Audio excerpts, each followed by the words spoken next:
That took slightly longer than I expected, sorry about that. Greetings, welcome to the Strange Net. My name is Sojal. I am, have been, and always will be your very own stranger. And today we're finishing what we started on Tuesday. And we might also go into nocturnal sweeping because I don't think a single floor mirror dungeon will take that long.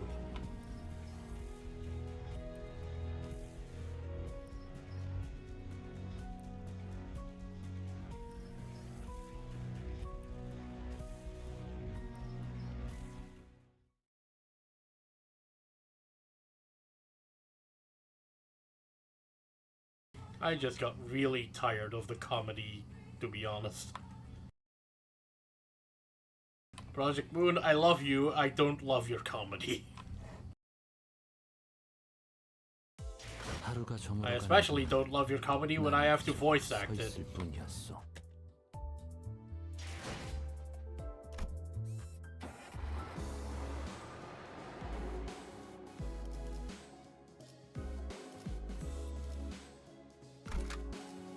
Alright, who are we taking? Fuck it. There'll be a time when I stop bringing bamboo-headed Merceau, but it will not be this day. 불로 정화하고 깨끗한 세계를 세우라.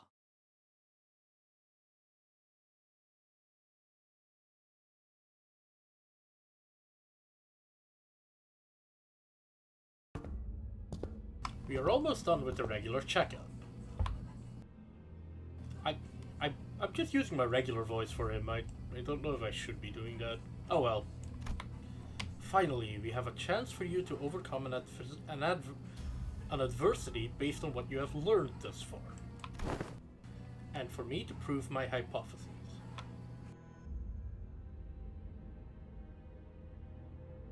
Which do we go? The premium one or the one from so that no one will cry?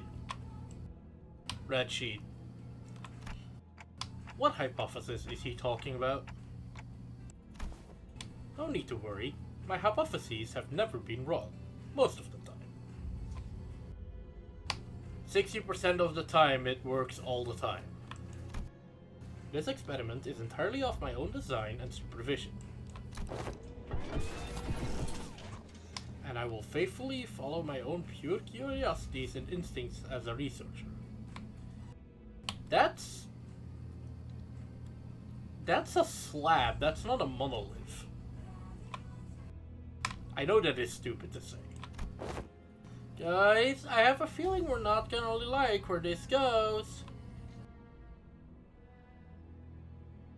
As written, the unique status and tangled talisman just doesn't work. Oh boy.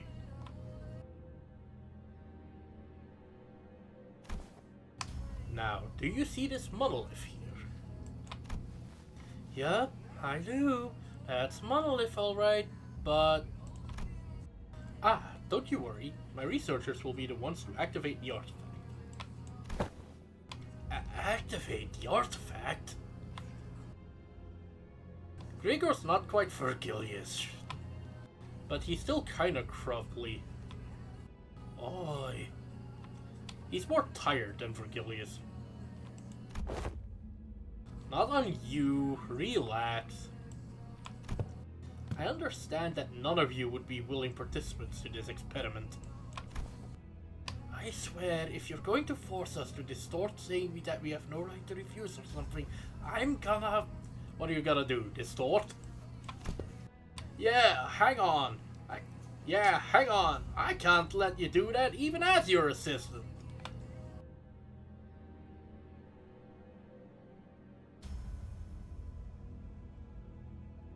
I'm gonna distort it based on how bad my voice acting is. It says that the max stack of 5 and has a condition that requires 10 stacks of it. I see.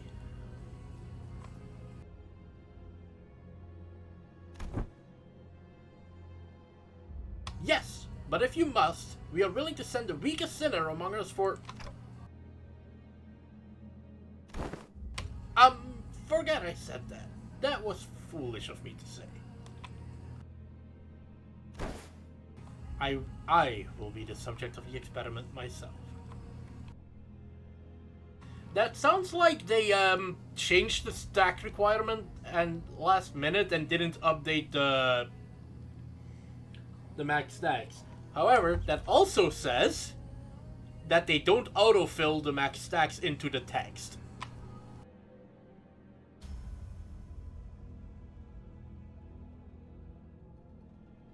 Because if you want to avoid this kind of things, you do this.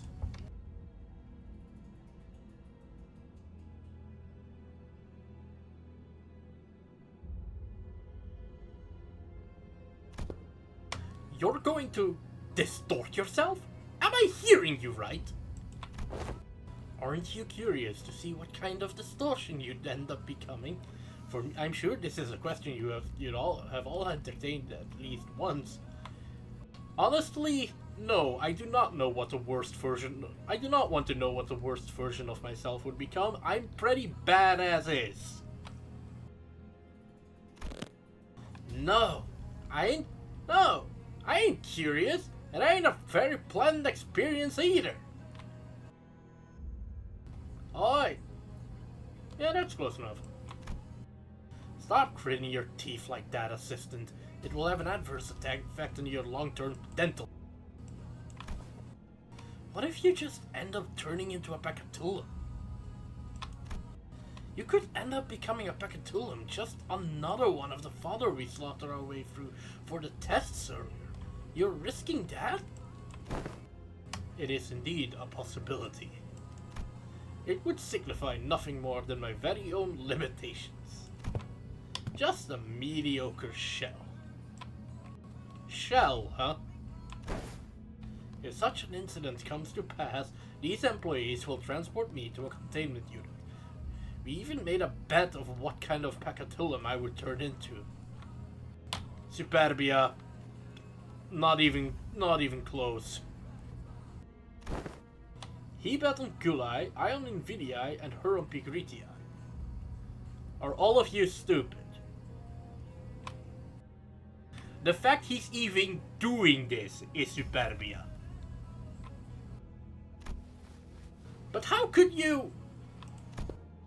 Think about it like this. If I were to become a Pacatula, it would be akin to losing at a game of chance. Okay, please be consistent in what kind of plural you use.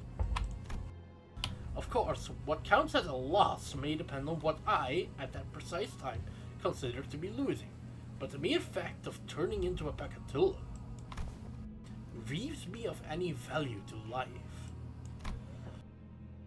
I'd say he was being too hard on himself, but that felt like too simple an expression to describe his tone. The company would most likely attempt to transport me to a containment unit, but I disagree with that decision. I would like to ask you to dispose of me on the spot. I am well aware that I am not the kind of congenial person who earns others' favors at first meeting, if at all. I also don't believe that our brief relationship has been the most amicable kind. Therefore, I see little reason why you would hesitate to cut me down. Of course, sinners with gentle hearts like this young Sinclair here may express certain distaste against this decision. But once I become a Pacatulum, it may as well mean that Hohenheim, the entity, has ceased to be. So I hope no unnecessary emotions like guilt clouds your judgment in killing the Pacatulum, a mere byproduct. But what if something unexpected happens? We're talking about your life here. Don't you have any manuals with backup plans, or? This is a very simple matter. Nothing more than a coin flip. Heads or tails. I mean, I don't know if I agree with that. It appears that you are still insisting on your absurd 50-50 theory. I am a researcher who wishes to humiliate the field of mathematical statistics, unlike the general lay of the academia. Let me guess, this dude got an F in maths and that's why he's got a complex. I believe there is a certain romanticism to research. It is much more exciting to run as many tests and gain as many samples as we can than to be stuck behind a desk poring day and night over books and paper, isn't it? No! That is how you end up stuck behind a desk, poring day and nights over books and paper. A little bit of forethought would eliminate half the data you need to collect. If it's tails, then you may dispose of me immediately, and the employees here will take care of the rest. Don't forget to destroy the key inside that coat pocket and the files inside my cabinets, for example. Yes, we remember. If I were to successfully distort, we would be halfway to success. Are you trying to become an abnormality? My, for the first time I am feeling quite the envy for you all. I wish I could be a witness to my very own distortion. You know, that's not difficult. Just point a camera on it. Huh? If you've been paying attention to my lectures, perhaps you could even come up with a classification code for my distortion too, going by the standards we have discussed earlier. Not that I have a very high expectation that you would. I've recently come to a realization that people nodding along to my words is not a signifier of comprehension, but instead an expression of societal niceties. This is a very East Asian sentiment.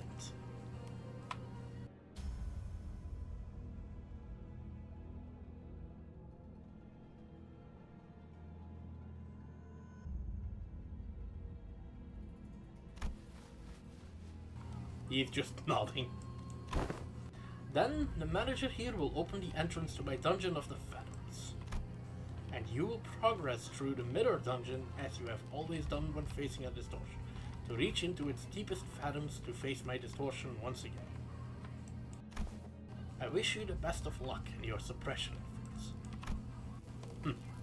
efforts. Hexa section. Hexa section.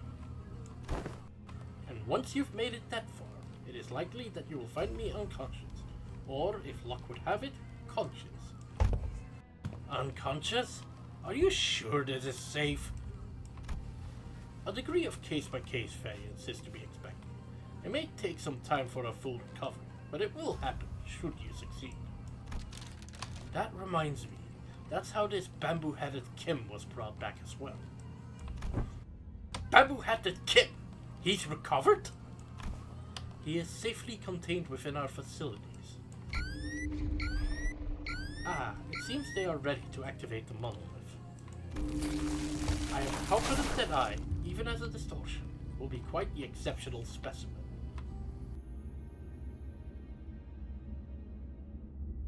Now I'm curious. Hang on, just like that?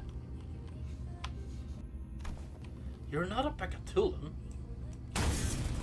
Indeed, and I can still hear the... That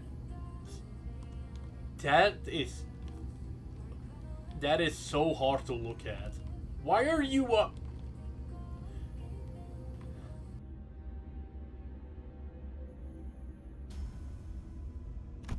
Yes, I remember. I still do. Why are you warped by 3D glasses? What's that called? I know he'll be back, but gosh, this is pretty unnerving. I can't wait to find out how bad my voice acting is.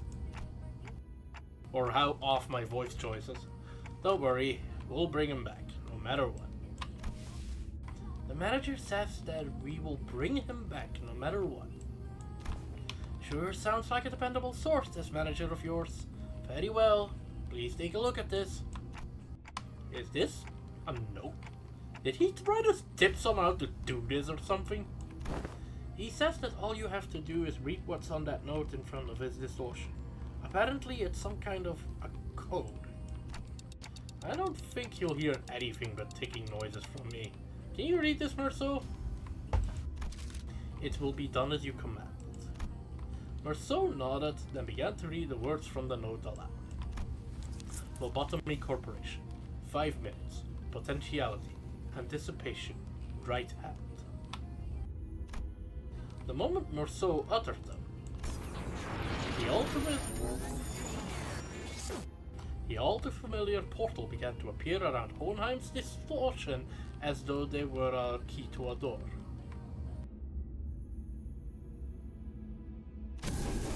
Scattering shards of familiar yet alien sights appeared intermittently beyond the shimmering veil. Hohenheim had already entered the portal as we stood there gawking, but we could still hear his voice echoing through the laboratory. I suppose I'll be forced to share my past here. The past I never wanted to share. The past no one cares to learn about. It is something I must endure for the sake of this experiment. However, I needn't expose every little detail of it. It's all in the past now anyway, isn't it?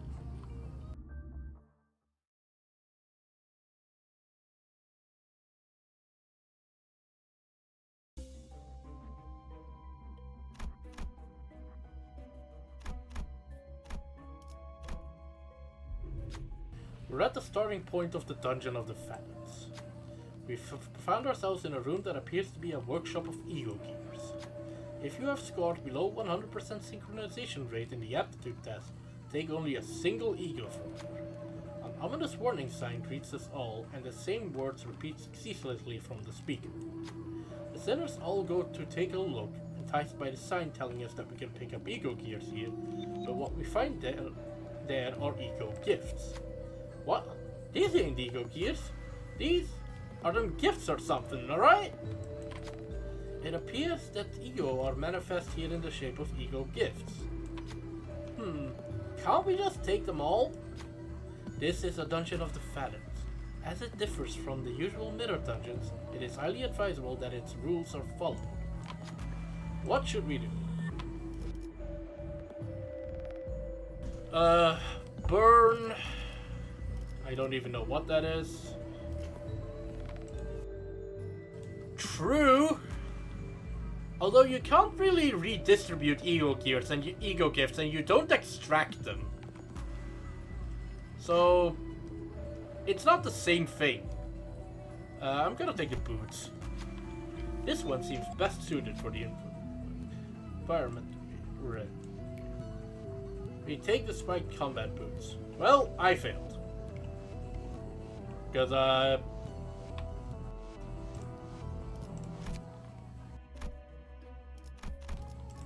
honestly, I don't want to forfeit. It's not that important.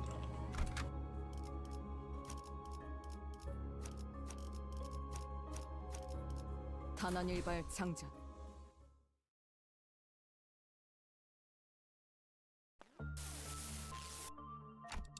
What's going on with them? I mean, good.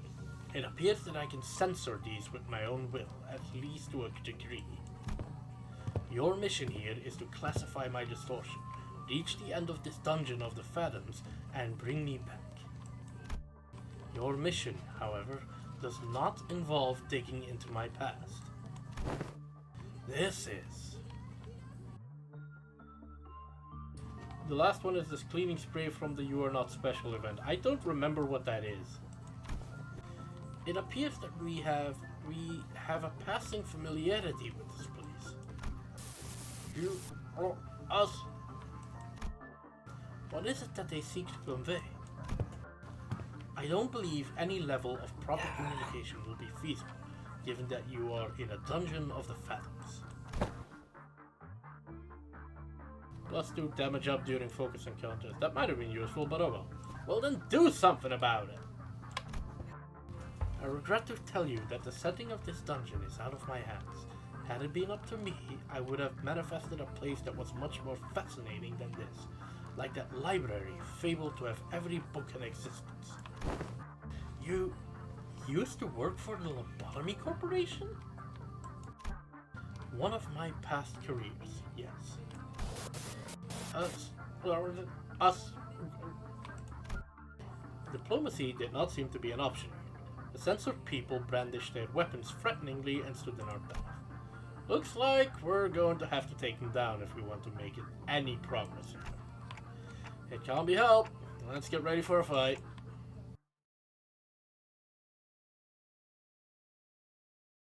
As long as there's no fucking magic bullets here.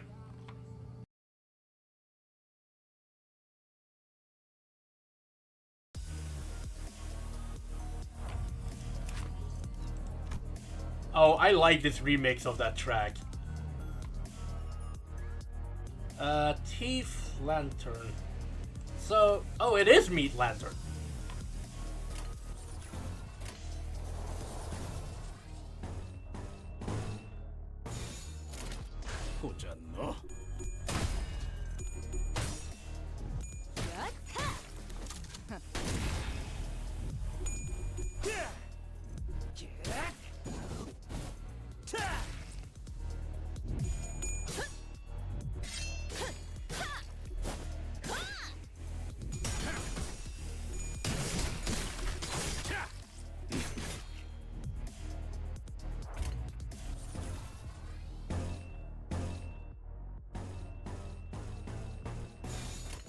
두드려 패고 터뜨려 주지. 팔 하나 가져간다. 살을 베어내. 찢어진 똑같이 흐느적거리는구만. What annoys you is that they all flash higher than Meat Lantern Dawn.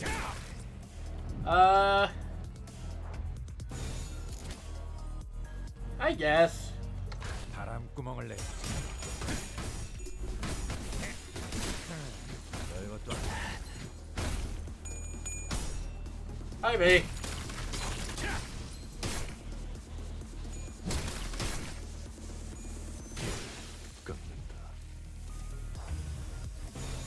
즐겁겠군.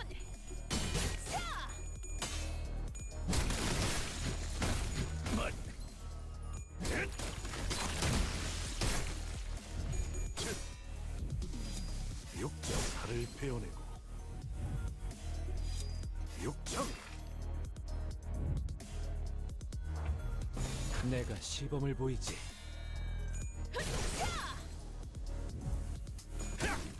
가까워진다. 항해 끝. 가까워진다. 항해 끝.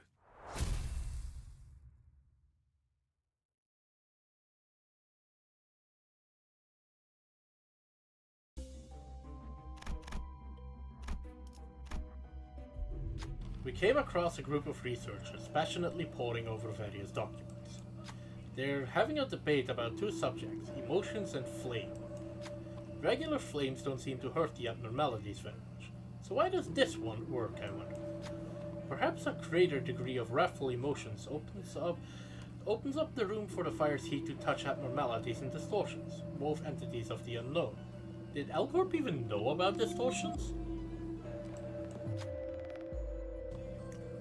They must have noticed us listening in to their conversation intently. One of them approaches us with a glint in their eyes.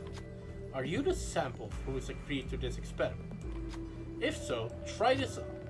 In the researcher's hands was what looked like an ignition plug, or a testing machine of sorts. Fuck it, we're the samples.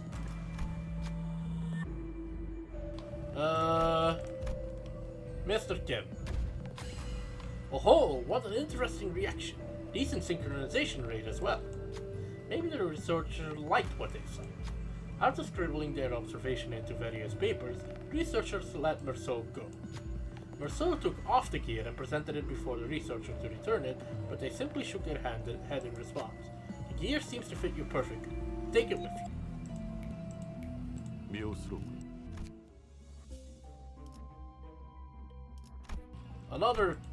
Another ego gift that completely does not help. 가자. 죽이라.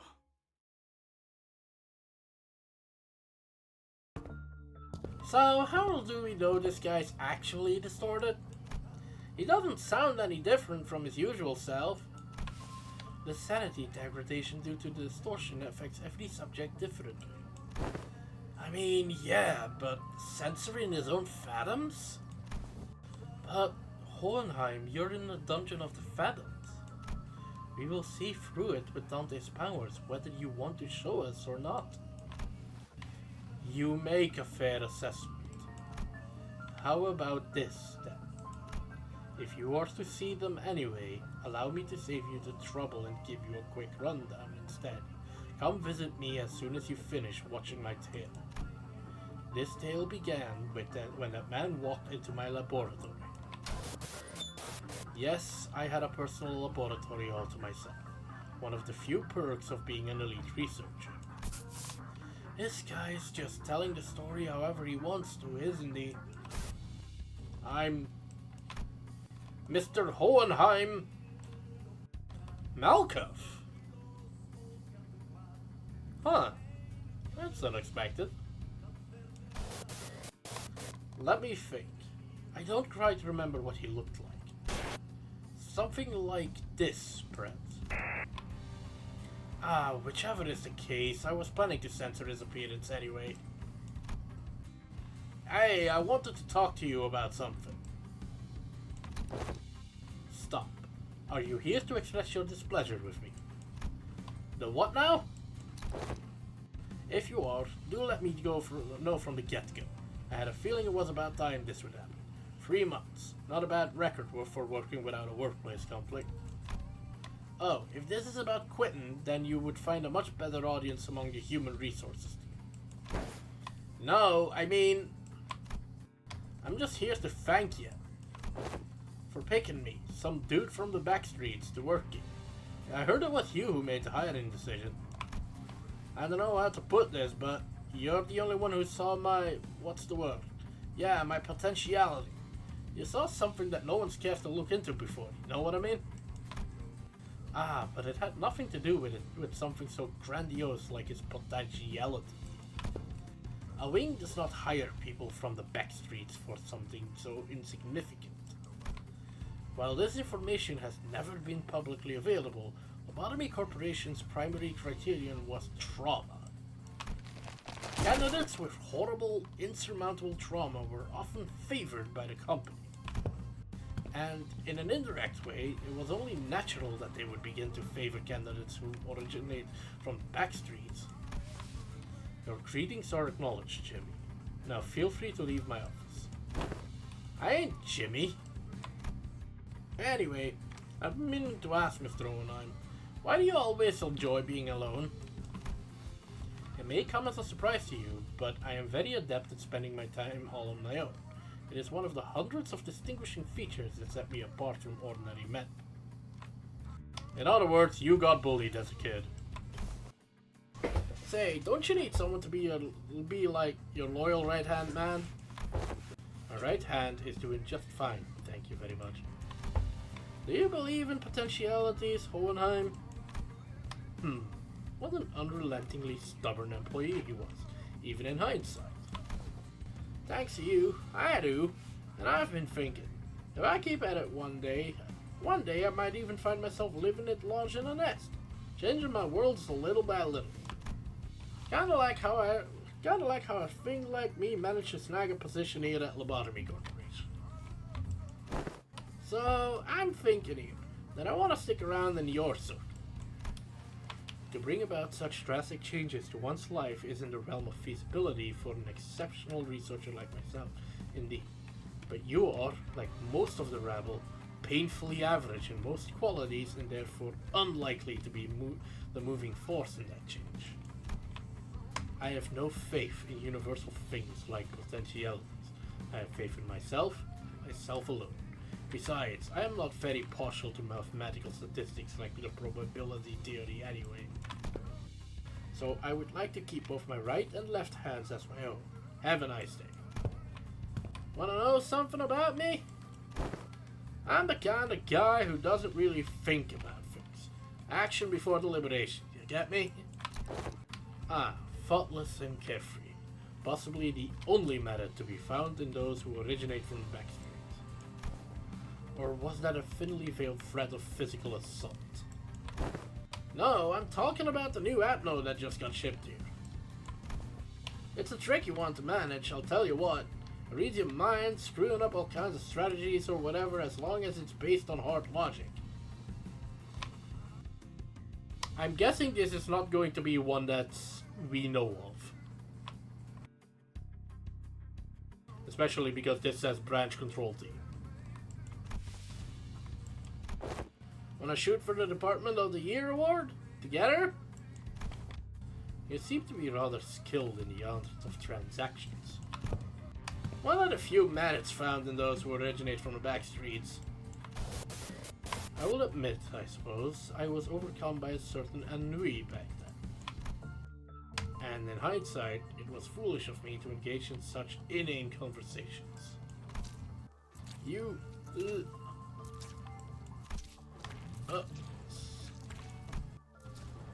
the remnants of my past come to haunt us. Perhaps it is I whom they truly wish to hurt.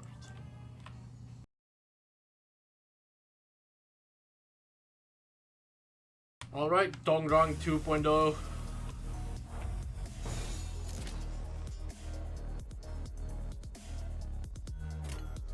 두드려 패고 터뜨려 주지.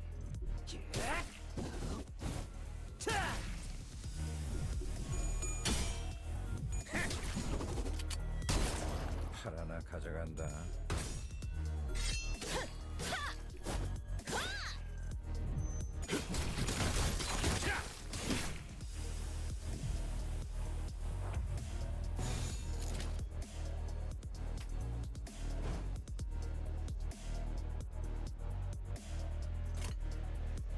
보자 너.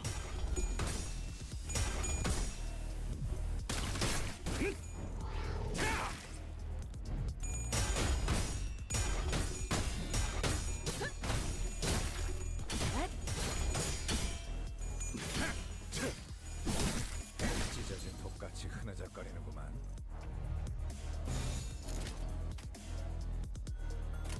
뺀다면 서울을 갈라지는 감각이었네. 찢어진 독같이 살을 태워내.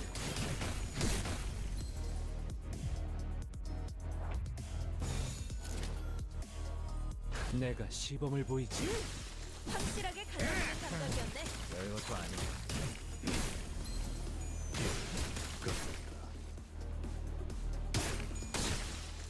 기름도 나오지 않는 놈이구려. 기름도 나오지 않는 놈이구려.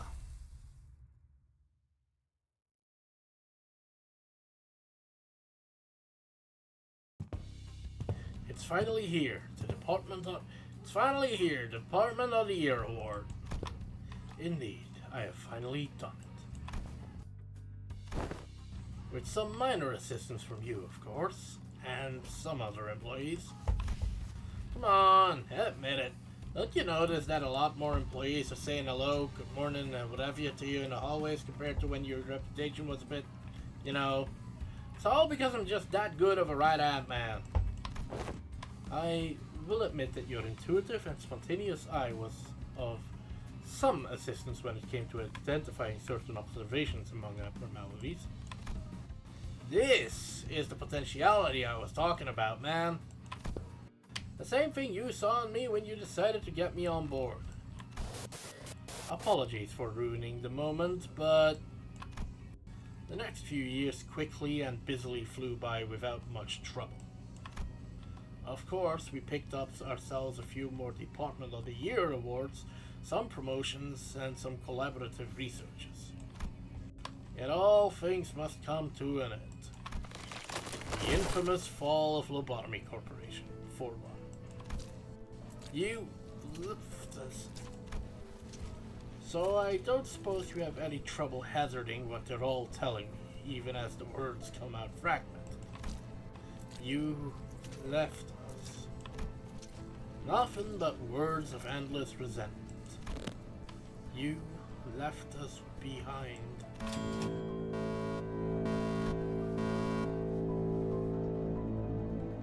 The fall of the former L Corp. I remember what Miss Yuri told us. The site crumpled in an instant, trapping the employees in there with the abnormalities. What is this? What is this sound?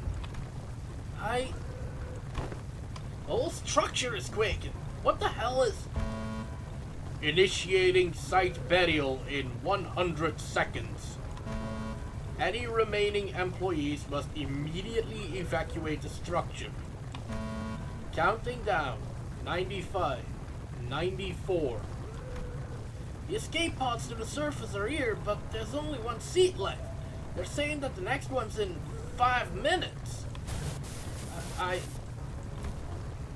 Listen closely.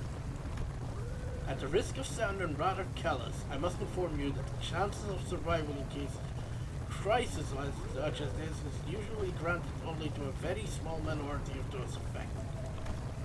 Some who prioritize the fairness of the process may settle on primitive methods such as drawing lots to see who gets to escape. And in more barbaric groups, the survival would be decided by none other than the rule of might. However, I am glad to find myself among those who are on the side of intelligence, so I make this argument, a suggestion before you.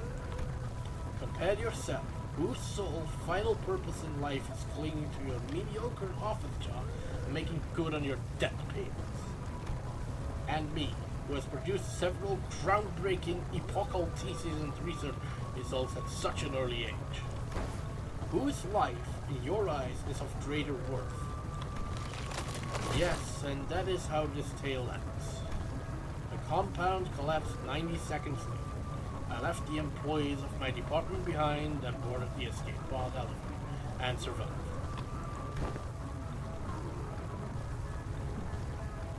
How could you? Without even a hint of remorse? Wrath is a hideous emotion. I am here today only because I have always maintained a cold, rational head.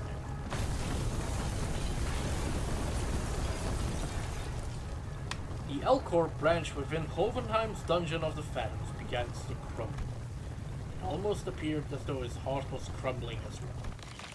Well, now that's over with, I invite you to come face me, the distortion, and the experiment will come to an end. But just finding and defeating his distortion in a fight, I don't think that'll bring him back. I just know it. I agree.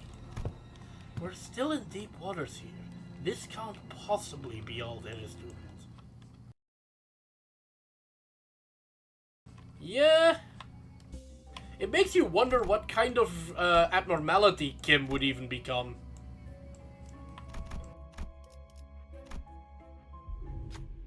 We see the Fey Lantern within the containment unit. A silent huge fairy flutters towards the wiry ancient branches of the tree and softly lands on one of them. The branch seating the fairy sways, as though to entice us to get closer to it.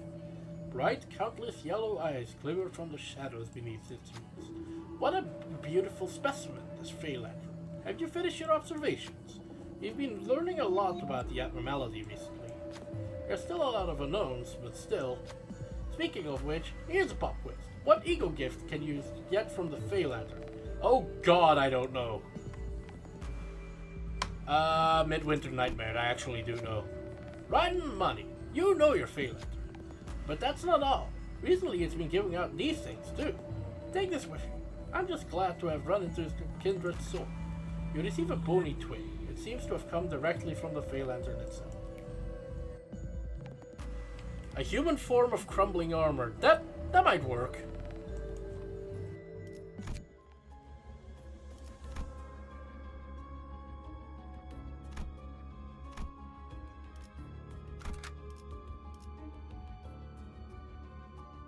단원일발 장전.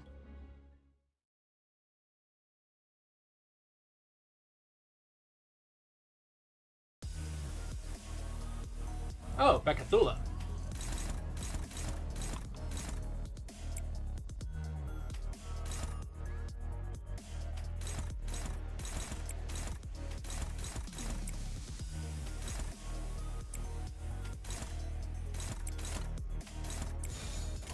바람구멍을 내주지.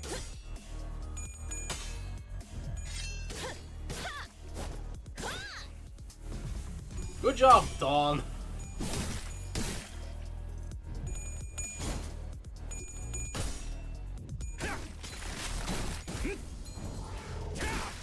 심장 멈췄군.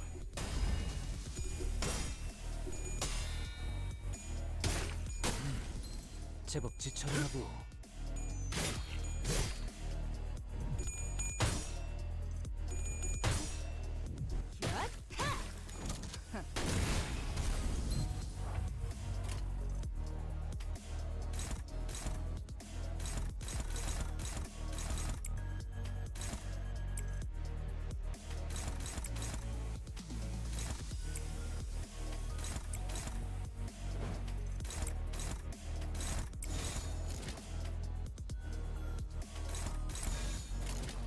내가 시범을 보이지.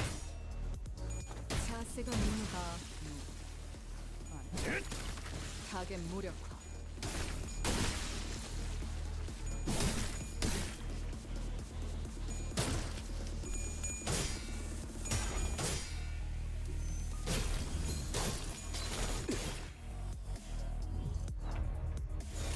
두드려 패고 터뜨려 주지. 확실하게 갈라지는 감각이었네.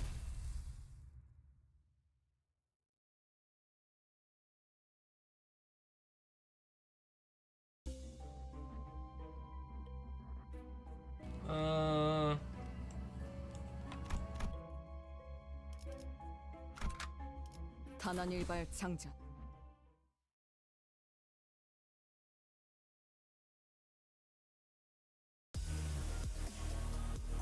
Oh, those are some big Pekatula. At least they don't have a fucking self-destruct timer this time.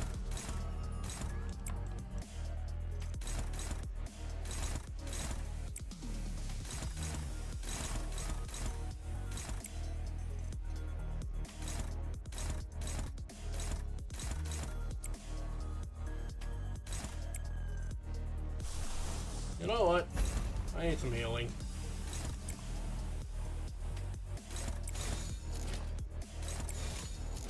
내가 시범을 보이지.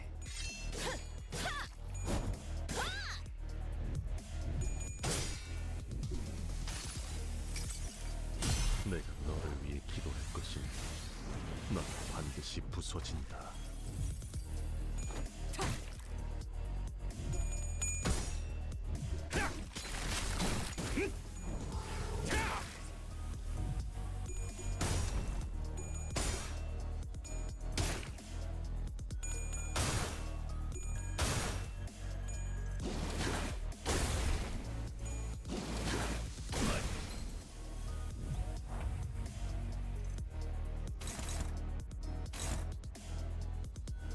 혼수는 금기다.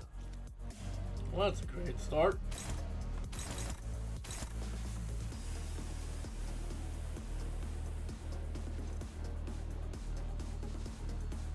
One moment, I'm consulting the chart.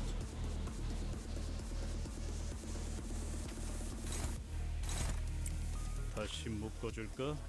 철방 매듭.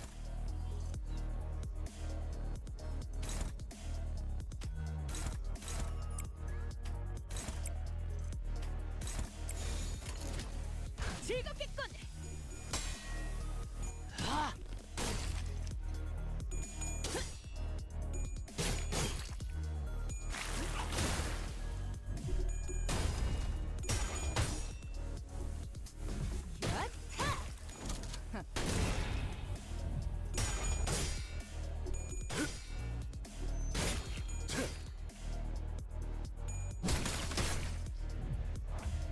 I forgot how fucking tanky tier 3 at Vakatula are.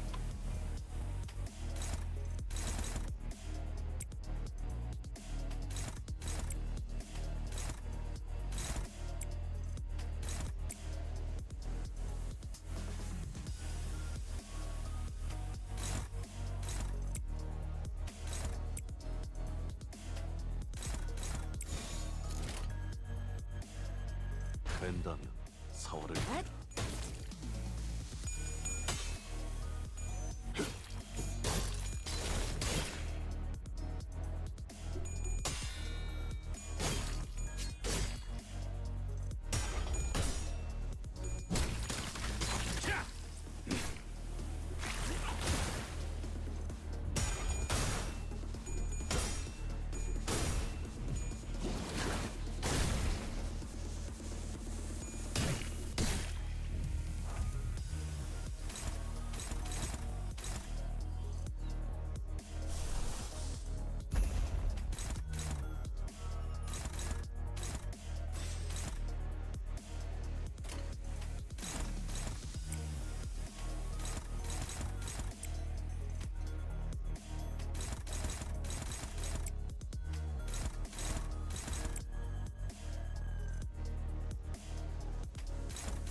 된다면 사활을 건다. 이상이 무엇이라 생각하시오?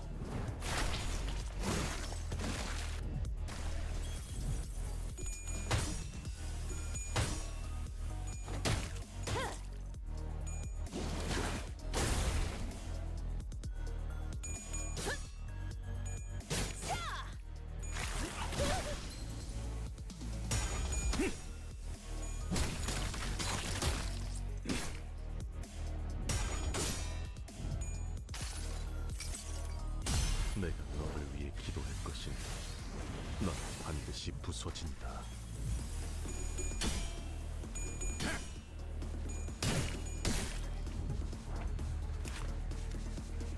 Seriously, these jerks are annoyingly tanky.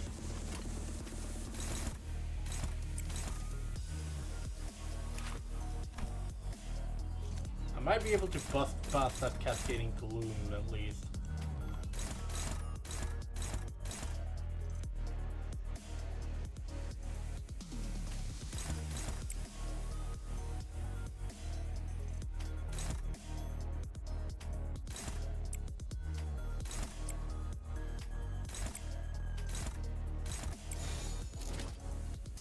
If I'm lucky. 내가 시범을 보이지. That works. 찢어진 톱같이 흐느적거리는구만.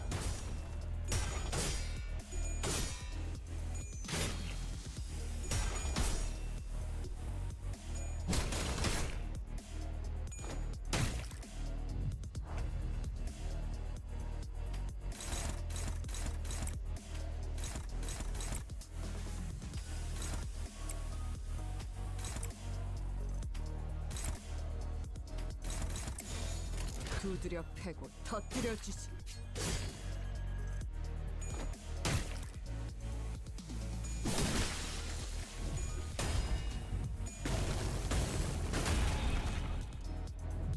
육참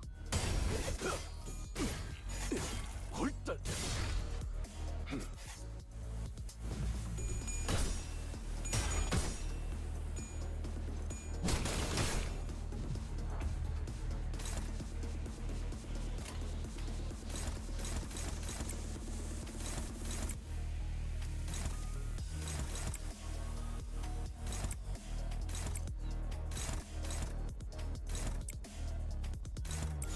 된다면 사활을 건다. 자세가 무너졌군. 다음엔 배를 날려주지.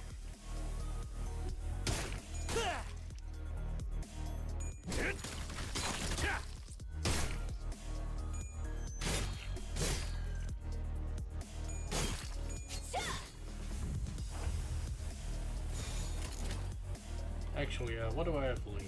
Rough. That I have plenty. Just use more of.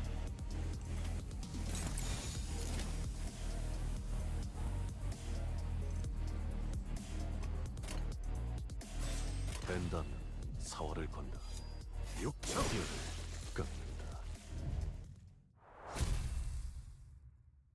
Gotta be at least ego resources.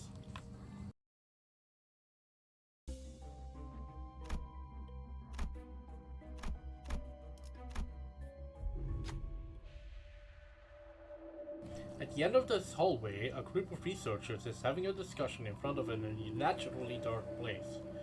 So, Big Bird? Noticing our presence, their faces brighten up as they approach us. Please, will you investigate this area ahead of us for us? We will help with the best of our ability, should you accept. Alright, what's Big Bird doing?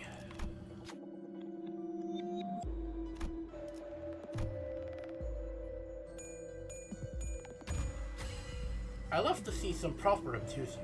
Yes, I like your attitude. Take this with you. It'll help in your investigations. After handing us the gear, the researchers walked up to the sinners and began examining them. Once they were finished, the sinners were all in tip-top shape again. Nice! 해냈어. 해결. Limbus company identities, well that doesn't matter.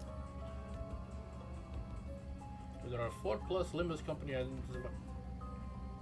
Well, that would have mattered, except that not even that's true. I love how I have somehow managed to 뛰어가겠네. not get a single useful eco gift in this entire experience. We arrived at the entrance to Hohenheim's laboratory. Alright, LCC and LC. Okay, so. Correction then. Ryoshu gets some benefit. This may be my final order to you. Either suppress me and return safe and sound to where you came from, or fail the suppression, place me in a containment unit, and perhaps we can observe what happens next.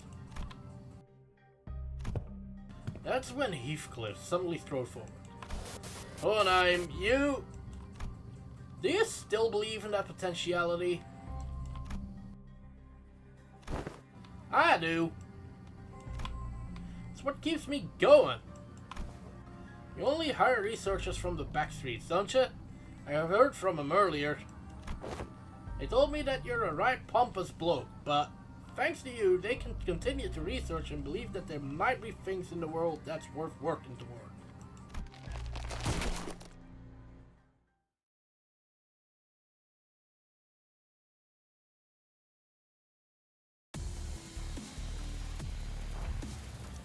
Alright, let's start Hohenheim. Okay.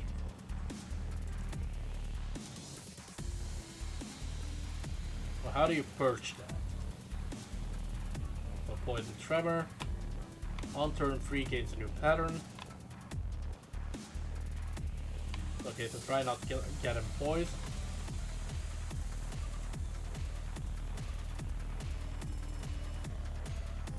And he gains poise counts. Okay, so apparently if we hit him too much, he'll do a powerful attack. Gauge shield equal to 30% of missing HP. The hell? But never more than 50. So this caps out at half. The shield unit for the rest of this encounter gain 1 defense. Oh, I see. And he really can't handle being burned.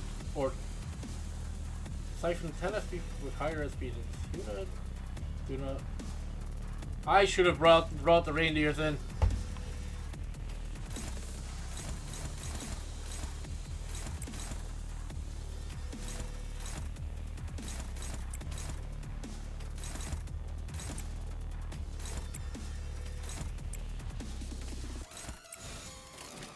즐겁겠군. 하나 가져간다.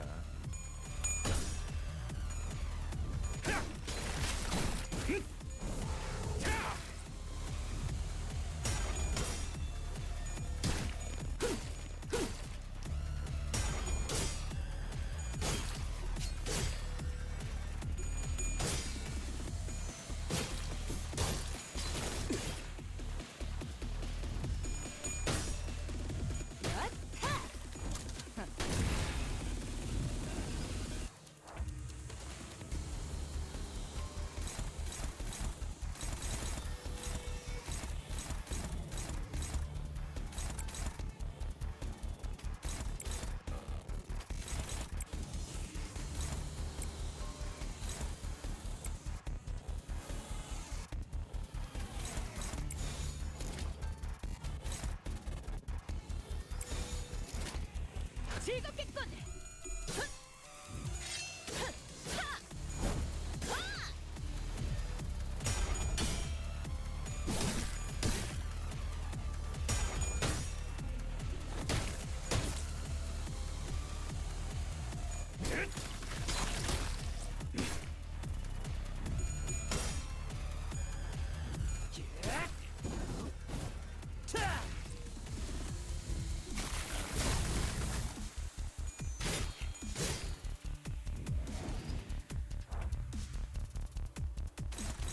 Yeah, unbreakable AoE skills kind of are the worst.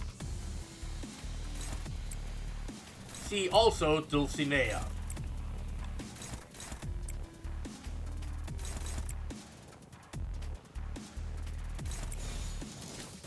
바람구멍을 내주지.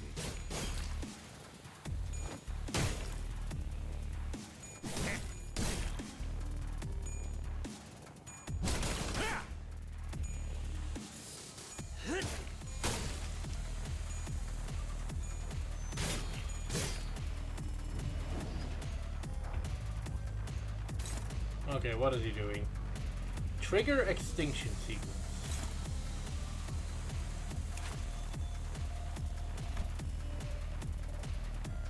Consume half voice potency.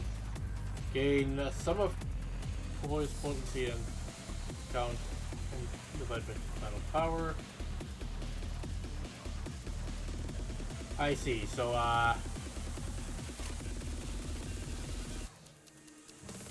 so that number is a trick.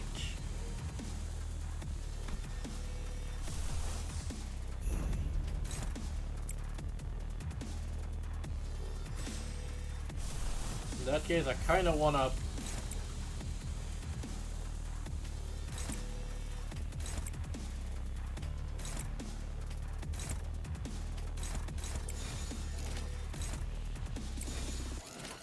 보자 너. 저 로신한테 꿈에 닿을 때까지 몇 번이고.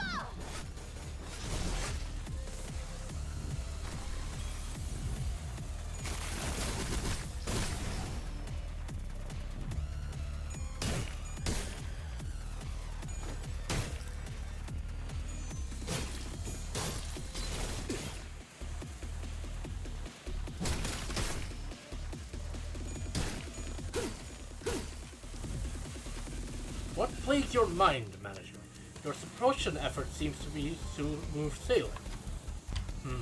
It is exactly as you have seen, manager. Save for a few parts that were sensitive, I concealed nothing from your view.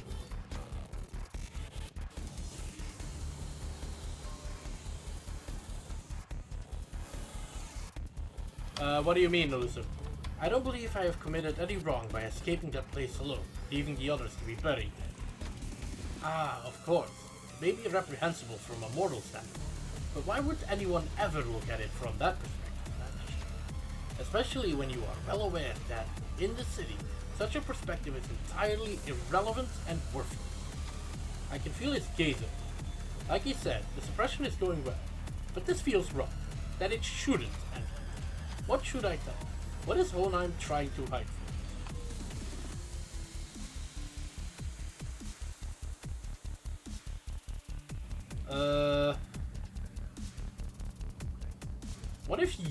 What if you do feel like what you did was wrong? Because I think the SP passive is bad, but I think still manageable. Faust relayed my words to Hohenheim. I see how you may have arrived at that conclusion, but you are incorrect. I have already done much contemplation regarding that matter, and have definitely concluded a long time ago that I have indeed done no wrong. Let me say this in advance, that I am a rare breed of researcher who detests the study of probabilities and statistics. I, Hohenheim, am not the kind to make irrational suggestions such as drawing lots to see who gets to survive. I am not the kind to partake in barbaric contests of strength to survive either. Indeed, there was no other recourse.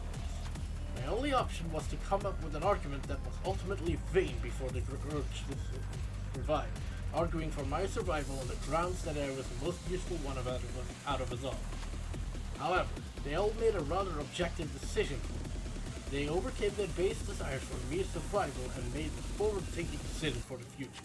So no, I have no reason to believe what I did was wrong. It shouldn't be wrong. I didn't do anything wrong. That wasn't a sin. Even as Hohenheim defended himself, it seemed as though some sense of responsibility was pulling him down. Especially those last words. I could barely sense his usual air of confidence. Maladaption.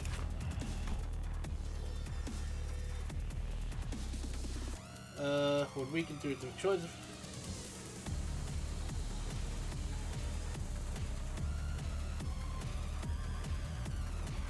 Exactly how is this worse?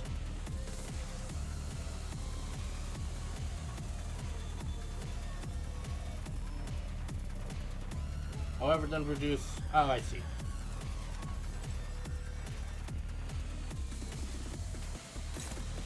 I gotta be honest, I'm a little disappointed.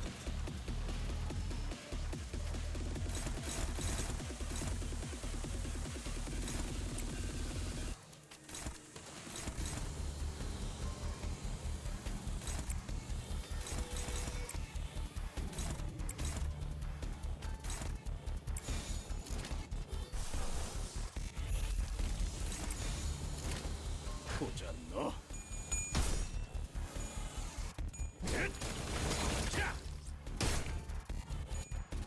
Honestly, I think I should have gone for the SP passive, actually.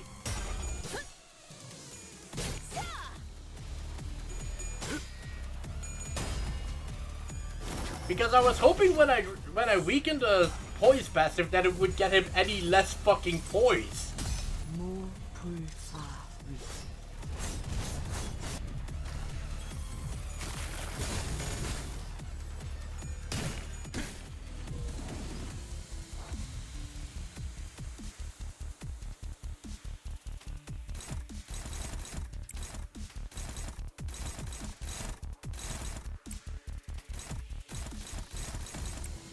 Well, that's not a deal.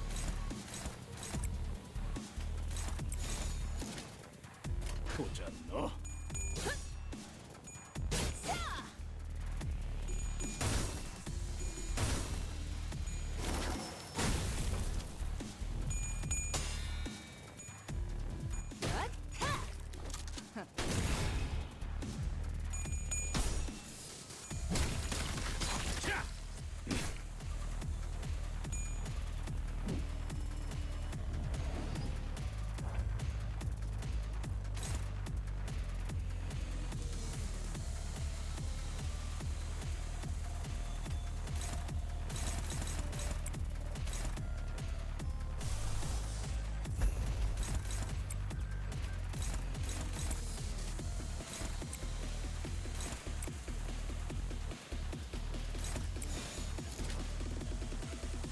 벤단 사월을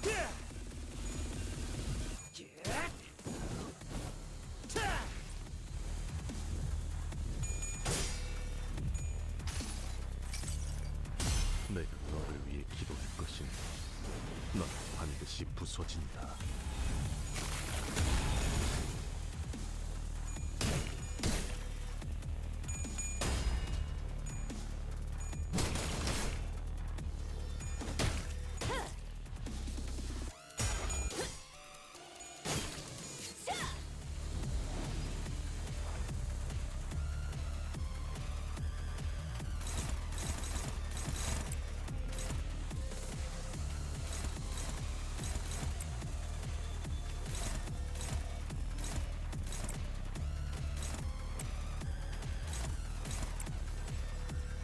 Why is Grigor struggling so much in Clash?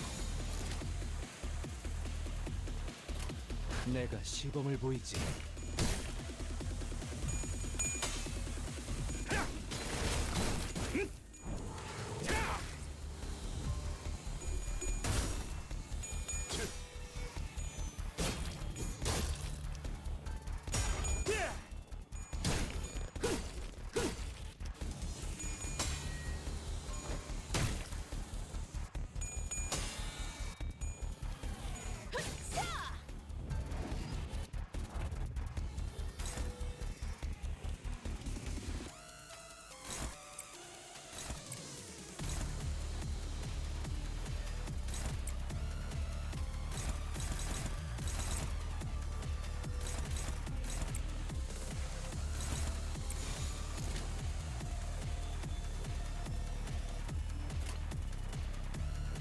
바람구멍을 내주지.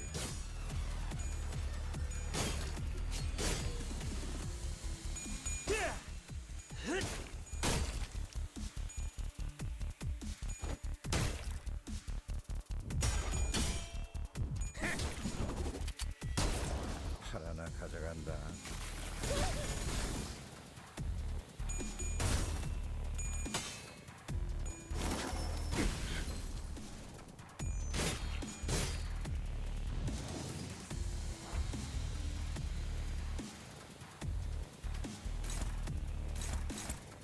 선장이 위험한가?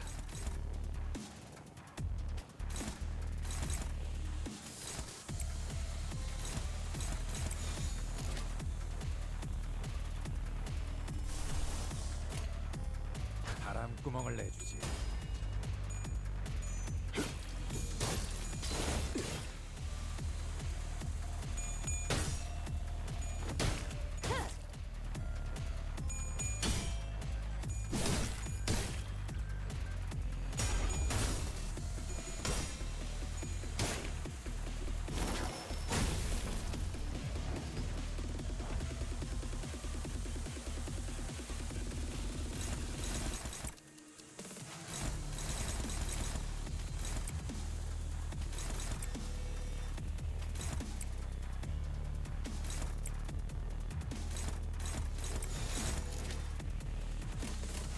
즐겁겠군. I can see what you mean with the shield passive being annoying.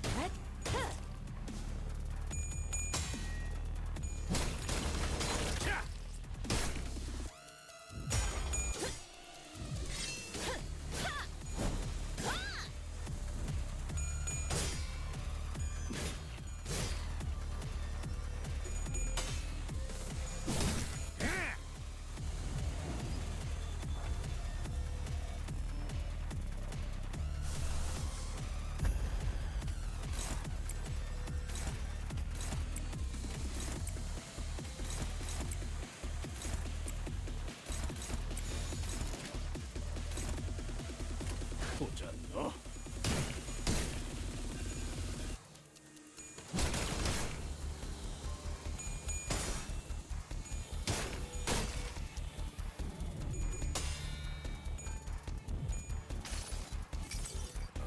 내가 너를 위해 기도할 것이니 넌 반드시 부서진다.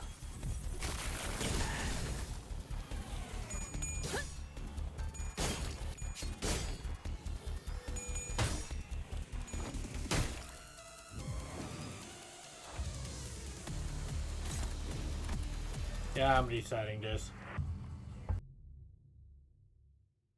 It'll take forever otherwise.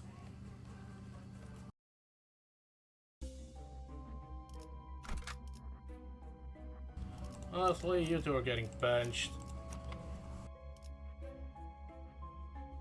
직접 손봐주지.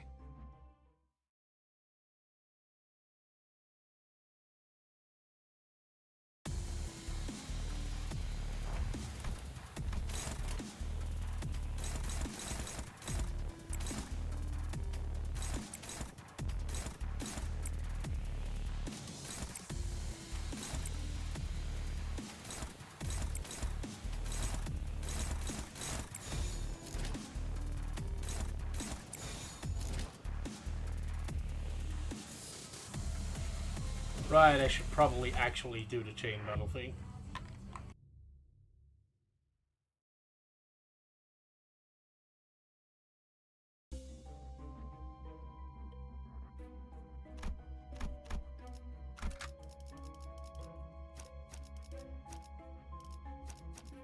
불로 정화하고 깨끗한 세계를 세우라.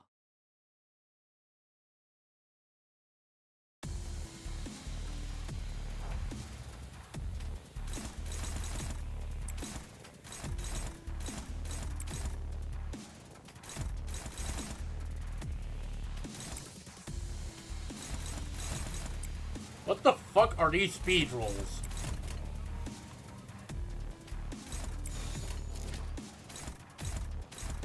된다면 사활을 건다.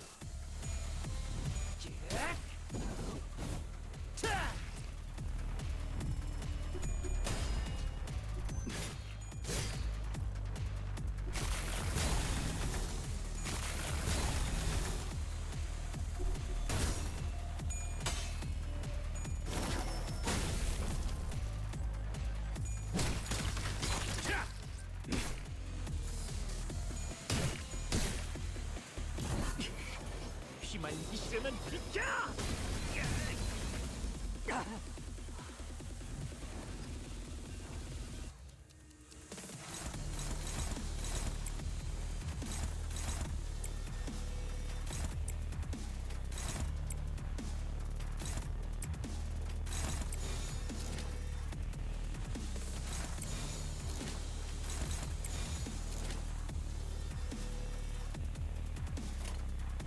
보자 너.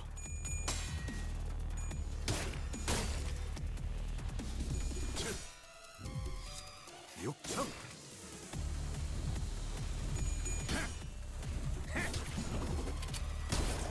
팔 하나 가져간다.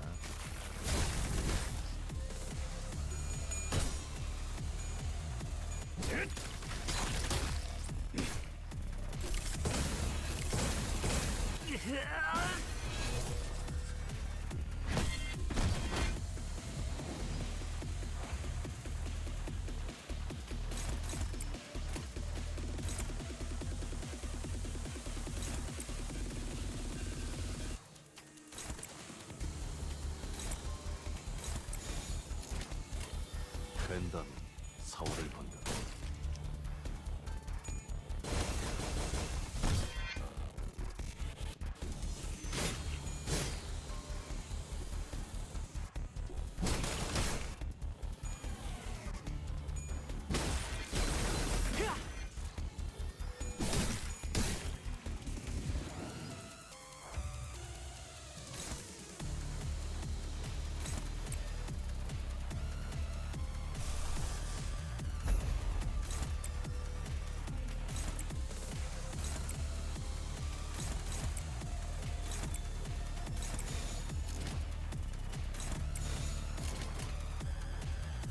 내가 시범을 보이지.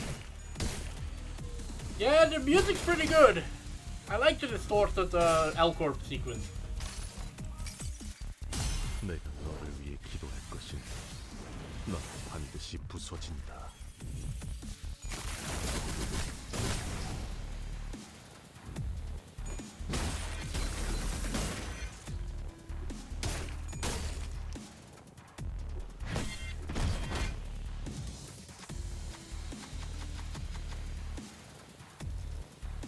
Running away from something. Fast relate my words to Hohenheim. Running away! An interesting point.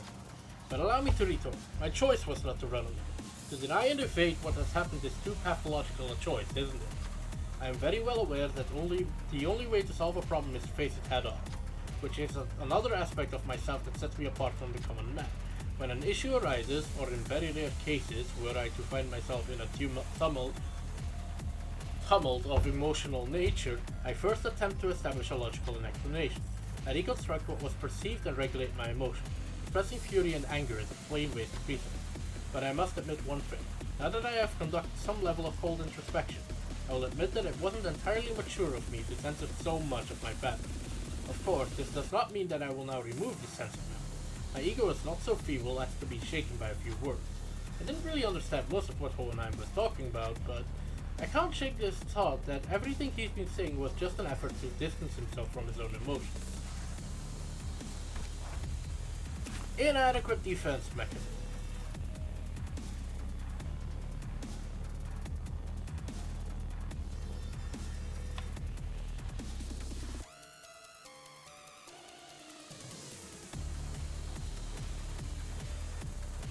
That is kind of a massive difference.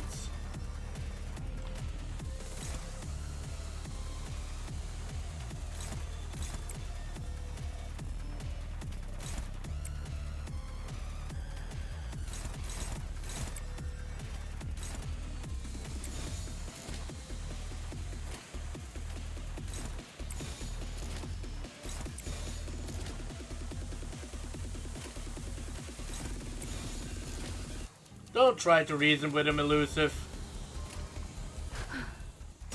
A reasonable person wouldn't have gone in here in the first place.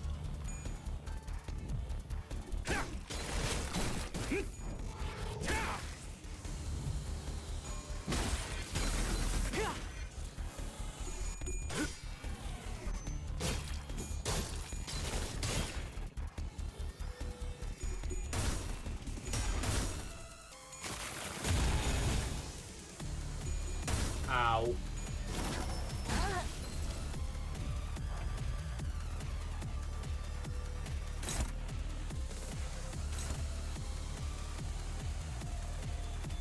혼수는 금기다.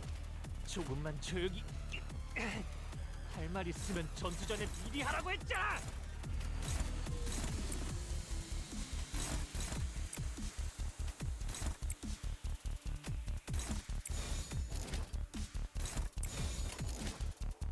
바람구멍을 내주지.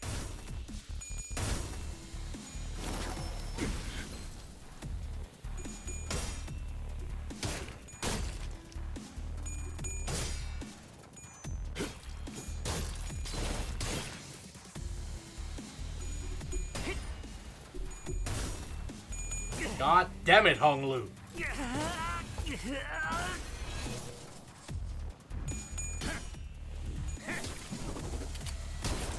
팔 하나 가져간다.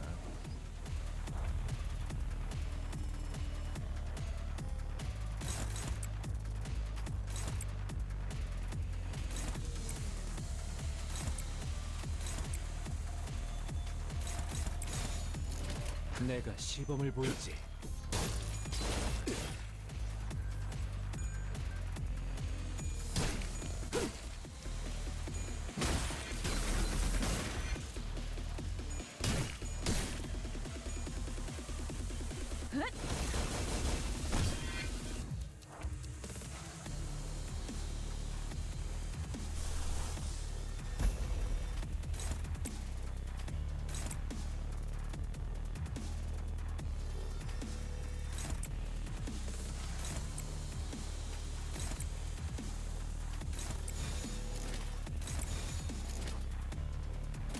집속불 내 충전.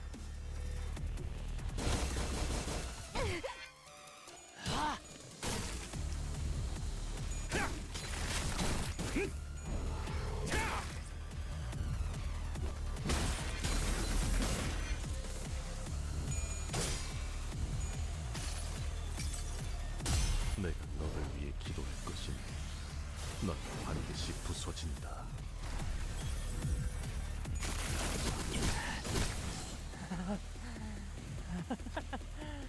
It seems there is something else you would like to know. Oh, for fuck's sake.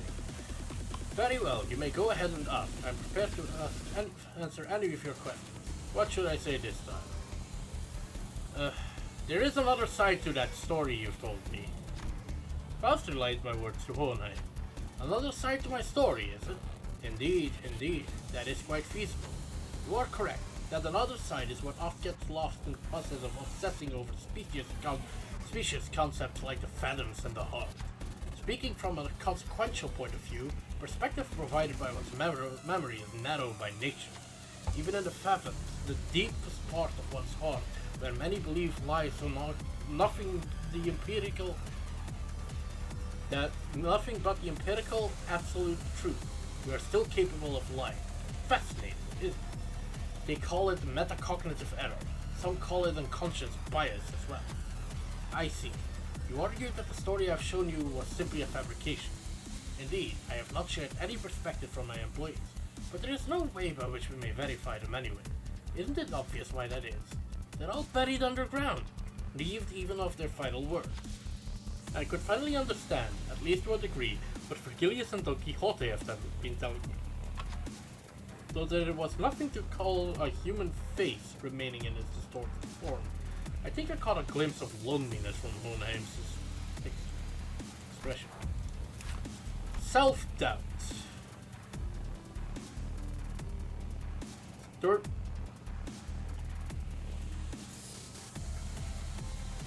That is so much more manageable.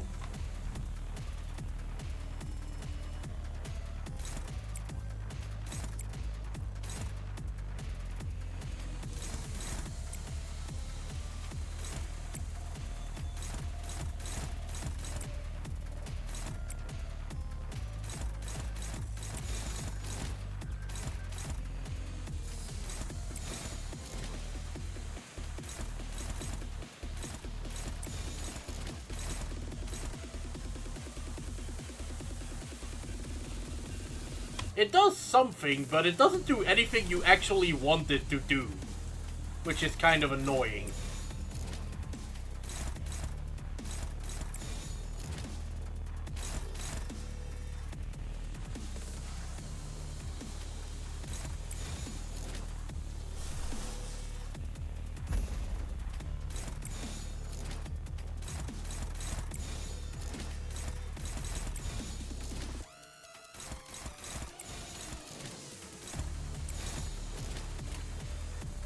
바람구멍을 내주지.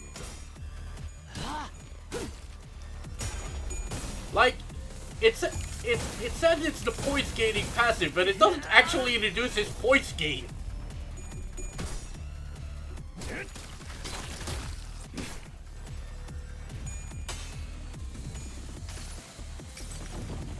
내 팔은 뼈에 있었어.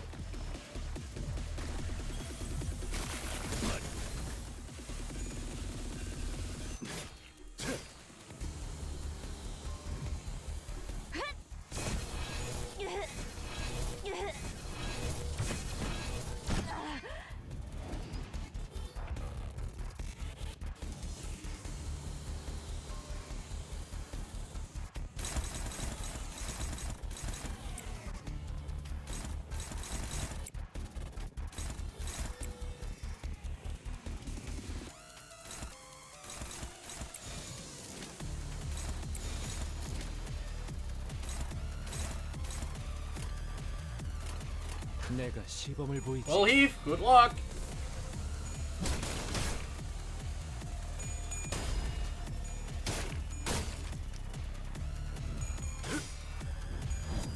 육청.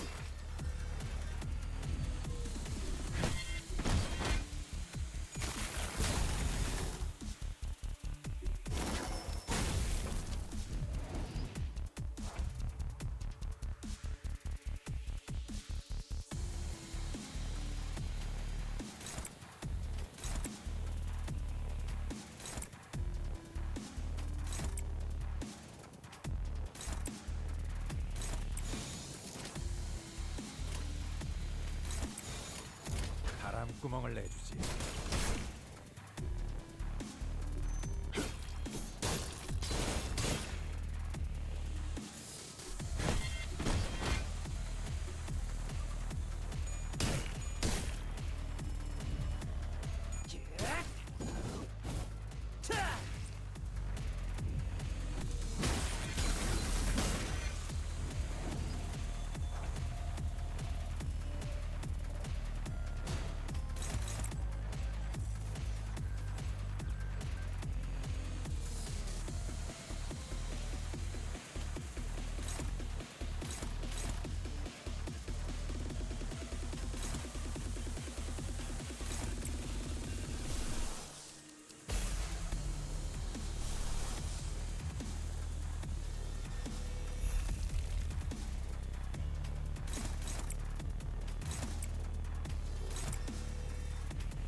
전투에 임하겠습니다.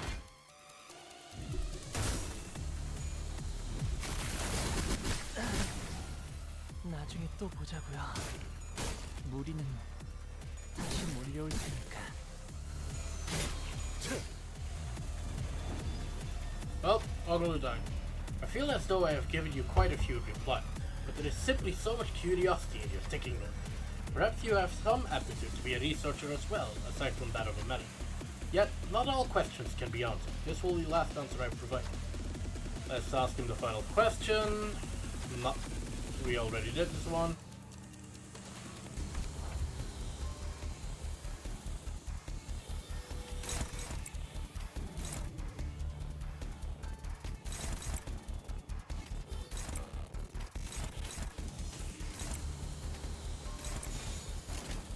된다면 사월을 간다.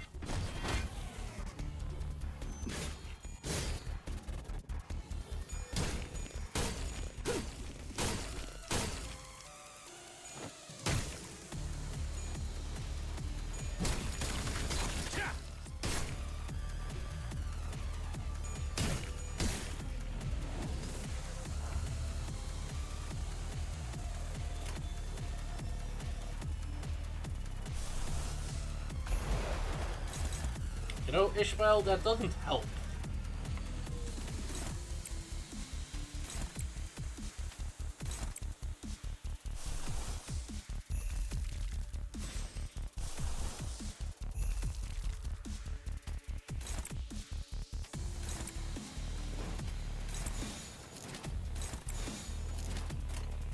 바람구멍을 내주지. 무불화위.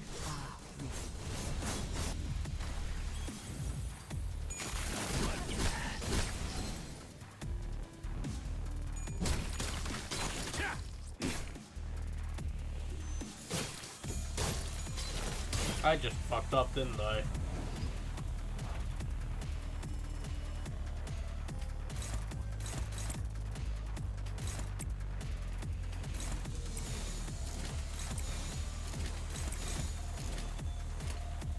보잖아.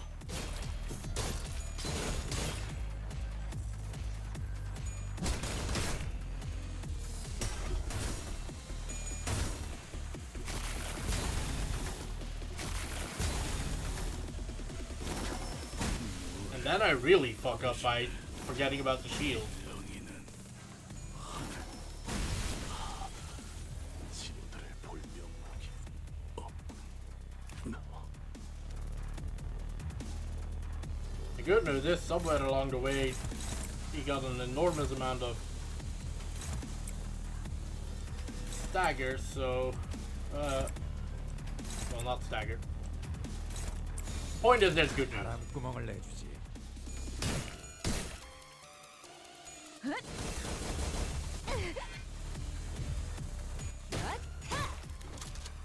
자세가 무너졌다. 다음 배를 날려주지.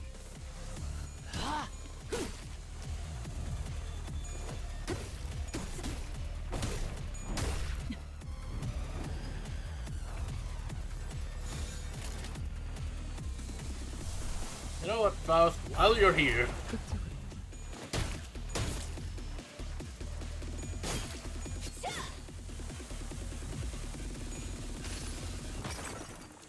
이 전투는 승리할 거야.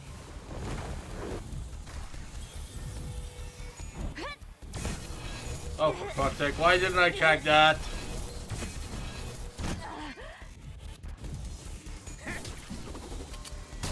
칼 하나 가져간다. 기름도 나오지 않는 놈이구려. And this is why you don't blindly win rate with reindeers. The escape pods to the surface are here, but there's only one seat left. They're saying that the next one's in 5 minutes. Look, I don't actually believe you hired me because you saw my potential or something like that. But I don't want to believe that you found your hope and potentialities because of me. I hope, anticipation that we can make things better as long as we keep at it. Why do you have purple? I can't leave you all behind. I can't just save my skin not without everyone. This is what a Ride-At Man does, isn't it? Take my potentiality you found and rise. Take it with you to the surface. But you, Johan, what about you? Well, maybe next time. Some other time. Wrath is a hideous emotion. That is why I did nothing at the entrance of that branch. Only remember it, nothing more. Remembering the ones I've left behind. I can sense the dungeon of the feathers slowly beginning to close. And sometime later... Ah, I've returned, strange and safe and sound. Welcome back, boss. To be frank, once wished to be someone like yourself, Heathcliff. What are you talking about? We don't want Heathcliff to be like Heathcliff. Because it's not easy to put my faith not in games of numbers, but in those slimmest potentialities of the world and continue to exist. I know it's not very befitting a researcher to be so, but it is quite a romantic attitude for a human to embody, is it not? Well, the experiment's over. It was a huge success, all thanks to us, right? No, it was a failure. I had established this hypothesis that the sole answer was to hold a firm belief in the self and nothing else. Had my hypothesis been correct, I would have remained a distortion. Thus, I would like to extend my gratitude to all of you. Thank you for making me fit. It seems that the classification for my distortion was HE5SU. Like I said, y'all are stupid if you don't see the superbia. Disappointingly mediocre, but I don't suppose it can be helped. The world is a place where we must find the ray of potentiality among the mediocre, after all. Let us move on now. Mephistopheles is prepared to depart. Hohenheim's researchers wavelengths. We'll meet again, right? Ew, no thank you.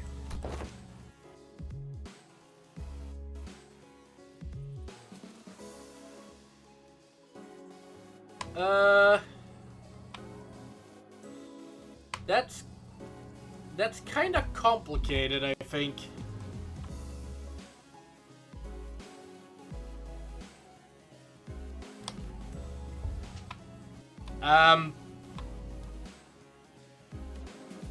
One, intelligence as all character traits fluctuates.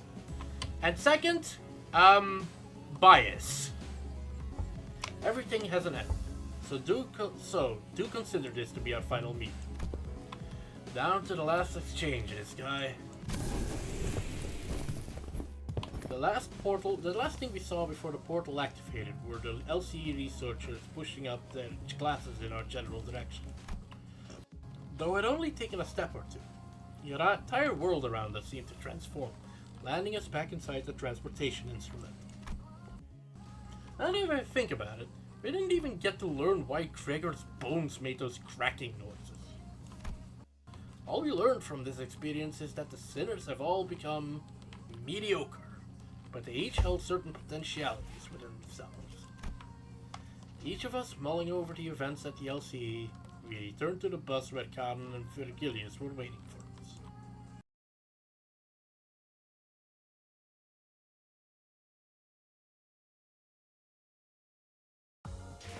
들리지 않네. 심장 고동 소리. 모든 고래. I think 심장 소리. ego and distorting is slightly more complicated than that because 돌아갈 것. 내가. holy shit, Heathcliff, shut up. Because it's not just holding a belief, because some beliefs do lead to distortion, I think.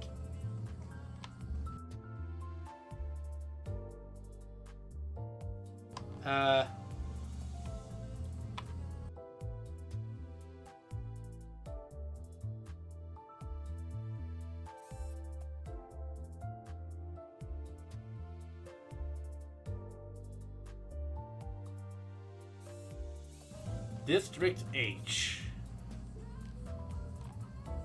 Someone took a look at Kowloon City and decided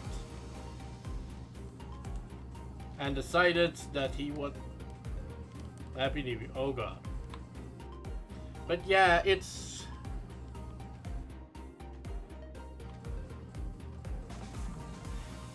slightly more complicated than that. You need a certain understanding of how to wield yourself and your flaws.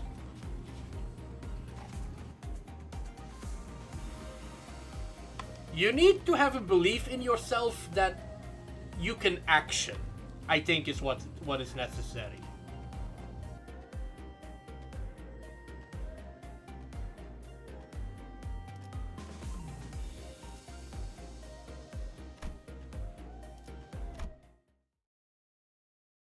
Because Heathcliff had a strong belief about himself, but that belief is that he's, a dog.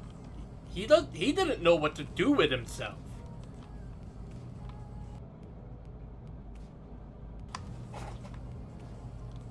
But I could be off, of course.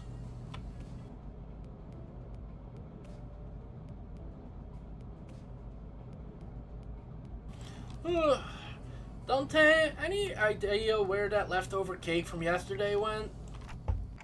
No idea. I mean, why would I know? I can't even eat. Did Donkey already get her paws on them?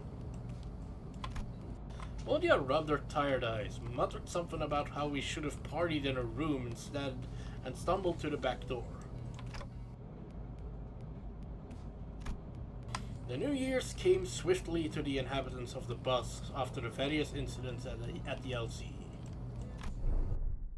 The sinners all came from different backgrounds and parts of the city, but annual celebration for New Year seemed to be a thread that connected their cultures together. They began floating the idea of a New Year's party, and... yeah, unfortunate, but it'll be the last time. Excellent! Then permit me the honor of hosting this banquet! With her usual overdramatic boast, coupled with the familiar twinkle in her eyes, Don Quixote declares that there would indeed be a New Year's party, and thus it was decided. I still miss Sancho. Again? After all the hell we went through with the back door and whatnot for the out-of-season Christmas celebration? Yet I must insist, for 'twas but an effort to decorate the bus, the intent quite divorced from the act of celebration. Don Quixote glanced at Sinclair, sheepishly scratching the back of her head. Huh? Oh, don't worry about me, really. Well, 'tis true that mine actions have brought thee quite a distress. Unintentionally, might I add. Thus I ask thee, wouldst thou not agree that a communal event to mark the occasion might freshen both our spirits and bodies? I can't even begin to imagine her amnesiac self even taking a moment to give a damn about how Sinclair might take it. But I guess with memory came tact. You know, it's our first New Year's together. Sure is an occasion for a celebration, huh? Gotta hear that bell go ding to really mark the transition to a new year, right? Ah, it seems that we shall be welcoming the first light of the new year in company of one another. This is indeed a cause for celebration. A bowl of noodles before the last night of the year fades. Classic. Oh, such bubbling enthusiasm for ye warmeth mine own heart. Forsooth, the grandiosity of this banquet shall be one for the books. Fireworks most brilliant, enough delicacies to... Charon, when's our next stop? Let me try it again. Charon, when's our next stop? Mephi will be running non-stop for 3 days at least. Only dum-dums stop on a fast road. So she says. Virgilius muttered with his usual sardonic edge, one fist under his chin. Did he just outsource the deflating of the atmosphere to fucking Charon? God damn it, Virgilius! Fie? For next year's celebration, the banquet shall be prepared, ere the promised hour.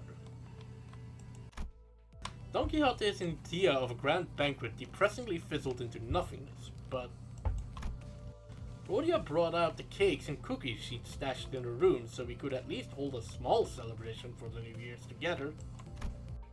After that, we all stayed up together, watched the New Year's first sunrise briefly paint the city in gold, then retired to sleep.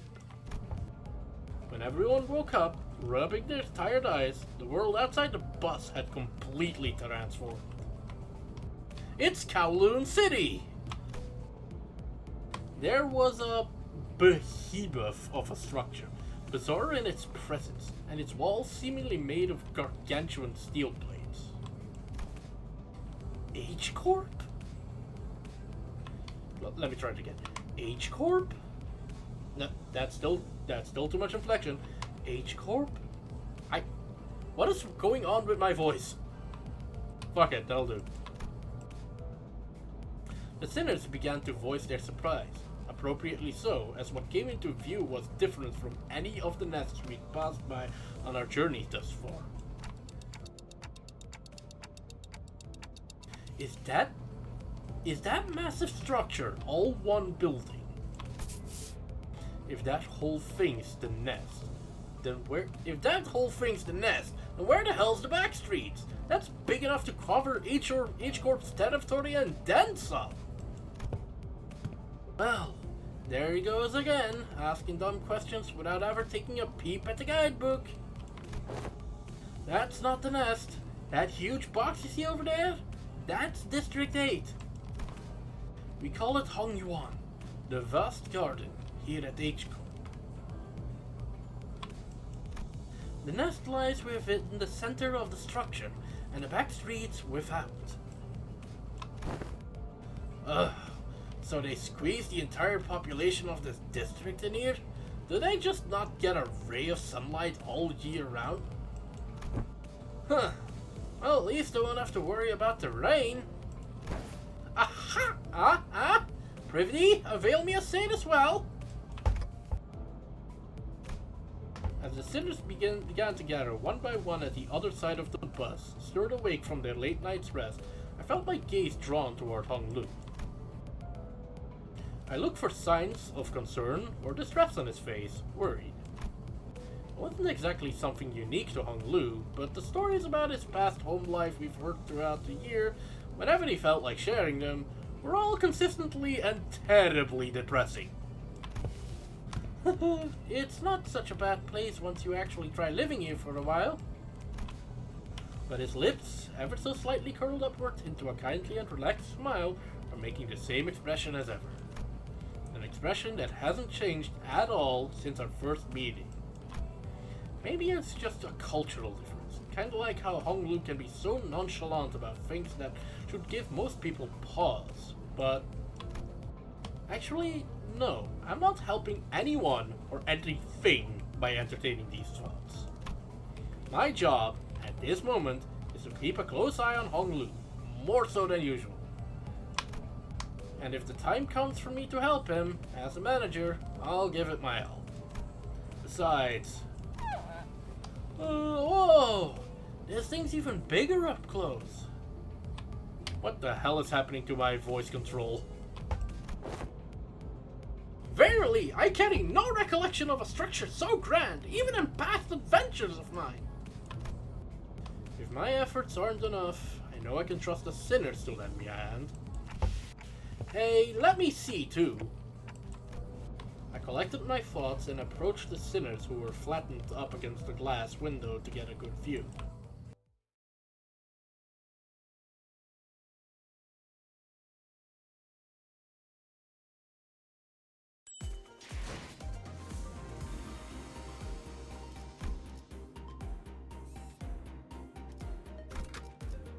The Duel. That's a concerning title. 이제 좀 일다 부르신다면 명을 받들 주먹으로 말뚝. 선글라스 벗 I have enough Heisho to fill out a party, but I don't have them 놓치지 leveled. 말게. Once we left the bus. Why are we leaving the bus? Oh man, I can't believe we had to get off the bus here. We have to make a formal complaint against H-Corp for this crap. What the hell were they thinking doing shoddy construction work at the entrance of the highway that leads straight into the nest? Many causes there may be to such construction projects, yet perhaps an early warning sign ere our approach to this site would have been as sensible as it. Ugh! Were it not for young Canon's most valiant drifting, I shudder to even imagine the terrible possibilities. It would have been a most awful end to an adventure. It's no surprise that the sinners all had a piece of their mind to speak. As we drove up to the entryway, we unexpectedly came across a mess of badly put together steel plates blocking our path in the middle of the road. Karon quickly spun the bus around, which meant that everyone ended up being thrown about like ragdolls. Also, does the city not have signage? I feel like there should have been some orange arrows. That is a reference you guys are probably not going to get. Well, it's not really a reference. I doubt your deviation arrows are orange, is all I'm saying. Good thing there was another road off the highway that leads into the city, right? I bet Karon would have tried to reverse gear all the way back to the lost interchange.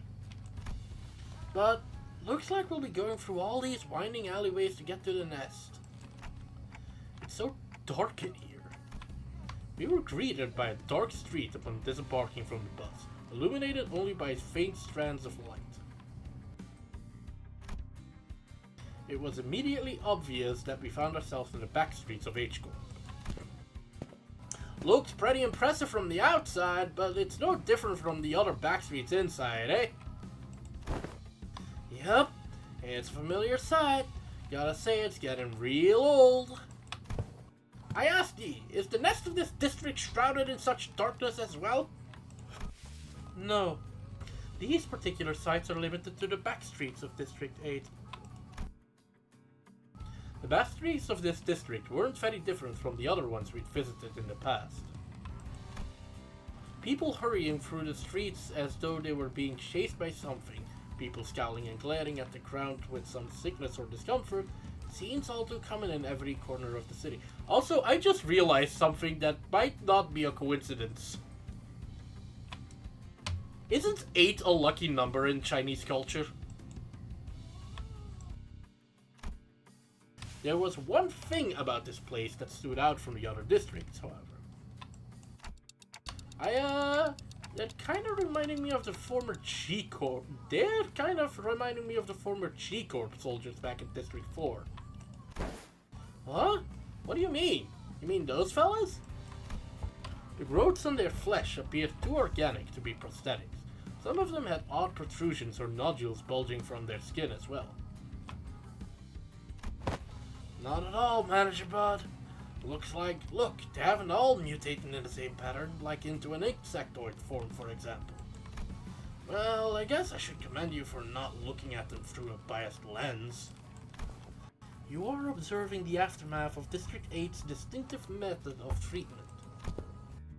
Oh, so this is where the rumors about that bluish healing ointment came from, huh? Apparently they can cure any flesh wound after just one night wrapped in bandages? It seems that certain misconceptions must be addressed. They are the variations of H-Corp's singularity, the bolus. The bolus? She is likely referring to medicines brewed and kneaded into ball-shaped pills. Correct. H-Corp, or the Hongyuan Bioengineering Group, mainly manufactures boluses that contains essences of treatment.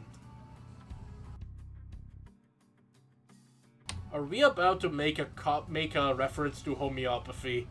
Please don't. The boluses may be taken orally, ground with water into a paste and applied directly to the affected area, or dissolved in water, soaked into bandages and wrapped around the necessary area for treatment.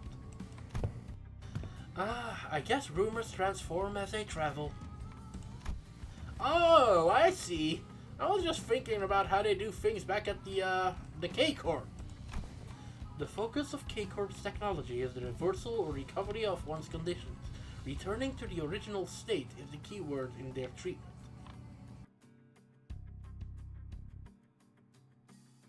Something smarter in analogy.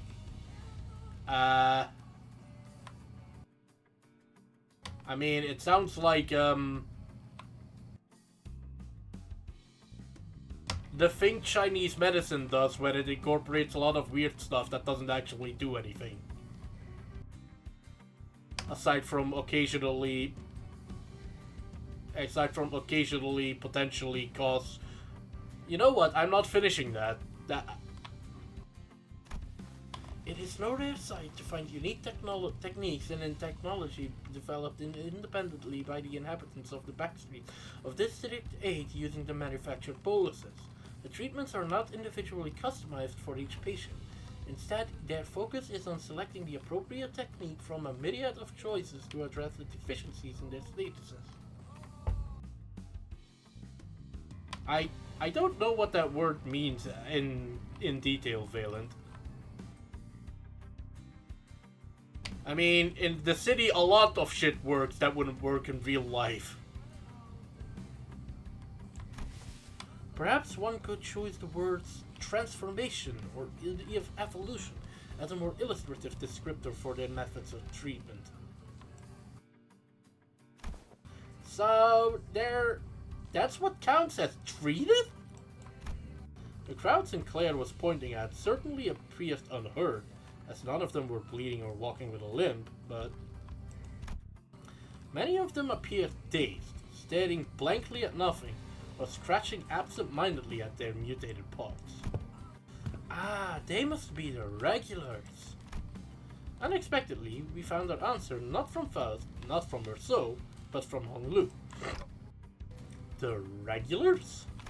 Yes, I've heard of them as a child. People who've grown too accustomed to visiting the clinics in search of their mystical treatments. The regulars might appear more intimidating than most people at first glance, but apparently all the side effects they've been stacking changes them in strange ways. It is highly likely that their interoperation conflicts or issues will arise when applying highly disparate treatment methods to a single body. In other words, don't mix your medicines, you assholes! At least it's a cheaper alternative for people who didn't sign up for the life insurance. You speak of life insurance? Yes, life insurance. There's a special insurance option to bring the client back to life upon the event of their death. So the irony isn't lost on me, but I thought resurrecting people was one of the head's taboos. The head does not consider the revival via life insurance to be a violation of their non-resurrection taboo. It is likely that, on a technical level, this revival was actually categorized as brain resuscitation as opposed to a full resurrection. Degradation of its function is considered, of course. Another fatal downside to this technology is that, unlike the manager's clock winding, the subject cannot be brought back if their brain is destroyed. Also, there is a risk of significant losses in the process of information transference. Losses, huh? So maybe some of their mutations could be more than just the side effects of these treatments. Maybe, but I heard it takes more than one of two revivals to change that much. Mirai life insurance, indeed.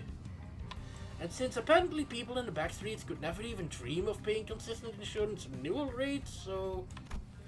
After all, who would sign up for insurance if using its services could reduce them to such a pitiful state? Yeah, they appear pathetic and pitiful to you rich bastards, don't they? You'll soon be in the same boat as them, so save some pity for yourself. Identify yourself! The stranger's voice cut through our discussion like a foreign instrument. We turned around to find a large group of people who were clearly up to no good. You must be the young master of that high and mighty Jia family, eh? I can tell just by looking at your pretty face. Your friend Songlu? No. I haven't had much chance to get acquainted with people from backstreets, so... Nope, I've never met them before. Of course you haven't. Too busy living large, playing gods in a whole different world from us plebs, huh? Not that it matters. We're just here to take the thing you brought here for submission to the family hierarchy evaluation. The what evaluation? Okay, there's clearly been a misunderstanding. There's quite a lot of them. We're not off to a great start here, huh? Man. Actually, no. It'd be a violation of our office's core values to jump them like we're some common thugs. I, Shan San, third son of the Triax office, challenge Jia Baoyu of the Jia family to a duel. Our wager will be that the winner can take anything they want from the loser. Wait, what do you mean a duel? Duel! It's time to do the duel. I have heard tales that the duels of the Honorable Saint Fixers of the St. Hank Association Eastern Branch announced their intent to duel by stating their affiliation and name, instead of casting their gauntlets. And the pamphlet that young Ishmael had presented before me earlier presented the truth that the Triax office is indeed an office of the East, though they are indeed of a lesser quality. 'Tis a true, genuine, accurate declaration of a duel that we behold. I can't tell if she's glad that someone actually read the fucking pamphlets or annoyed at Dawn being Dawn. So, it's just a fancy way of saying 1v1 me, let's go, innit? I never thought I would hear Heathcliff spouting gamer talk. Heathcliff of all of them. I mean, this guy doesn't look too tough. What do you think, Faust? Agreed. This individual does not seem to possess any particularly exceptional skill that may pose difficulties for Onglu. I think it's going to be okay. I'll be back in a minute, Dante. You sure this is okay? I don't think you're going to lose against him, but, you know, just in case. No worries. I have some childhood experience with duels myself. I've done about 10 of them, I think. Ha! So the rich boy's dabbles in some duels, has he? I think you misunderstand. I meant to say that I've done about 10 of them a day. Oh, but grandmother sometimes let me skip them, so I might have been slightly fewer than that on some days. What? Hong Lu of Limbus Company? No.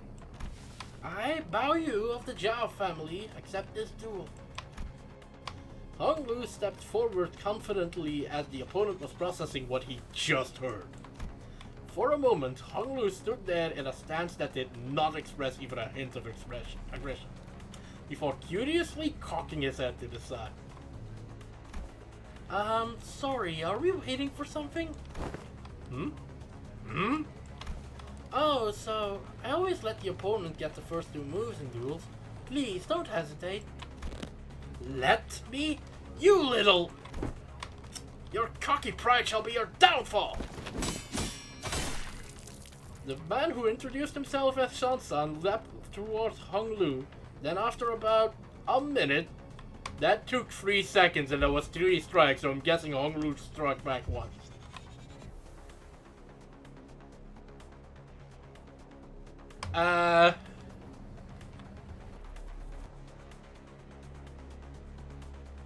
Faust is stronger than Hong Lu, you mean? I mean, assuming she even is. Because that lineup was a bit... I don't know how seriously to take the middle parts. Like the thing almost said, nobody cares about anyone who isn't first or last.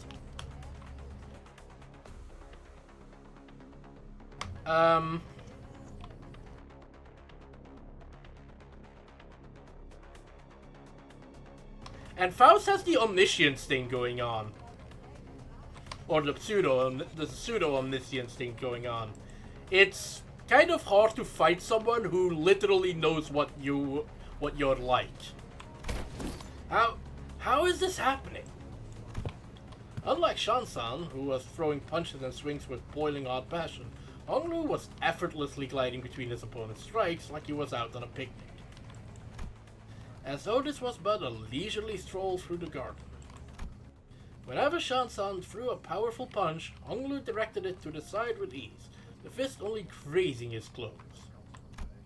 We were mesmerized by the feathery light movements of his hands and feet that effortlessly glided through the air, until, after one blink at you'll miss it moment, we realized that Shan-san was already face down on the ground, defeated. I would like to once again make an apology to the entire Chinese populace for my butchering of your language. Huh?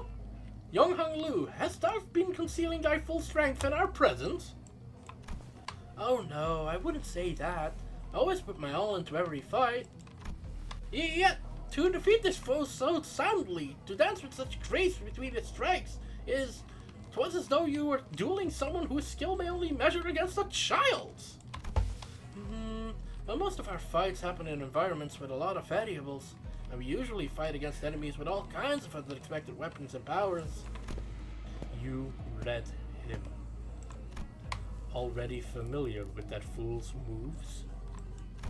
Oh, yes. One of my Biwu instructors used similar techniques as this gentleman here. Practice makes perfect, and perfection makes an expert, right?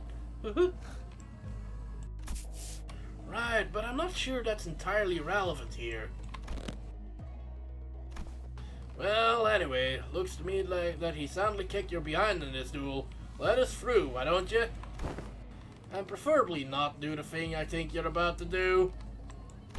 This duel wasn't overseen by a notary office anyway, and your employer's not gonna let this failure slide if we just leave. Don't just sit there, move your asses and jump it! Pathetic. Pathetic. I can kinda see how we're becoming experts at getting jumped. With the bitter cry of the defeated, his gang rushed toward us. Don, please! Ooh, this music's cool too. Don, please file a complaint with Zank Association.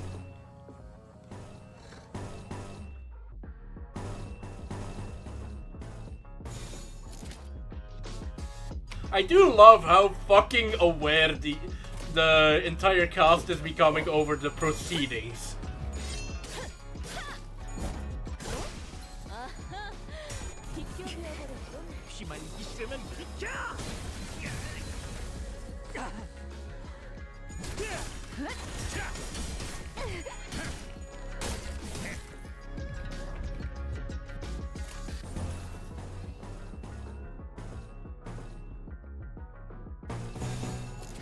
집속불 뇌파 충전.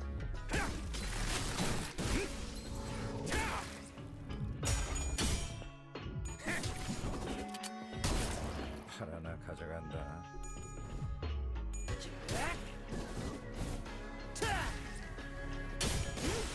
확실하게 달라지는 감각이었네.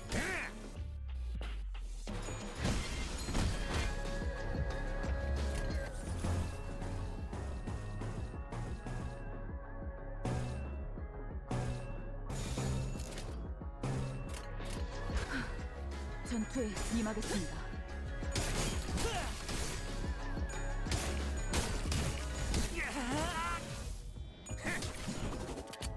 찢어진 독같이 흐느적거려.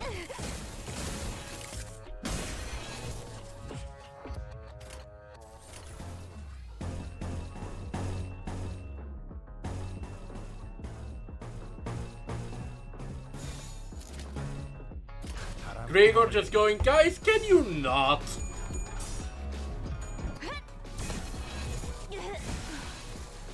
소란이 줄었네.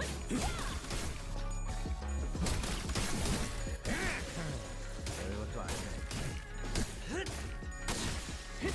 기름도 나오지 않는 한결 낫네요.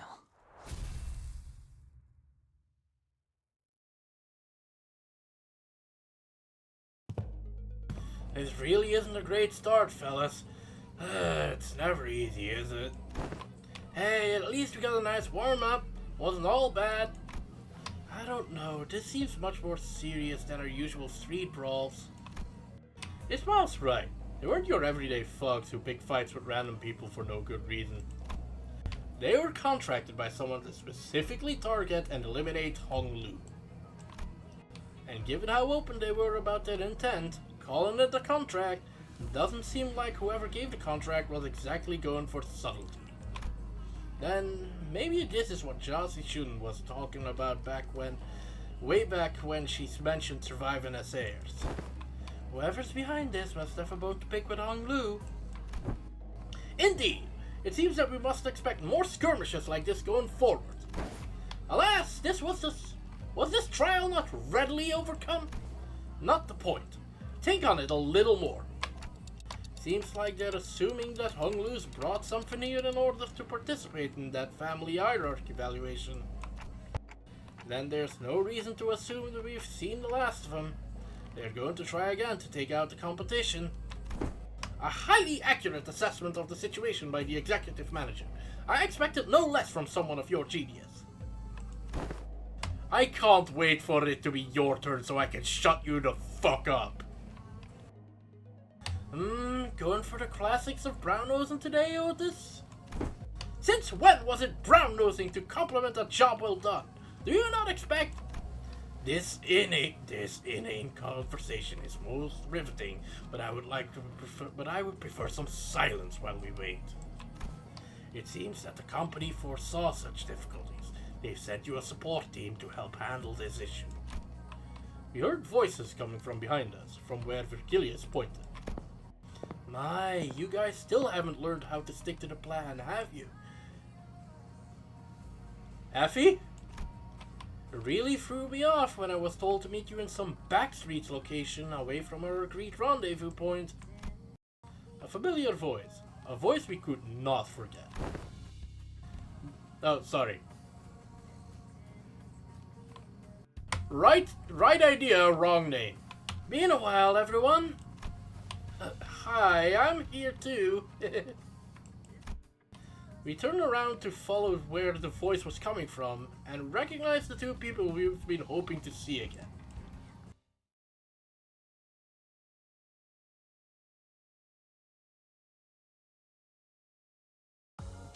싹 다 정리해버렸네. 아, 이러면 돈이 덜 나오는데. 아, 이런 그럼 내 지갑 좀 볼까?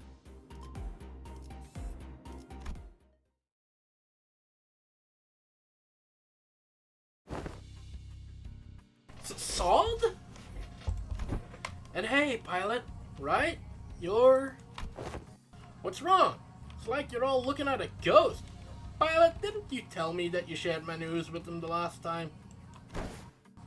I did! I sure did, ma'am. Oh, yeah, he did. The sinners each recovered from the initial shock of seeing them again. And soon their faces began to bloom with relieved smiles. Well, good to see that things haven't changed much around here. Sod, we're so glad to see you're okay. Tick-tock to you too. Good to see your gears are turning just fine. That is not her voice, but it is her voice now. Sod smiled with a familiar grin.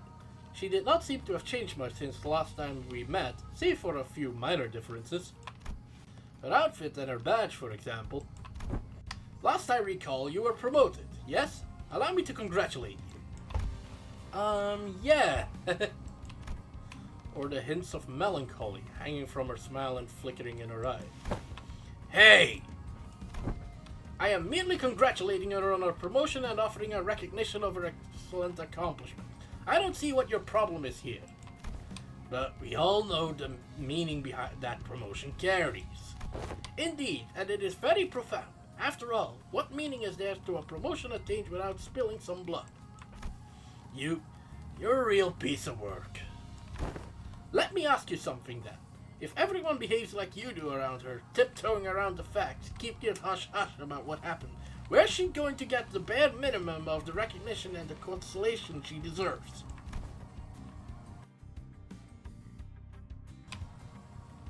I hate how she's half right, but also going about it completely wrong. Hush hush would have been nice. I've even overheard some of them whisper that I let my partner die just so I can snag a promotion. So, in that regard, I appreciate that, Otis. If we're being technical, I did die, except my brain wasn't dead. Not even K-Corp's regenerative ampules could have revived me if it wasn't. Then Effie also... Then did Effie also? Apparently they went right for Effie's head when they stabbed him with a prosthetic. According to the coroner's autopsy, K-Corp ampules, life insurance. Neither of them can revive someone with a damaged brain. It is what it is. Anyways, let's not dwell on the depressing stuff. We're here for work, so let's get some work done. So let's talk about work, okay? Pilot? Yes, ma'am. Well, let's see here. Coincidentally, I happen to make friends with a feller who has ties to the Jia family, so I brought him over. Hey, is that everything? Yes, sir. Brief it over. Just as everyone was reeling in stunned silence at the least informative, least helpful briefing we have ever had the pleasure of sitting through, Ismael was the first to catch herself. She looked up at Sod. Sod, can we rely on you for some elaboration here? The briefing was a good demonstration of the necessity of educating the 5 W's and 1 H principle. Looks like we'll have a lot to discuss once we get back, pilot. Did I do something wrong? Shh, pilot, buddy, just stop. You're digging at yourself a deeper hole with every word. Gregor quickly leaned in to warn Pilot, but it was likely too late. A nigh unnoticeable crease had already formed between Sod's brows. Prior to commencing this high-priority operation, it was necessary for us to find individuals with connection to H-Corp. So we, as the preliminary observation unit, were put to the task, and we managed to establish a connection with an individual. Oh, someone from my family? No. We tried, but your family proved to be a rather difficult nut to crack. However, as we were wasting our precious time with all our leads, Pilot pursued an unconventional method to establish this connection. I really didn't hold back on compliments then, and this is how you...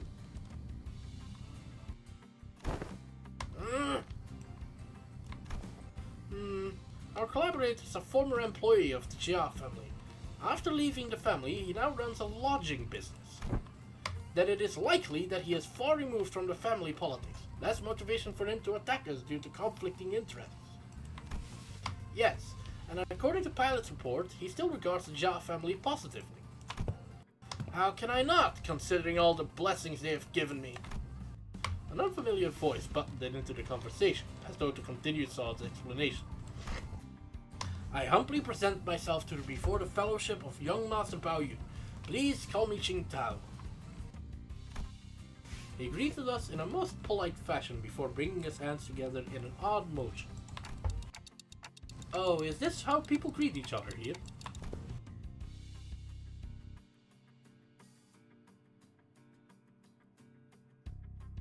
Yep, it's called the Bao Chuan gesture, bringing fist and palm together to express respect and peace toward the receiver.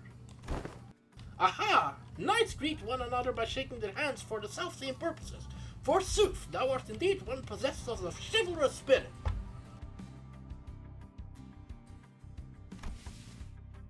Ah, indeed. Much did I worry about the qualities of people young master has surrounded himself with, but I see that he is in company of those wise in the ways of the West. I prostrate myself before the vast breadth of your knowledge. What grand generosity it is to open the jar, the waterways of wisdom to quench my barren lands. I don't like this face. What is happening?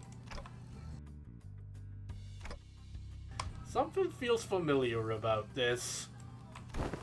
Nah, she's been getting less and less verbose with bootlicking these days. Not like this guy, for sure. That's true. He's kinda like... how should I put this? A bit much. What are you guys talking about? Communicating only by the sound of ticking clock. This is something I'd already known ahead of time, yet... what a most curious exchange to behold in person!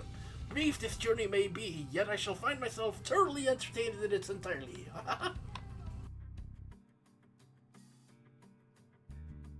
What is happening? Maybe it's the subtle sprinkle of disrespect that reminds you of the usual flavor? Wait, is this about me? You dare! Ahem. Was all that bootlicking she did supposed to be a source of pride for her or something? Otis shook her head with clear distaste and strode toward me. We are nothing alike, executive manager.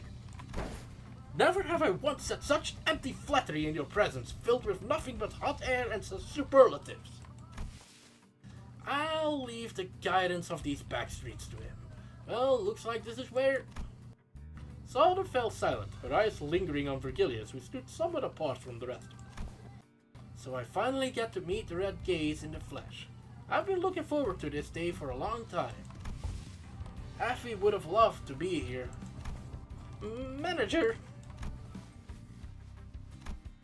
Vergilius seemed to sense her lingering gaze and walked toward us after nodding slightly in her direction. Manager Sod. Manager Sod. Let's not make this any longer than it has to be. I'm not happy to be helping you with your businesses.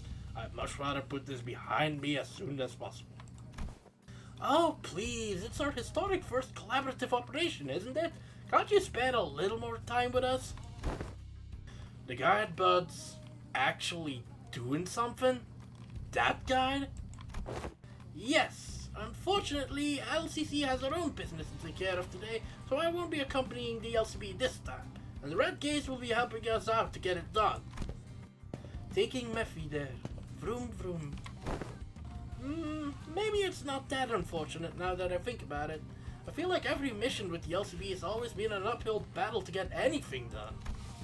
Well, you see, back then we were... Just messing with you. I'm sure we'll have another chance to work together again. That's a death flag. Boss, we don't got much time. Wait, before you go, I think you owe us some explanation, Vergilius. I will leave the details to Miss Faust. I am quite busy.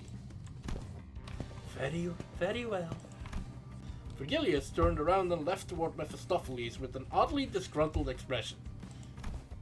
Well then, I'll see you around. Next time, I'll show you all. I'll show you that I can carry my own weight. You know, oh boy, the last time we met I was so darn prophetic. Pilot, competence is shown through action, not words. Sada and Pilot gave us a light nod before following Virgilius.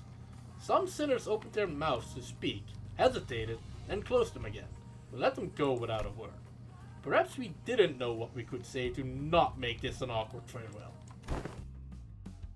Very well, please, this way. Or maybe we were simply mindful of this guy who was responsible for the quality of our stay.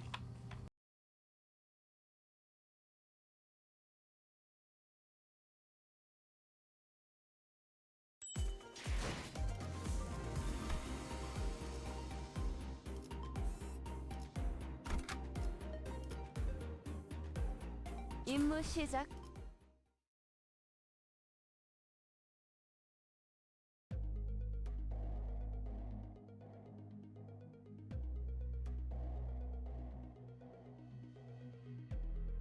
Deep resentment ought to be washed away, for when the forerun comes betwixt the burnt torch shall a star fall astray. Are you sure we're going the right way? I don't like the sounds of these weird songs. The main streets are most likely teeming with those seeking to bring harm to the young master. We must venture an alternative path. And like he said, there weren't any skirmishes once we made it deeper into the dark alleyways. The lack of foot traffic would normally be pretty unsettling, but I guess that's what we needed at this moment. As for the song, it's a song that's become rather popular in the backstreets in the recent months. The lyrics are pretty, ominous for a popular song. It is a song that spread through word of mouth. It sings about the decimated Kong family. This is not the place to discuss such matters. I will share the tale in a more appropriate setting later, should we come across it. Didn't know there was a song like that. Is this the first time you've heard of it too, Honglu? He's a posh git from a posh family. I doubt he's ever set his precious feet in the back streets, so it's no wonder he's never heard anything like it. I haven't been to the back streets before, but Heathcliff isn't wrong. I did spend most of my time in my room. That is precisely because you were the most treasured one of them all, young master. Much like how the jade of the greatest worth is to be cherished, prized, and hidden in the deepest depths of one's coffer, where none shall reach. I'm like him?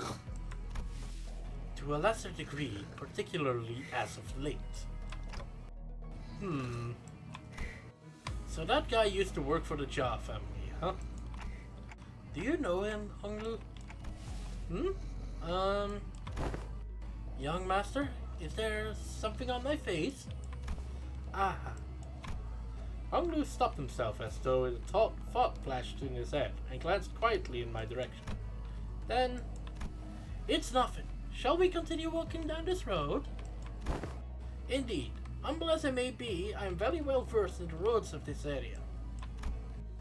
Honglu shook his head at me as he casually changed the subject. It was as though he was trying to hide something we know from Qingdao. Should we be suspicious of something? He is a collaborator, but only a temporary one. A degree of caution would be advisable. Given Pilot's clear inexperience and naivete, we would do well to remain suspicious of this character.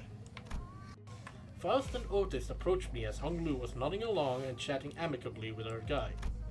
Well, looking back at our journey so far, I think we learned our lesson about blindly trusting every collaborator we come across. With this growing mistrust in mind, I slowly made my distance from the guide before asking Faust the burning question. So, what was that about back there with Virgilius? Something about him going off to help them out? The consequences of his actions at Wuthering Heights. Oh. His actions were a violation of one of the more important items in his contract with the company. He is simply taking responsibility for the breach of contract. I think back to the incident at the manor. Feels like such a long time ago now. Well, that's kind of a bummer. It really helped us out of a pickle. What? That's what they're dragging him away for? Is there a problem, honored guest? It's nothing. Nothing at all. No problemo. Right, Ryoshu? Ugh. S.U. Idiot. Merceau, can you carry Heath for a little bit? He's dead tired. It will be done.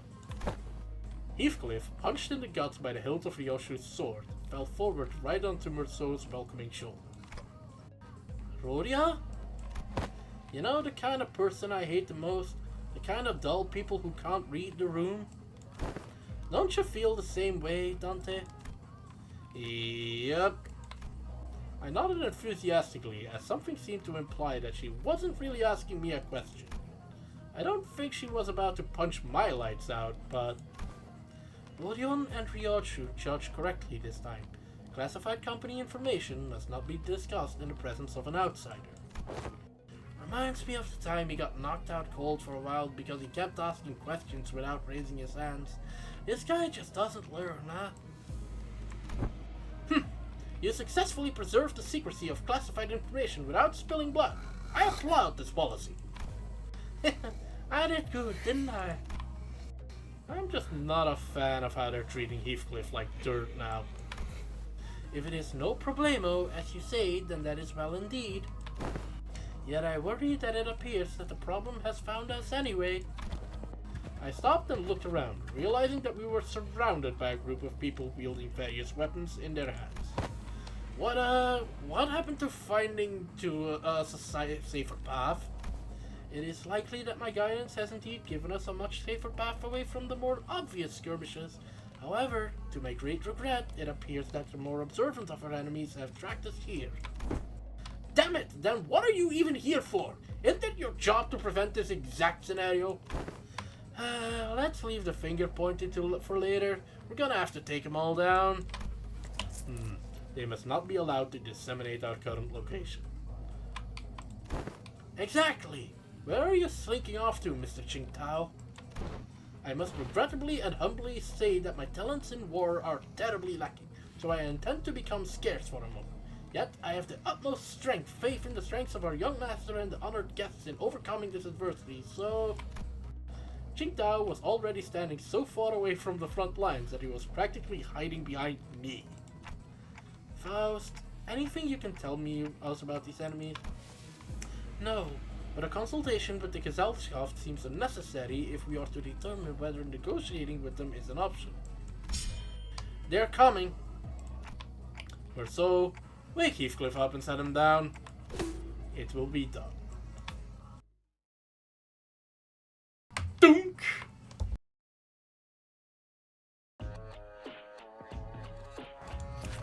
Sharp-looking stranger, that is unhelpful. Gain 2 shields for every type of negative effect on self. Are there even 10 types of negative effects? I mean, I guess there are.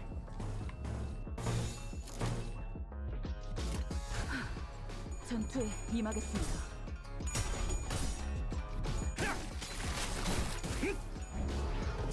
I guess five main status effects, also paralyze and offense and defense level down is already 8. Bind, multiple kinds of power down, yeah, that would get to 10.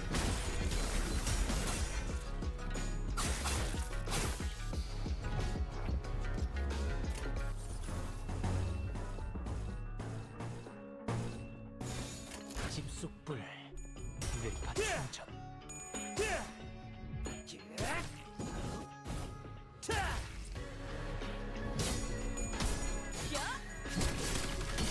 늘어졌네 저거.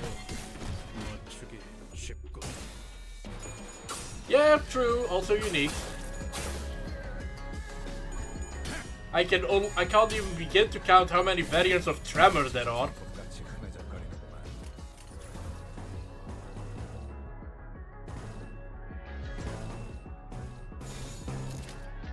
집속불 뇌파 충전.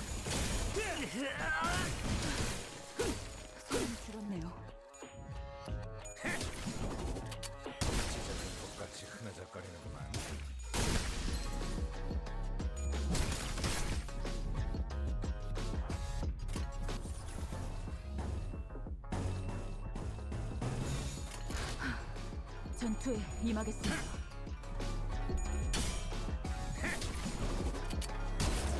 하나나 가져간다. 피만 있으면 비켜!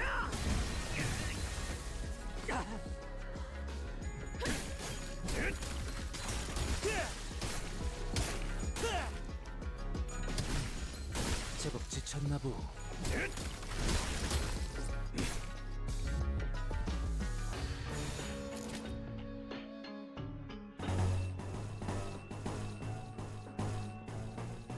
I need to either bench Ishmael or apply her. 내가 시범을 보이지.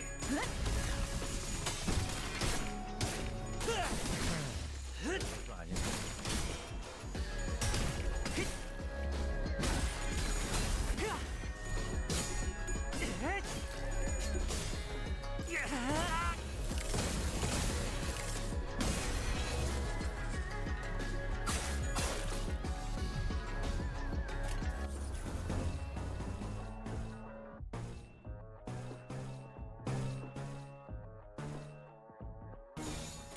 집속불 내 가충전.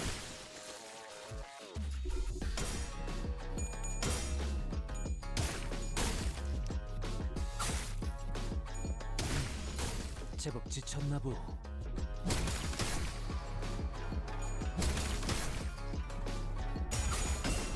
I don't think I have the ego shards though.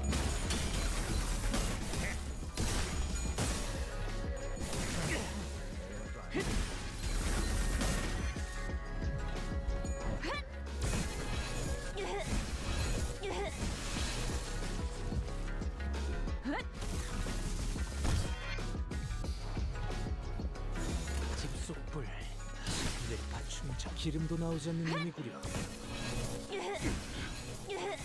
Thanks, Ishmael. You could have just not, but okay.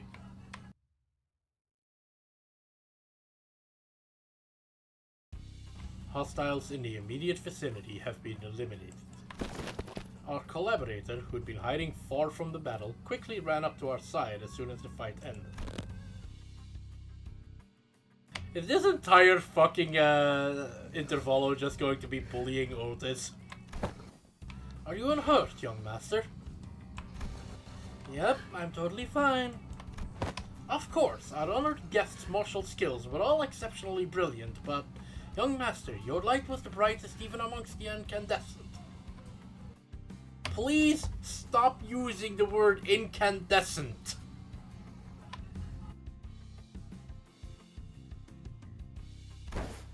This humble servant could not hold back his tears at this wondrous sight.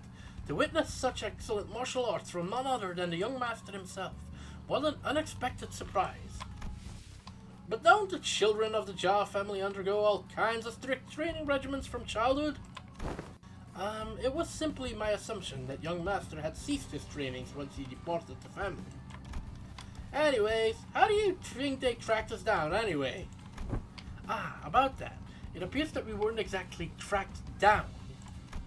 Perhaps it may be that the ilk who lurk in these parts of the back streets recognize the young master's venerable countenance. I don't think my face is that well known. The family hierarchy evaluations are nigh. Every soul living in Hongyuan must know the face of the young master who is loved by every elder of the family. It must be that they are under the assumption that you are carrying something of great value. Family hierarchy, huh? Didn't Jia Sichun say something about heirs back then? They all assumed wrong then. I didn't bring anything precious that the elders might be looking for. Young master, even now? I just couldn't care less about it, that's all. Besides, many of my siblings are much better fit to be the family hierarch than I am. That's... well, that is indeed a relief. A relief, is it? Well, but of course. It is a highly dangerous endeavor to partake in the hierarchy evaluations, so it is of great relief to know that the young master is not putting himself in unnecessary danger. I guess that could be a relief, sort of. None of us are buying it. Whew, now that we took them all down, there shouldn't be any more on the way, right? Greg, can we not jinx ourselves for 1 second? But why are you laughing, Ryoshu? Now I'm worried. Please, do not concern yourself any further. We will take a more clandestine path. I guarantee a safe and easy passage to our destination. Then why didn't we take that path to begin with? I still have a hard time buying that. The lay of this place would constitute a perfect place to set up an ambush in most places, yet you claim this to be the safer path? Yet I must ask you to place your faith in this humble servant, for Hong Yuan is not like most places. Fine, for now. Otis shut her eyes for a moment, out of retorts, then turned to look at Ishmael. Hey, Ishmael, you must have a pamphlet of this place handy, don't you? No way. You're actually going to read it? Why else would I ask? No, I mean, how could I not be caught off guard after almost a whole year of getting brushed off by everyone every time I plead with them to read the damn pamphlets? Like hell, did no one think to... I will find my own intel if you're just going to ramble on and on with your grievances. Okay, fine, here it is. Otis opened the pamphlet and began intently glaring at its text, as though she didn't want to miss even the smallest detail of information in there. Suspicion cleared on her knitted brows.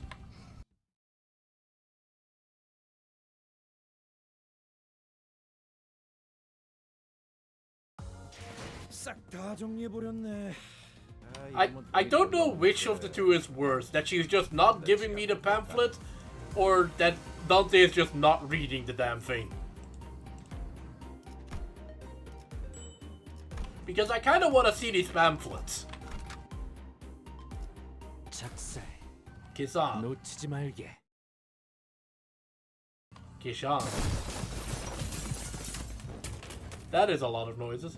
We were on a desperate run.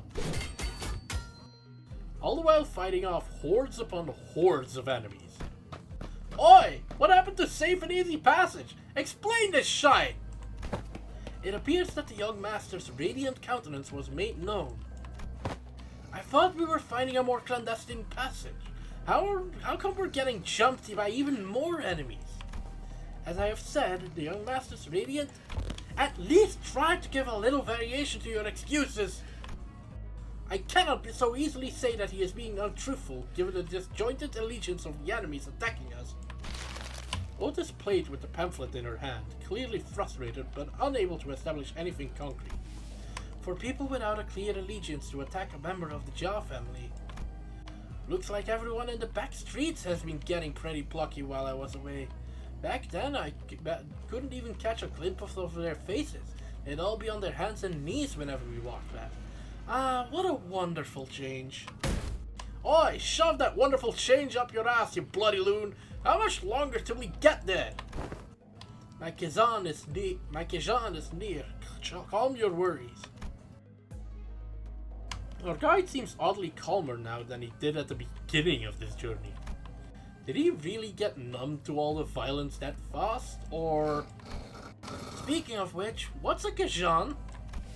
It is a term commonly used to refer to taverns, inns, or equivalent places of lodging in this region. Lodging, huh? Like a hotel? It's gotta be pretty fancy then, huh?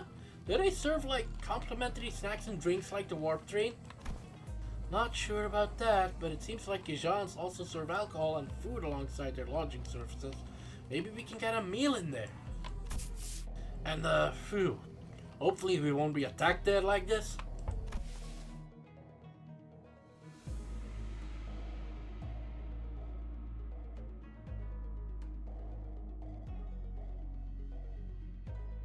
Residential non-aggression taboo. Any mutual acts of violence inside a residential building is, within this particular area and floor of Hong Yuan, a taboo. Wait, mutual! A taboo. We may rest easy within then. No, we will be under fucking siege within. I saw Faust's eyebrows slightly twitch, as though she had just heard the most ridiculous thing. But I guess I'll ask her about it later. Phew, man. If it's for some kind of family hierarchy or family head selection contest, why couldn't they save all this fighting until then? Because it would have been too late. Late how? Every hierarch candidate must have brought incredibly precious treasures with them. It would be nice if they believed that their own treasure is the most precious of them all, but everyone's going to try and take each other's just to be sure. I see. Just in case someone else brought something even better than their own. And might as well kill them too, for sake of convenience. Is that how folks in your family think? What kind of line of thinking is that? But other families didn't seem too different from mine. Damn! Damn! Deepest apologies for intruding upon this most enthralling conversation. However, we may be inviting even further trouble by dallying here. With that, the guide pulled out a watch to check the time. It will be night time soon.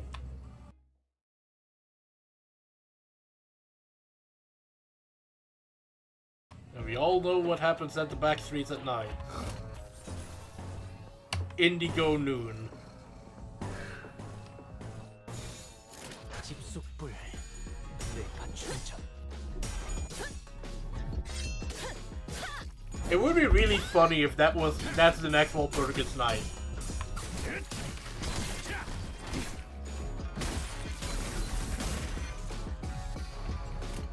Just for the sheer sense of wait, we just did this though.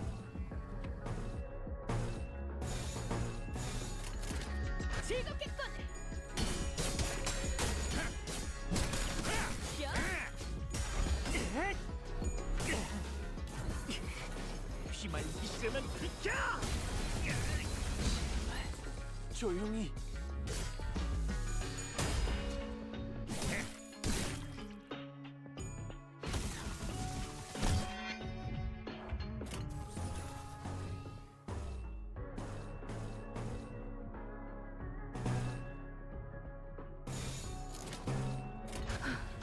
전투에 임하겠습니다.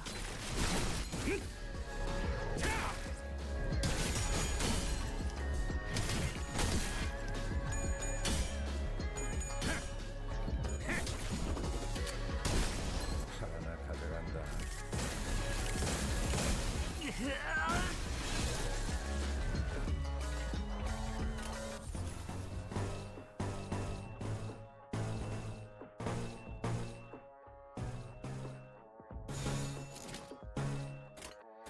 내가 시범을 보이지.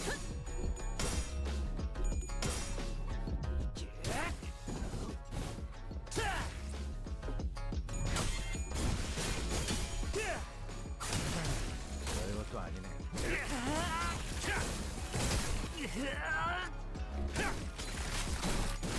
가까워진다. 하나 가져간다. 조용히.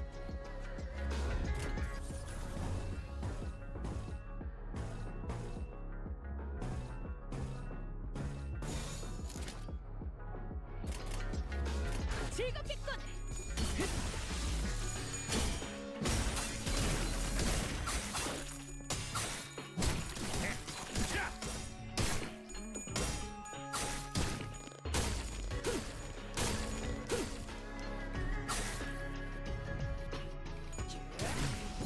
제법 지쳤나 보다.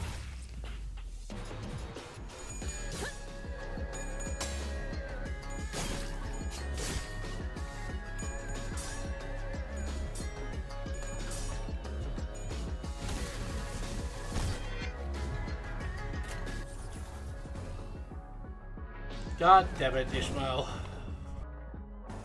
That's not helpful.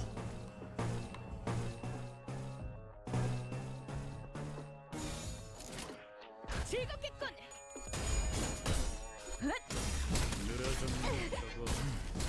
제법 지쳤나 보다. 별것도 아니네. 확실하게 달라지는 감각이었네. 한결 낫네요.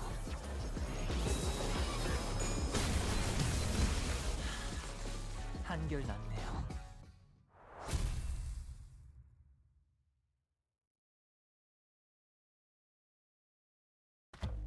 Now, here we are.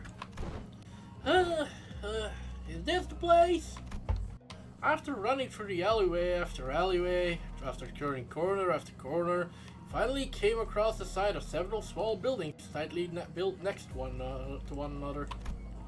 At the center of them was a building lit with red lamps, adorned with a door plate with complicated looking letters scribbled over it. This is shoddier than I expected. Hey, isn't this place a bit too trashy to house your precious young master? That is not our building. Please look this way to see where our honored guests will be staying for the night.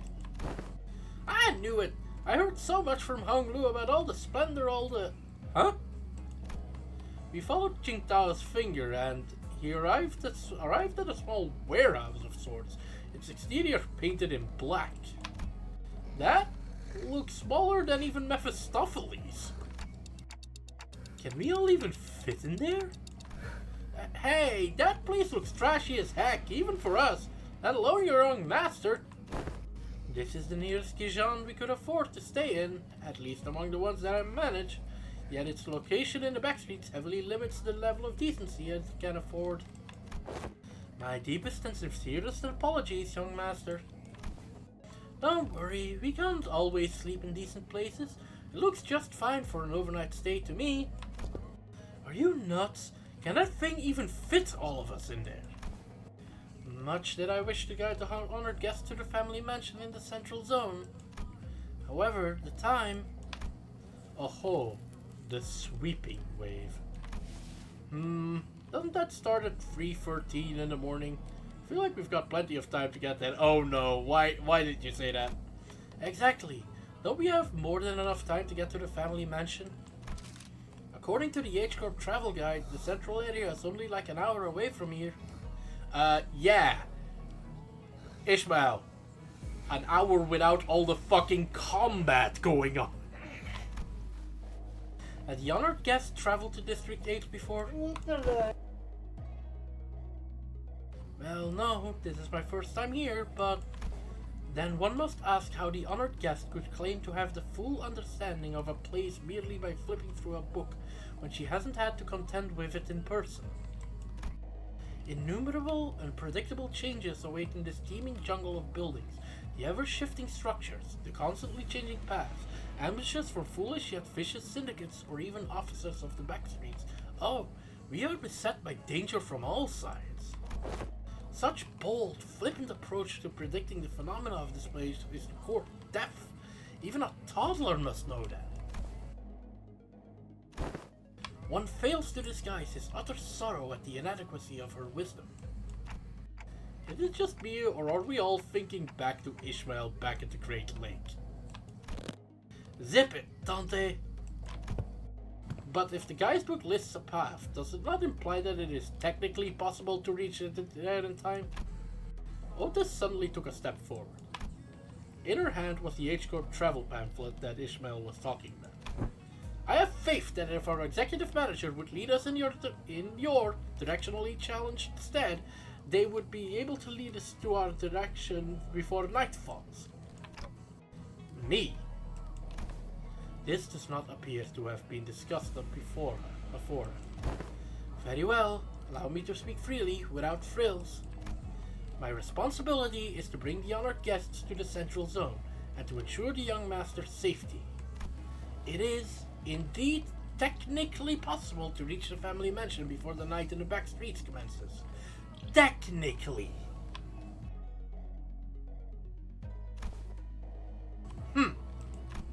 Yet, not even one iota of danger to the young master shall be permitted. The mission that has been so graciously bestowed upon this humble servant is not to guide the young master with haste, but to guide him with utmost safety. Aho! It is said that those engaging in the strategies and plans must remain wary of losing sight of their pursuits.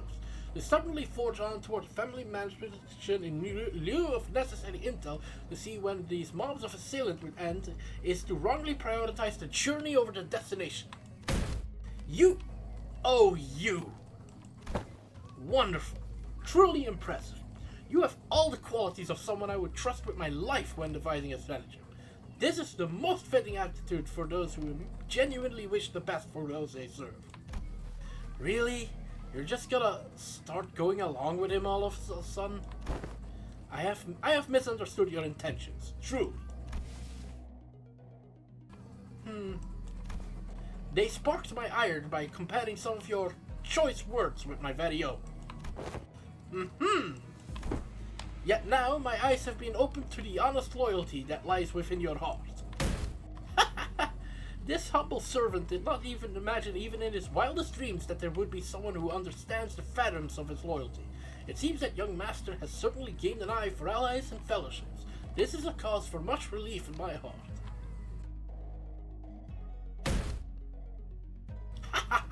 Listen to him! This one knows how to jest! They're basically best buds now, huh? I may have lost my cool for a moment there. Anyway, this man speaks true. It is highly likely that we would be exposed to attacks of a similar nature were we to continue moving at this time. She's just fully on his side now, isn't she? That's when I realized that she was looking in my direction. The exaggerated smile had all but completely faded from her face, replaced with an odd but dead serious expression. When our gazes locked, she nodded. She must be completely turned around by that guy. Is this her way of saying, so long, I'm gonna quit and work with this guy now, thanks for everything? Dante, you moron! And as for this hotel, it is still much better than sleeping in outdoor tent barracks. We should be able to relieve ourselves of some fatigue here before moving on. Did you not earlier insist on continuing our search for better accommodation with the greatest vehemence, Miss Otis? Yeah, whatever. We get your point. Let's go inside. Phew! My humblest self can only behold your generous acceptance of this insufficient lodging with the deepest gratitude. After all that serious talk, the man seemed oddly relieved to hear our decision as he brought his fists and palm together. Architecture of today mustn't be judged with such haste merely by an observation of their exterior. The interior may hold aught to be surprised of. Worry not. With Rodion surrendered, wouldn't that be nice? We made our way into the building. Oh, it actually ain't so bad. It's clean in here. This place presents a rather classical aesthetic. The landscape paintings lining the walls give off a rather sophisticated mood. And it's much more spacious inside than it looks from the outside. Did they use some kind of space expansion technology in here too? No, it seems that the building only appeared small due to the density of structures in proximity. Well, the door is now open. Should my presence be required, I shall be in the small shed next to this building. Please do converse freely. The man smiled awkwardly and quietly excused himself as the excitement among the sinners began to grow.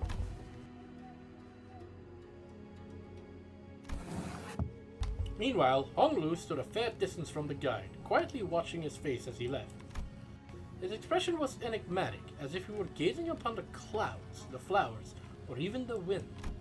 Yet there was no light in those eyes. It was as if they beheld a storm cloud, a desolate field of wilted flowers and a howling destructive gale.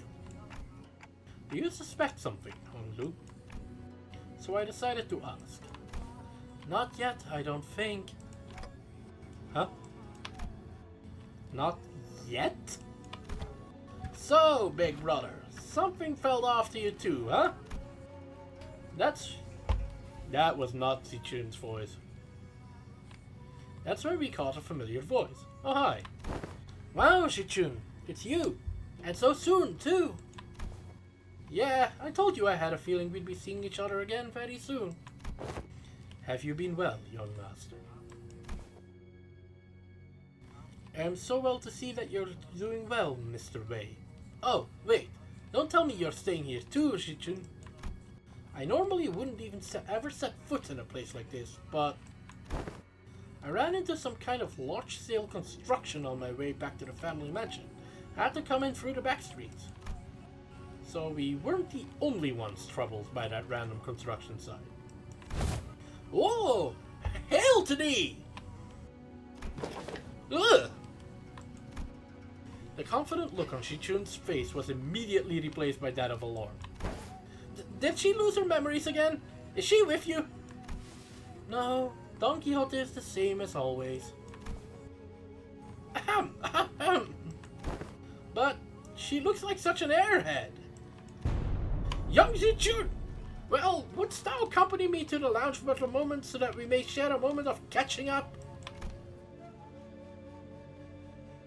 Damn, Zichun. Oh, yeah, actually, let's do that. Hold on.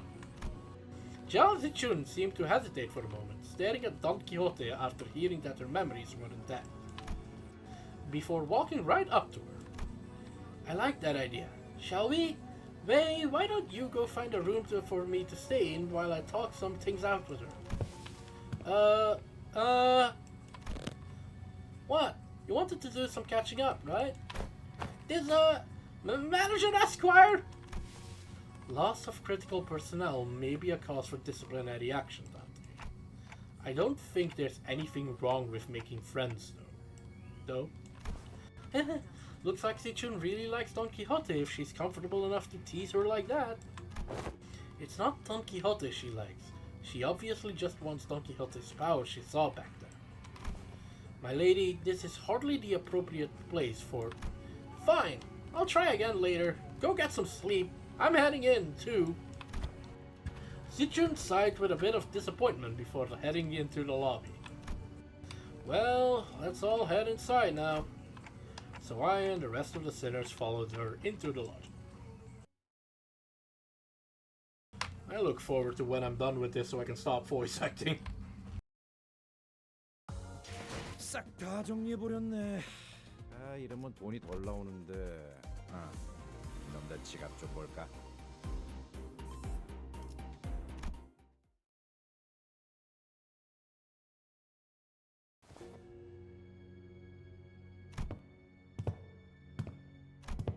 Everyone was busy looking around and commenting on various things in our lodging, but Sinclair appears to be the most anxious of them all.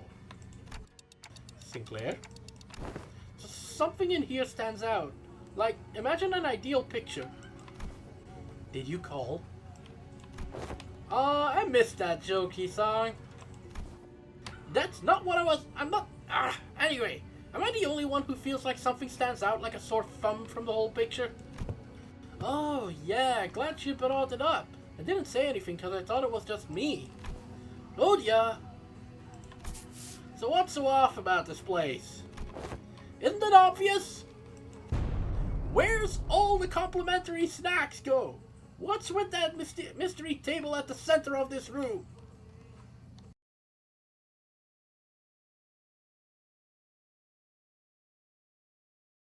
God damn it.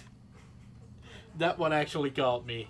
Good job, Project Moon. You made a joke work.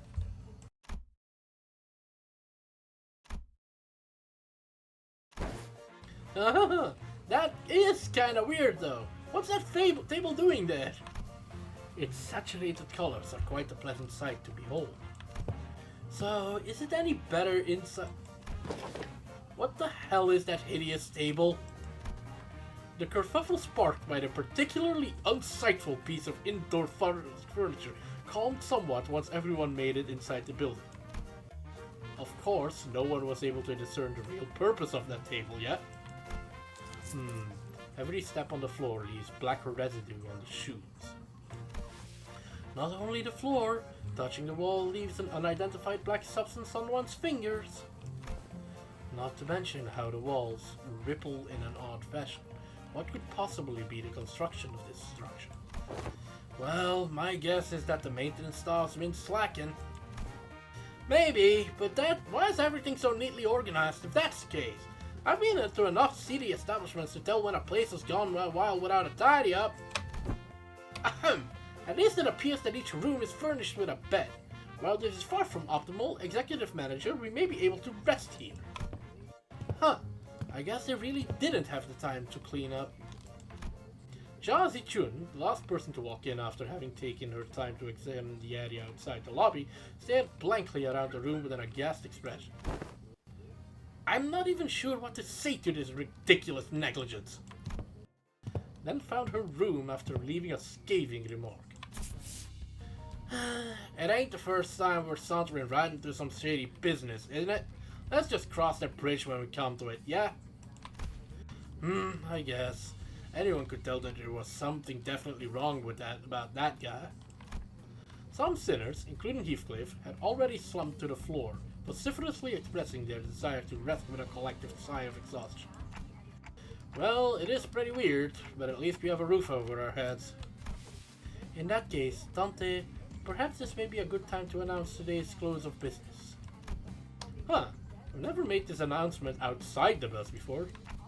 Oh, right. I hereby today confirm today's close of business for the sinners. Understood. Thank you kindly. Starting now, you will all be given a maximum of 12 hours to partake in sleep and rest. The duration is subject to change. Have a good night. As soon as she finished, the sinners each began to relax in their own ways, some stumbling into their rooms while others lingered to speculate over the bizarre table at the center of the room. It's just a table! It's a lobby table, Jesus Christ! There's even cookies on it. Save for Otis, that is. Got something to say, Otis? Yes, Executive Manager. It's about our guide, Qingtao. Oh, your new best friend from earlier? Seemed like you guys were getting along pretty well. What? That is simply untrue. Did you not see the signal I gave you earlier? What signal? Oh, you mean when you nodded slightly in my direction? Indeed, that individual has an informational advantage over us when it comes to this locale. Regardless of how sound the accusations we came up with were, he would have been able to explain them away using his familiarity with the region. I thought, as the party with an informational disadvantage, it would be wise to feign camaraderie and friendship with that individual and go along with their plans while trying to dig out as much intel as possible. I seriously thought that suspicious guy totally won you over. Executive Manager, I've been in this business for many years. How could you even imagine that I would be fooled by an amateur spy who's so overtly suspicious? It's nothing. Otis's disappointment was palpable, but she stopped herself as though she remembered that there were more important matters at hand. While it is uncertain as to how long that individual will be accompanying us, it would be reasonable to speculate that he approached the LCCB with the explicit purpose of eliminating Hong Lu, Zhao Baoyu. I present the fact that it was Pilot, that is inexperienced greenhorn, who somehow conveniently came across this connection, as another evidence supporting the suspicion. That's also true. Faust also has information to share. Faust joined the conversation after listening to us discuss for some time. A review of every known taboo has failed to identify one he called residential non-aggression, that universally prohibits acts of violence within residential areas. Then that also has to be. It is too early to come to conclusions regarding that matter. It appears that this area, Hongyuan, has taboos that change depending on your location within its territory. However, considering every other circumstantial evidence, we can come to a conclusion that he was most likely lying to us. Your assessment cannot be denied. In that case, we must already be deep within the enemy's machinations. The constant stream of random assailants we faced earlier was also most likely also a part of their plan. It may very well be that this building itself is also a trap, yet we lack the intelligence about this particular backstreets to be certain. However, we do have one minor advantage. It seems that they have severely underestimated our capabilities, given the low caliber of the assailants they decided to send after us. One thing we can capitalize on is that mutual lack of intel. Keep our guard up, remain alert, and we should be able to navigate our way out of this trap, Executive Manager. Okay, I get it now. I'm sorry about the misunderstanding. Honestly, I didn't know who or what to trust. Then I would appreciate it if you could trust me fully next time. Otis bowed politely and returned to her room. Faust and I chatted a little more about Qingtao and his plans, but our discussion ended without bearing much fruit.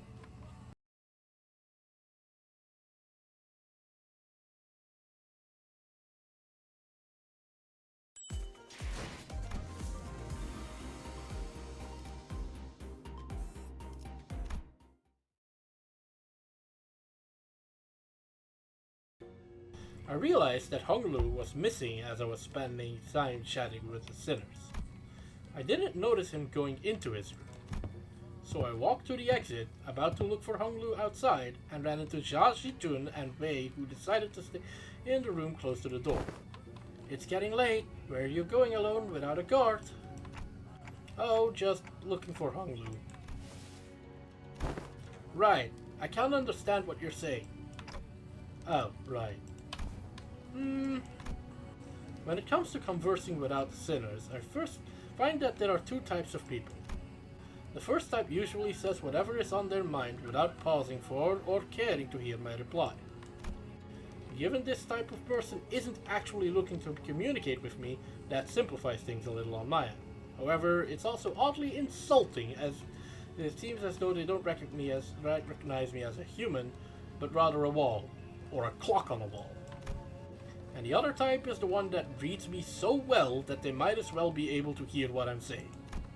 Vergilius falls into the latter category.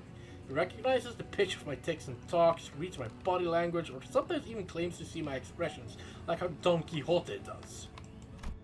And Jia Zhijun, who saw through me with that short exchange. Okay, let's see. Just looking to get some early morning air? Oh, does your prosthetic head even have a respiratory function? Wouldn't have guessed from the way it looks. Did not belong in either category. No, not really. I'm just looking for Hong Lu because I haven't seen him in a while. You're shaking your head, so no. Then are you looking for something to eat? She's a new one. The type that tries to figure out what I'm saying without asking for help. My lady, would it not be wise to wake or find someone who may be able to translate? They would have done that themselves if it were something important. I'm kinda curious though. What was that hand gesture you made when I first asked? You, brought your index finger up to your cheeks. Well, Hong Lu is always smiling. So I thought maybe I could simulate his smile to convey that I'm looking for it. Perhaps it was an effort to express cuteness or beauty. What?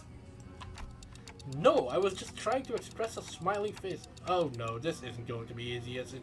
Grab a pen. Use your device. Something. Huh, they're tick-tocking a lot more vigorously. Hey, I think you're onto something.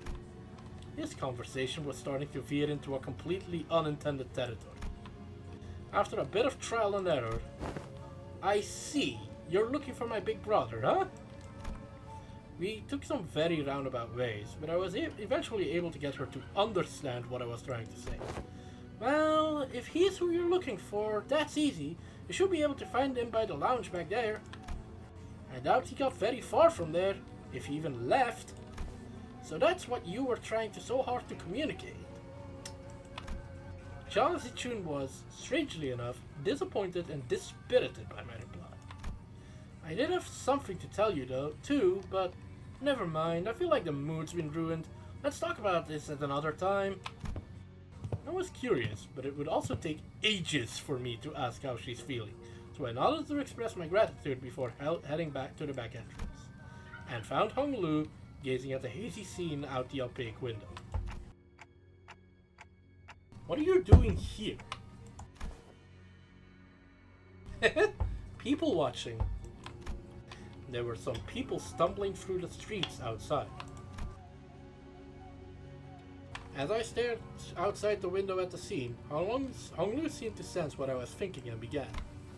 Are you worried for me, Dante? Well, yeah. It's your turn, Hong Lu. Really is. I'm back at H-Corp and everyone's talking about the family hierarch selection. But you don't seem to worry about me at all. Because I did not wish for anything from Limbus Company. Really? Did I misread that? Oh, you don't have to worry.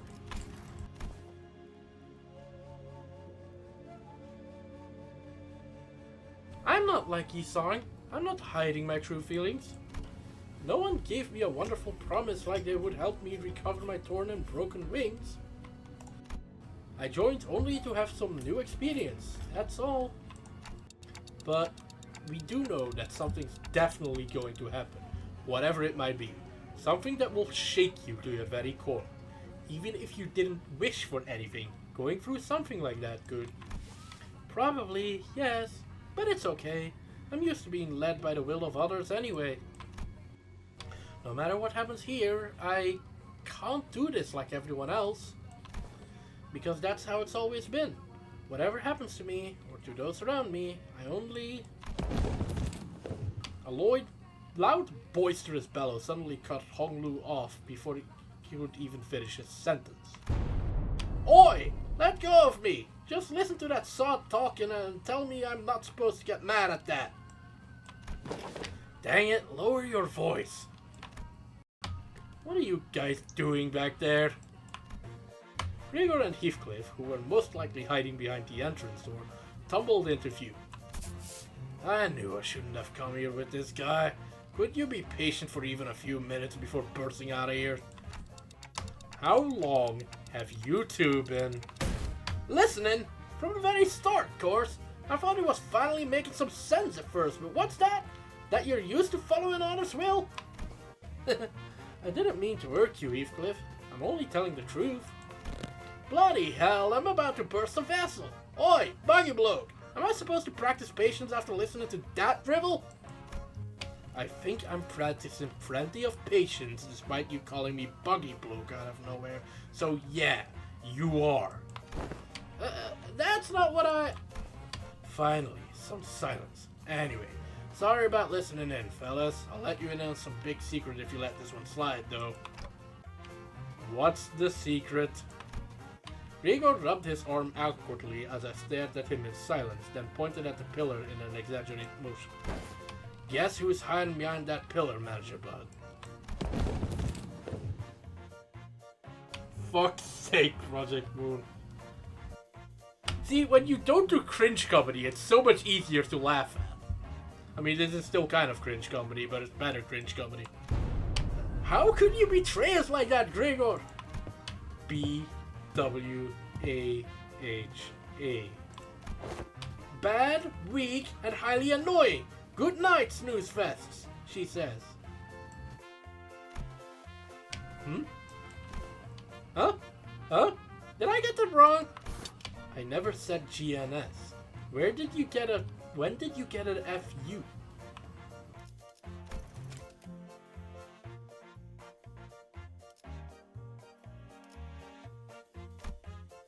What does she mean with the FU? Yoshu looked at Sinclair with some interest before slicing open the ceiling above the entrance. And with an uncharacteristically wet noise for something cutting through a wall, a black ink-like substance dripped onto the floor, followed by Roja and Otis crashing down after it. Guys, some of us need to actually sleep.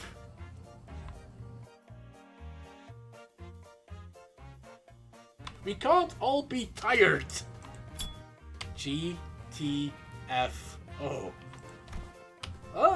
Didn't realize I had garnered such an audience for my story.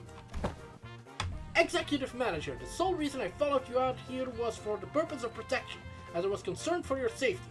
I am not like the others who have followed you merely to sate their curiosities. Me? I was just bored.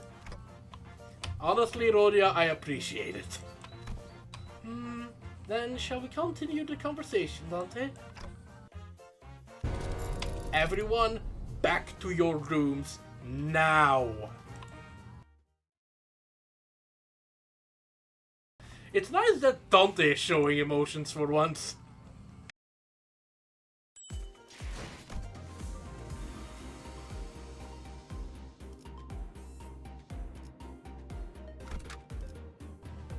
Oh god.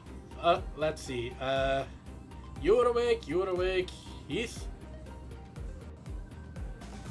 Oh god, what the hell is this?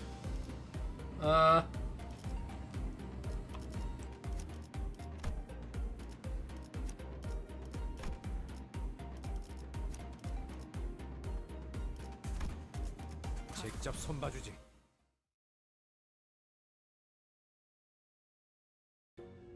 After that little kerfuffle, just as everyone was scattering to their rooms, Otis suddenly began to vehemently oppose leaving me on my own. Are you absolutely certain, Executive Manager? Seriously, don't worry about it. I usually took the night watch on the bus anyway. That is true. However, we are currently in an uncharted territory for our team. We do not have much experience sleeping at a place where our safety isn't an absolute guarantee. Hey, we're literally right next door to them. It'll take less than 5 seconds for us to get home over when something happens. Do you not know that every second matters in emergencies? Now, Babushka the Camp, let's get you out of here. An oddly familiar sequence of events and words played out, and he eventually left my room, gently closing the door behind me. Finally, some peace and quiet. I sit in the corner of the bed, surrounded by silence, and allow my shoulders to slump for once. I don't need to sleep like the sinners do, but the fatigue doesn't go away on its own. I needed some time to relax and empty my thoughts every once in a while. While I've gotten somewhat used to the pain, it still hurts like hell when I rewind the sinner's time. And the longer this journey got, the more frequent and severe the sinner's injuries became. They did get stronger, that's for sure, but so did their enemies, which means that my clock is always turning and turning without a moment to rest. So I think of the star. Before the great gates which I face with every revival, I witness its intricate engravings and feel its silent vibrations. Even after a whole year, I am still no closer to understanding what they were supposed to represent. But by emptying my thoughts and just taking in the sights, I find myself calming down. Also, the wind is quite cool and crisp tonight. Wait, that's weird. Wind? What's the sun chill? Something opened the window, but there's no way this gentle breeze could have unlatched and left my window wide open like that. And if it did, it would have made a pretty loud noise. Besides, this chill isn't coming from in front of me. I slowly turn around to look at where the window was supposed to be, only to see a melted wall and an intruder slinking through this newfound opening. Who are you? As though driven by some unknown survival instinct, I rolled off the bed, but there was already a blade right at where my neck and head met, its steel a shearing cold. Just a little nudge and I'd be dead even before I could make a tick. I remembered how worried Otis was to leave me alone.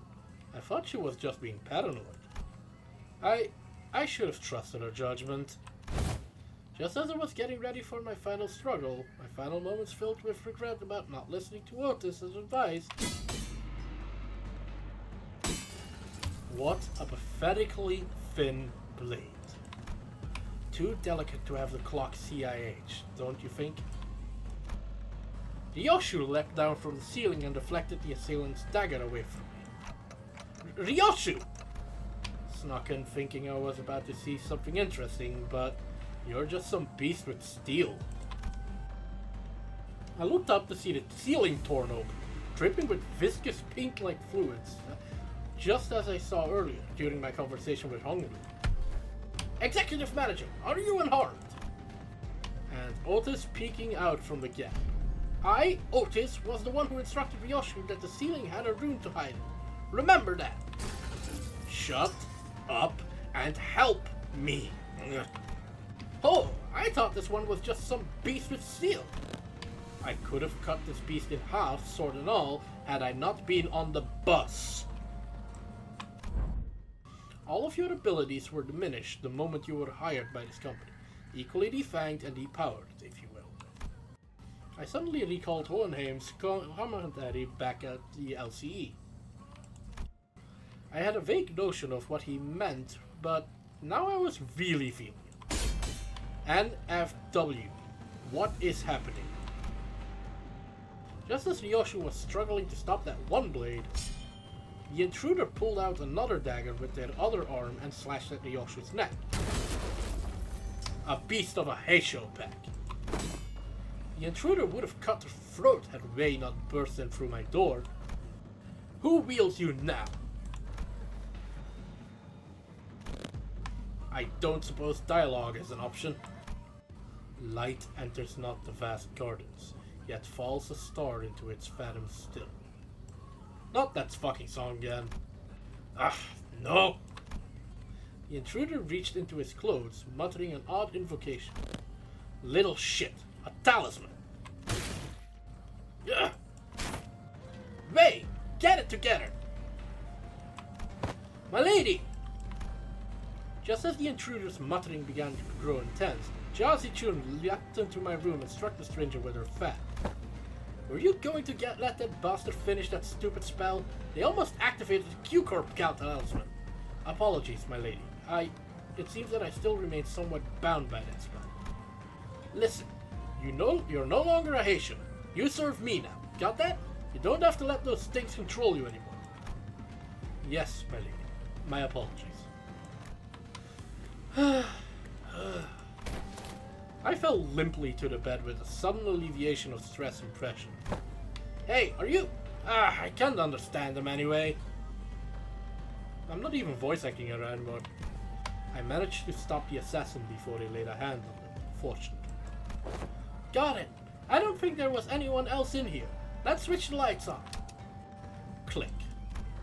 When the lights came on, we saw... This one's from a Mao branch, isn't it? There was a black bamboo hat wearing assassin on the ground. The walls! The walls that appeared solid before we all went to sleep are now melting away as if they were a viscous fluid. There is something wrong with this building. I knew that they must have done something to the building, but how is a Heisho here? This whole operation's gotta be spearheaded by someone with real power. This isn't just an ambush from an overexcited family hierarch contestant. What I don't understand is, why the Mao branch? There are better Heisho branches to use if all they wanted was to cut off the clock's head. Then they must have had a different purpose, huh? Correct. This one is from the Mao branch of the Heisho bands, which means more of them must have infiltrated this building.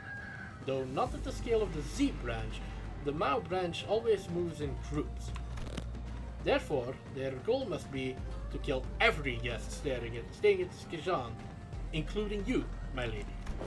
Then, we've got to get moving. We can't let them surround us if we want even a chance of surviving. Dante!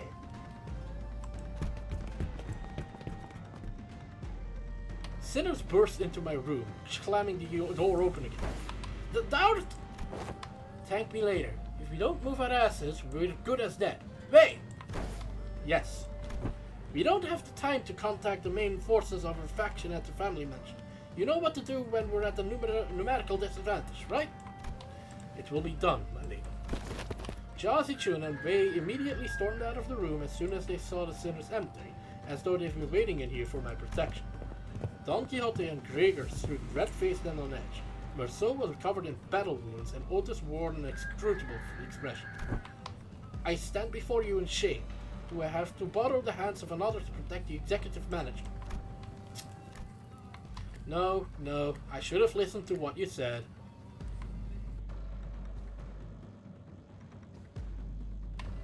Oh, there's a rooster going on? Well, I can't really help that.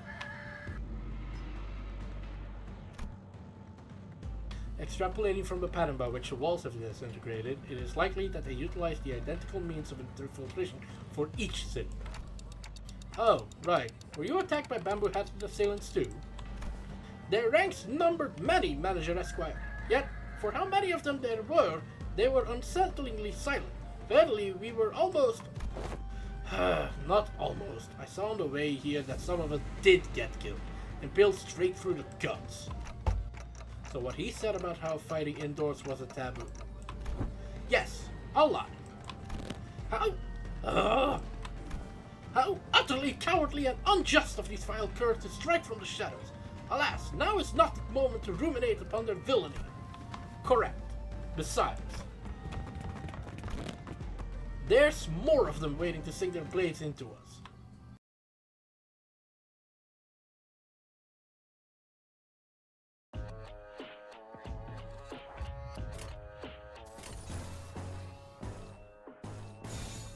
Out of curiosity, Umbra Striker.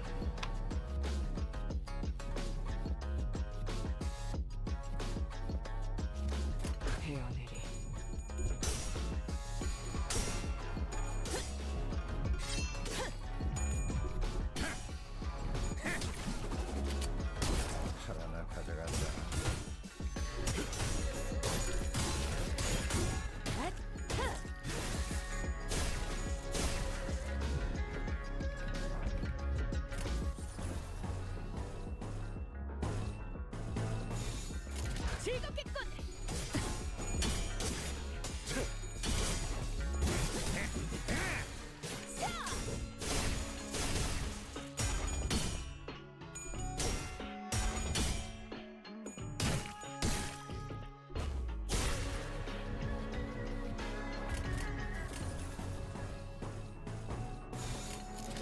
벤다 4월을 건너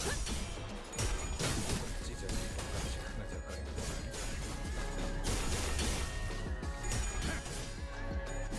살을 베어내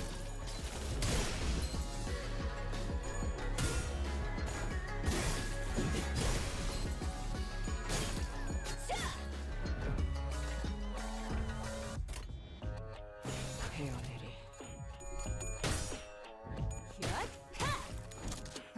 자세가 무너져. 다음에 배를 날려주지. 별것도 아니네.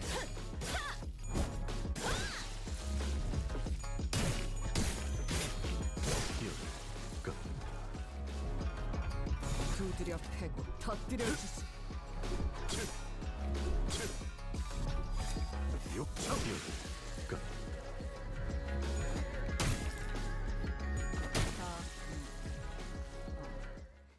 타겟 무력. Imagine losing to yield my flesh at 45 SP.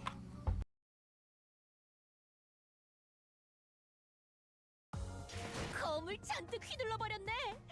이 정도로 상쾌하고 개운한 기분이면 그 고리타분한 이야기도 웃으며 들을 수 있겠지. Shi Yihua.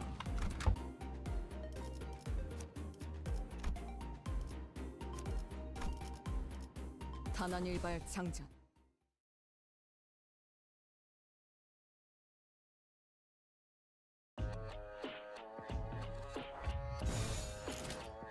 바람구멍을 내주지.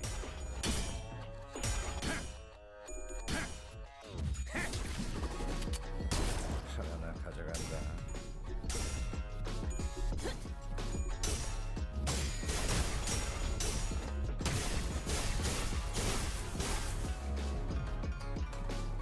How does that even happen?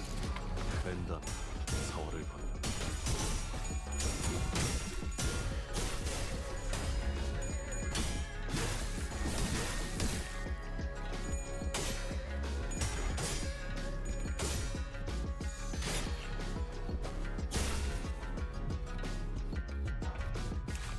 Is that a...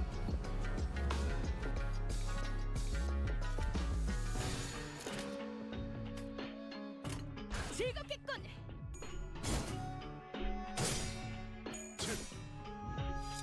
6차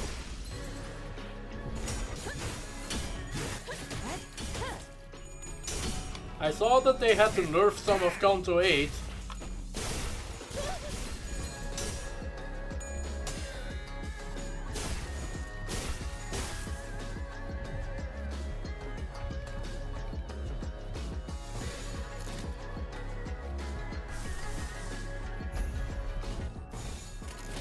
헤어내리.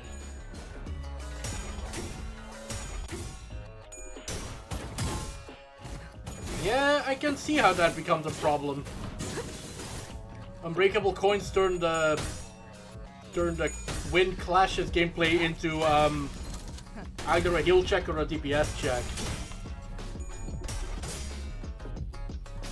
And if you're not equipped for that, that becomes a problem. 위해 기도할 것이니 넌 반드시 부서진다 Rupture and I mean that depends on how bad they go with the 찢어진 것같이 흐느적거리는 with the rupture. Unavoidable rupture count would be bad. Unavoidable rupture potency is just, you know, rupture potency. 불쌍하게 울어주지. Honestly, unavoidable sinking would be terrible. 가져간다.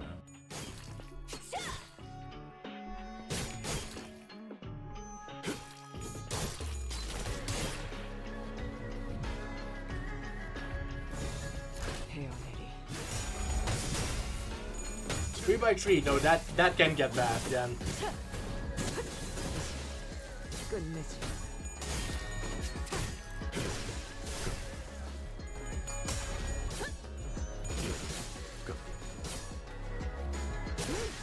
확실하게 갈라지는 감각이었네. I just realized, is this entire building made out of ferrofluid? I think we're safe here for now. Something tells me that they are not fighting us at full force. At least we routed them, so hopefully that means something. Ah! Where'd Don Quixote go? Hark! For I am here! Don Quixote rushed into my room from the hallway outside. I had gone to espy if the other sinners had suffered as we have. Badly, they were indeed targeted as well. Most defended themselves well against the curse and shall be here post-haste. Yet, not everyone survived, huh? Young Sinclair and Yisong, while it appeared that they had risen in battle, they were caught unawares by their foes. It is likely that their demise came soon after tripping over each other's foot. Damn, Don! How embarrassing! And young Heathcliff, he... Isn't that fella our resident mob fight expert? How'd they even get him? They didn't get me, mate! I'm good as new! Heathcliff? What's got you so gobsmacked, lass? I recall a blade piercing young Heathcliff in the back of his head. Didst thou turn the clock for him already, Manager Esquire? No, not yet anyway. Blimey, so that's what this funny itch on the back of my head... Heathcliff reached up to rub the back of his head, then crumpled to the floor mid-sentence. Heathcliff's not breathing anymore. He's dead. How'd he even manage to walk all the way over here with a hole in his head? Young Heathcliff! The other sinners are starting to gather, Manager. As pathetic as this force may be, we cannot spare any hands at the moment, Executive Manager. We must also join the others as soon as possible and assist them. There are sounds of altercations coming from the lobby. Gotcha. The clock turns, as it always does. Sometime later... Whoa, please hold on a moment. You! I can still see some people inside the lobby, which was also in the bizarre process of melting away. Phew! Among them, I noticed Jia Shichun clashing against a figure wearing a bamboo hat. Going on the offensive already, huh? How come a big shot in control of a Heisho pack decided to come after the small fries like us? And behind the black bamboo hat wearing assassin stood. I see that you have tracked me down, so certain of your own safety, but my master has already prepared countermeasures. There stood Qingtao, our supposed collaborator who led us here, and Wei, who was threatening him with a sword. So you were behind this! Ah, it's you. I sussed out that you'd be planning something like this, but you lacked the patience to pull it off. You're quite observant. I thought I had completely won you over. You must know that at H-Corp there is but one path to survival and riches. Choose a family hierarch candidate and serve them with utter loyalty. But who in their right mind would serve young Master Baoyu? He who has grown up with no hardship, he who doesn't possess even a single speck of ambition. You shut your bloody mouth, yeah? And you, rich boy, oi! Are you just gonna sit there and let that bloke talk shite to your face? But he's right that I don't have any ambitions. Have you got no self-respect? What do you have anyway? Okay, everyone shut up for a second. He's obviously taunting you. Stop indulging him. Wei, speak. I know that you have no means to wield a Heisho bag. So speak. Which master did you choose to serve? Who controls them? Ah, so they are curious. Stay your sword, Zilu. Another unfamiliar voice from the shadows. Young master, are you certain this is wise? Worry not. They're destined to be swept away by the morning dew anyway. That is the most punchable face I have seen in Project Moons thus far. The trajectory of their fate shall not alter course, were they to witness me. The voice soon reveals himself from the shadows, walking into the light with a casual, assured gait. Ha! Seriously? You? I see. You're... Allow me to grace you ignoramuses with my exalted name. I am Yihua of the Sheaf family. You may know me as a very prominent candidate to the throne of the family hierarchy. What? I don't think I understand how they're using the word family, or is he from the mother's side?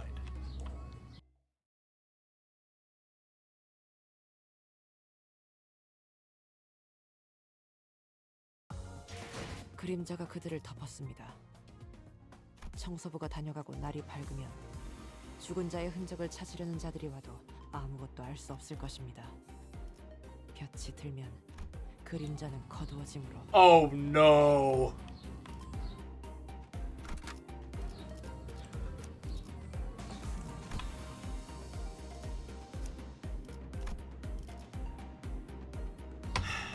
Not this shit again. 화점에 두지.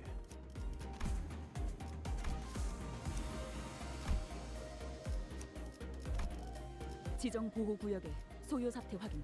밧줄 단단히 묶어라. 키만 잡고 있을 때가 아니구려. 120번 홍로 준비는 끝냈어요. 뛰어가겠네. Random number generators? Prominent? But of course, I claim control of a branch of the Heisho banks. While you were wasting your time out there searching for the River of Immortality or whatever.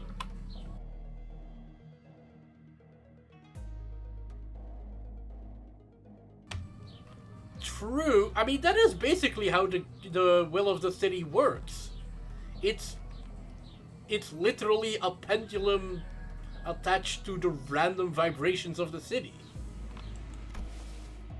I don't even know where I'd even start to refute your brain dead accusation. This is way beneath me. I don't even want to address you as my senior reader. So who is it? Big Brother Juan? Nah, I can't imagine he'd ever be interested in someone like you. What are you talking about? I'm asking whose teeth you've been suckling on to gain control of the Mao branch. Because we both know for sure there's no way in hell you have the means to control them, right? You little twerp! Are you sure you want to insult my height from where you're standing? Master Yihua? It doesn't seem like the mastermind of this operation was actually anyone important. Agreed. I can tell by just the look of that traitor with the physiognomy of a deceiver. This is a waste of time. Hey, Zilu, cut them all that. The mission was to assassinate. To meet them in an open battle to take the lives of hierarch candidates was not what was agreed upon. What the f- Blah blah blah, just shut up and do as you're told. I may fight to protect your life, yet I cannot do more. A Heisho heeds no voices but that of the one who holds their leash. Looks like that Yihua doesn't even control these guys. There is an apt saying, often invoked in the East. A fox may pretend to the throne, but only with the blessing of the tiger. Shut up over there! Damn it, this Heisho pack is useless! Can't even get a simple job done. Master Yihua, the Heisho pack was here merely as a backup. Our true strategy involves... Aha! True! This is fine. I have other plans to sweep you all away. This is the second time this individual has made an odd emphasis on a variation of the word sweep. What? Are you saying that you bribed the sweepers or something? No, he's saying he's melting the building around you so you'll be outside. While their reactions may appear suspicious, that suggestion is almost an absolute impossibility. The head is at the top of the sweeper's chain of command.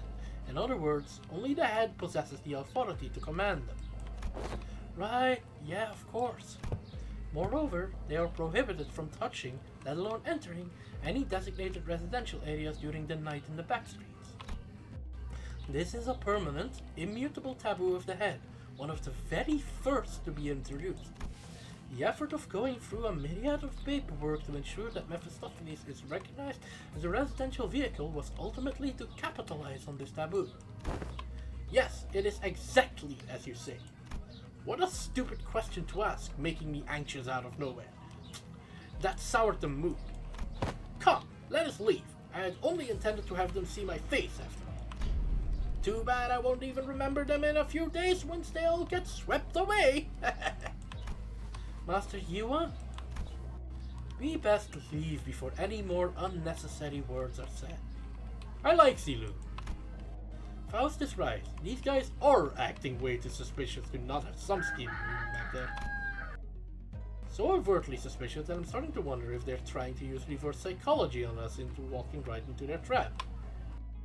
The walls are melting around you. By the time it's free, there won't be a fucking building. Well, when surrounded by nothing but uncertainties, there's a solution that usually works. Faust had intended to make this suggestion first, but it appears that you share the idea. Yep, so Otis. Yes, Executive Manager. We have 12 sitters, Jazzy Chun and Wei on our side. And I don't think the so-called Mao branch are willing to fight. Which means that we only have 3 enemies. Shi Yiwa, our guide, and Zilu, the assassin. Wait, no. Zilu isn't... We have the numerical advantage, don't we? You always make the most accurate read of the battlefield. What's going on over there? What's that tick-tocking noise? Our former guide seemed to have figured out what our conversation was about because he took a few slow, careful steps away from Shi Yiwa before bolting off into the distance. I've been thinking this all day, but he sure is a fast runner. Oh! What is it, Honglu? Did you remember something? I did. I had a hard time recalling this because he isn't from my family. But I remember now. You're big brother Yiwa of the Shi family, right? Didn't that guy just announce that himself earlier?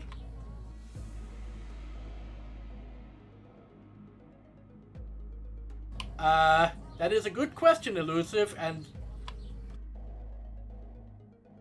maybe it's because they expected us to notice that the fucking building is melting.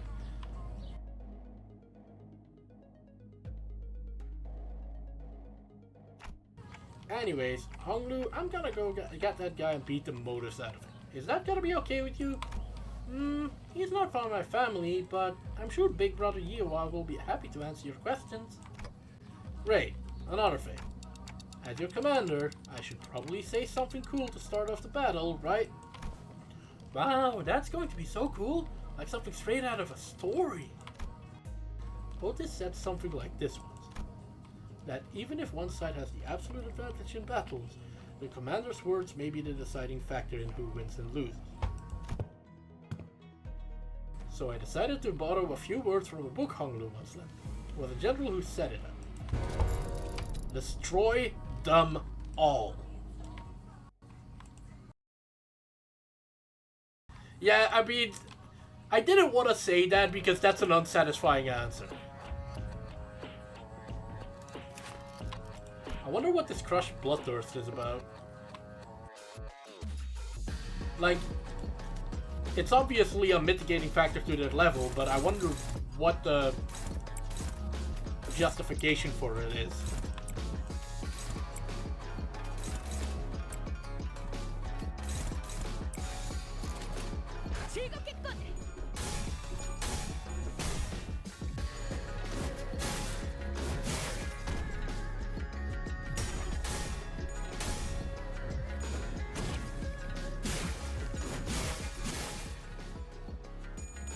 My coins are not cooperating, Jesus Christ.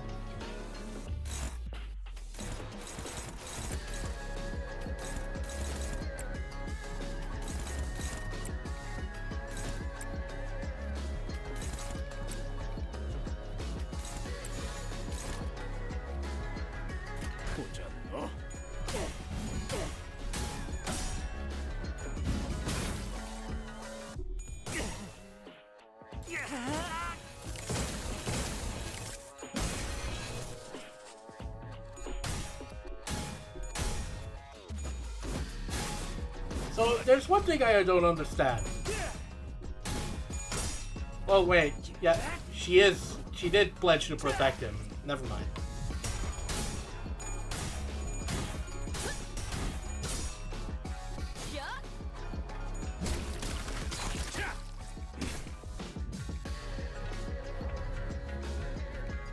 Please stop getting faster.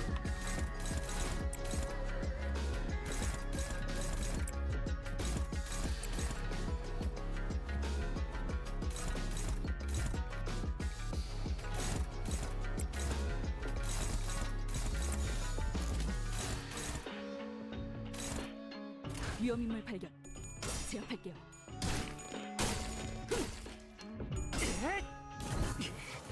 피만 있으면 비켜!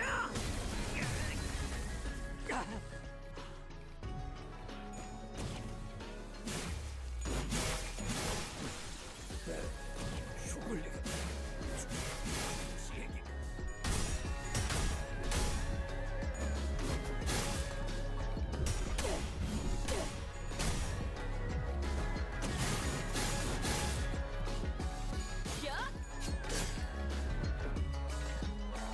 I just realized I didn't set my... God damn it.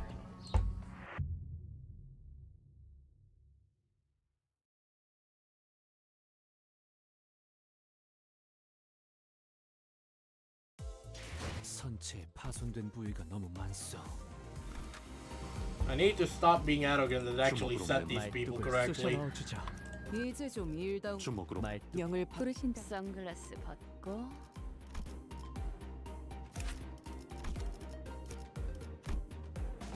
Actually, fuck it. Rodion has the lowest level.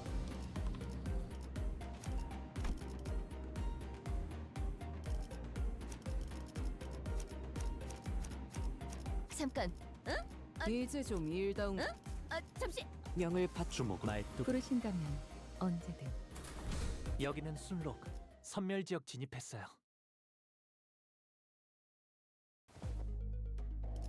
Skip?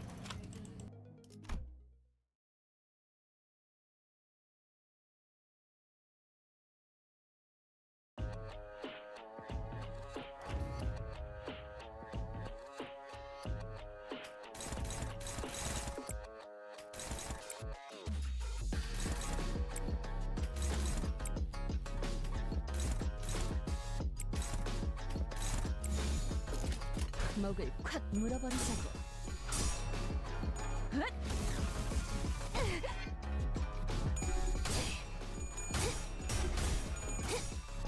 이 거리면 충분해. 너한텐 조금 멀겠지만.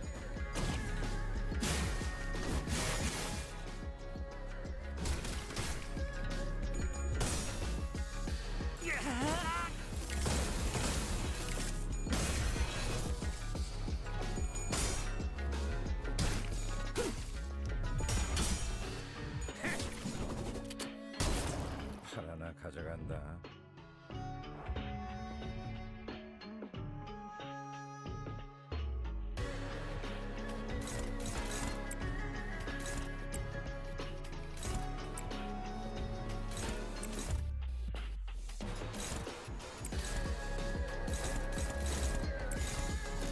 보자 너.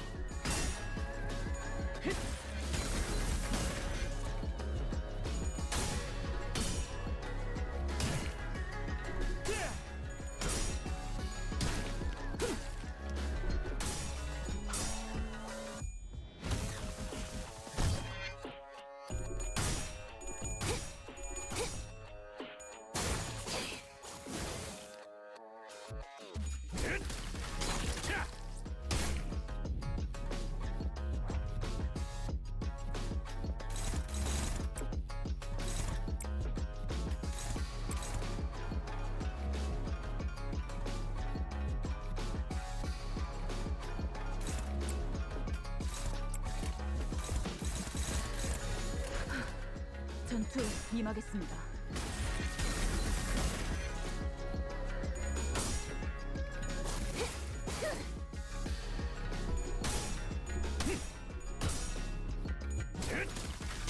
늘어졌네 저거.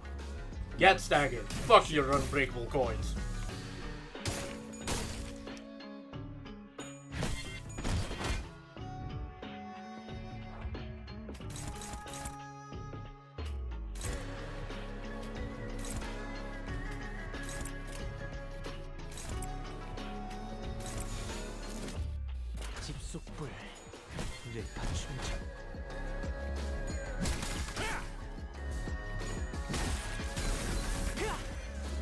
Not a big fan of Heisho, Gregor, or Rodia. I can kinda see why.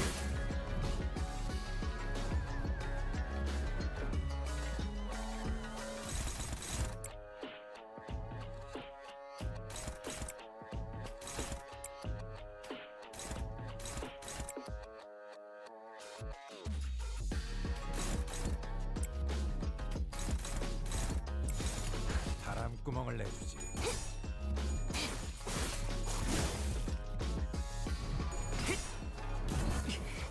피만 있으면 비켜!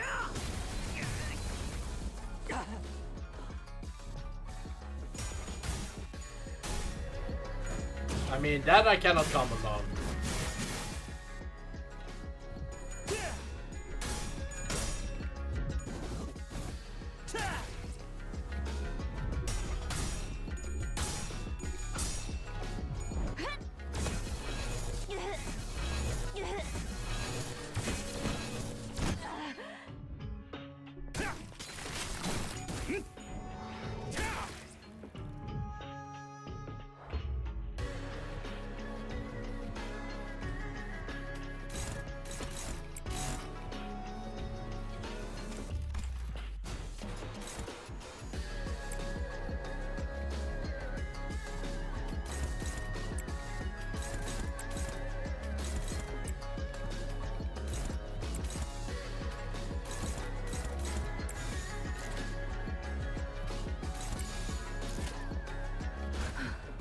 전투에 임하겠습니다.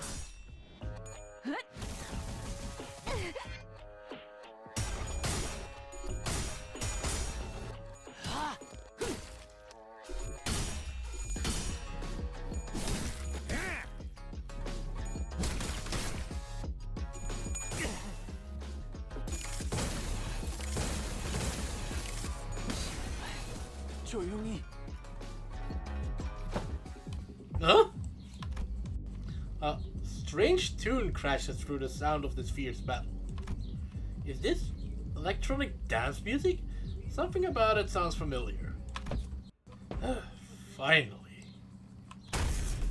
Thanks to the muddy chase you've led me on, I've slid ever so slightly further into the world of the bristly. Let's see. Title 2, Section 11. Ah, Rosie. The punishment for those who dare to flee from the Middle's retribution begins by tearing their legs apart from the groin. I will make sure you suffer for all of my time you've wasted. What the fuck is that blinder doing here? The hell's wrong with you? You've been stalking us all along? Since when is chasing after a thief conflated with stalking? I'll have you know that I'm still banished from the world of the luscious thanks to you to pinch my hair coupons. What the hell? Where'd they come from? You guys are just pissing people off left and right, aren't you? Zilu, take him out! What an utterly insular fool. What did you say? Do you not know that man? What's the middle doing here? What's the middle doing here? Ricardo, a big brother of the middle. The man who slaughtered the sinners like they were nothing. The man who almost forced me to self-destruct. I see, Elusive. Faust, don't tell me I have to get ready for that again. No, not yet. According to the evaluation data at LCE, the sinners' powers had grown since their time at the Great Lake. Our chance of victory against this individual has risen to a meaningful degree to forfeit the battle before it even begins. By how much? Enough to put our faith in the uncertainties. Alrighty then, enough with the background noise. I don't know what your business is with these thieves, but I've personally traveled all the way to the eastern part of the city because I simply must exact my vengeance against them with my two hands. I could have simply informed my brothers in the east and let them handle this, but that just wouldn't do. I was determined to see this through to the end myself, even if it meant asking a great brother of the east for a favor. So you there, Halfbind and this cute mini entourage, Get the hell out of my sight! Middle's Book of Vengeance comes first. Half pint? Ha! Keep babbling that fat lip of yours, minion of the fingers. You don't scare me at all with your cheap hairdo and that garish as hell botched tie job. You're in the H-Corp turf now. I am...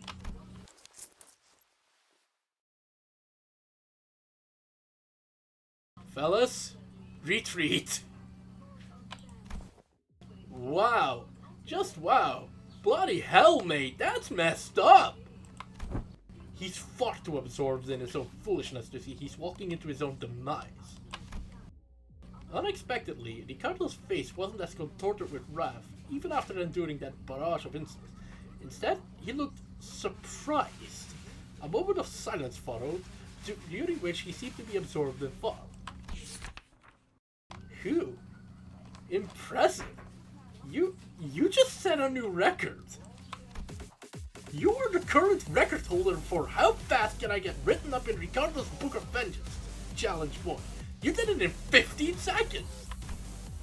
Then, with trembling hands, he reached down to grab his Book of Vengeance, opened it, and began to write something down on the paper, slowly and deliberately, as though to make each stroke of pen count. Unfortunately, your audacity is terminal. I will rip your jaws apart myself as punishment. Boys, make sure that this little band of thieves won't get away while I deal with this pipsqueak. What the hell is this asshole talking about? Hey, Zilu! Who the... Actually, I don't care. Stop me if you can.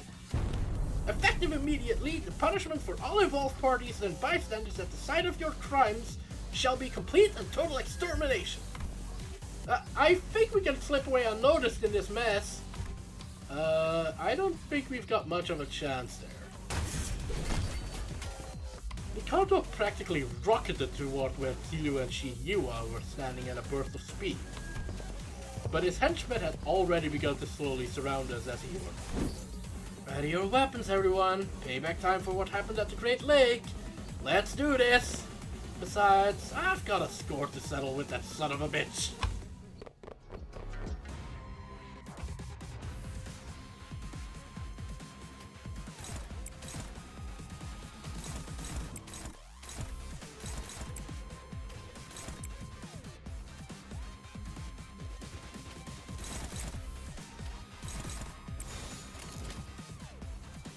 목을 콱 물어버리자고.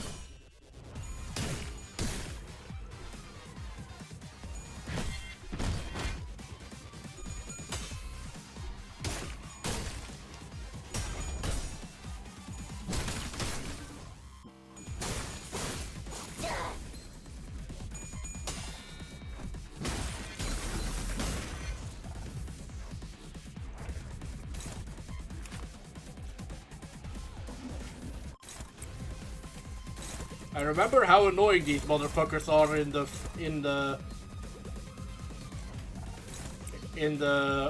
in the mirror dungeon.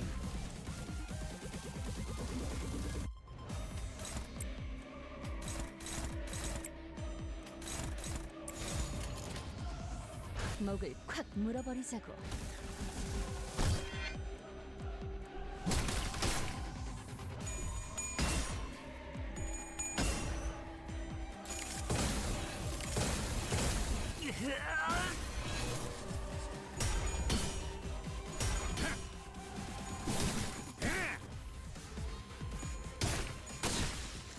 기름도 나오지 않는 놈이구려.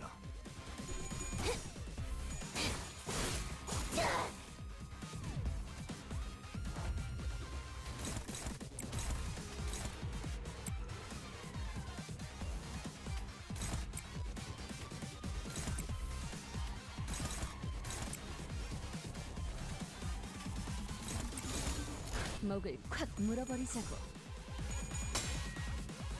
당신이군요. 터졌군요. They kinda suck here though, Jesus Christ.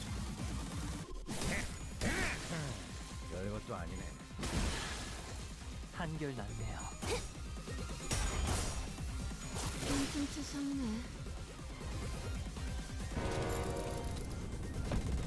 There was an explosive noise from a distance, and moments later, Ricardo landed before us with a boom. I heard that the Heisho of the East were a tough bunch, but that lady was something else. So why'd a woman like that suddenly split from a fight? Not my problem, I guess. She's getting written down in the book, too. Time to take care of what I really came here for. Get ready for a beatdown, coupon thieves!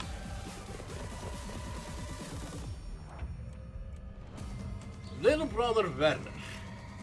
Oh look, he's at least most damaged.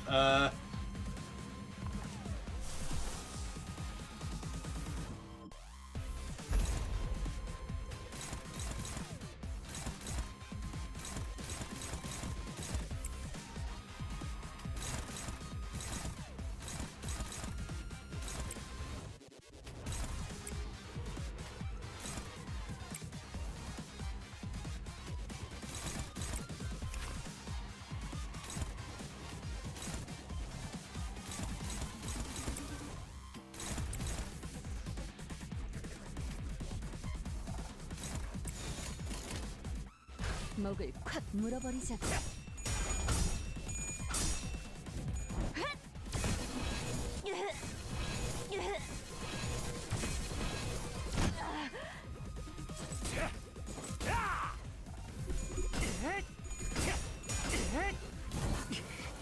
피만 있으면 비켜!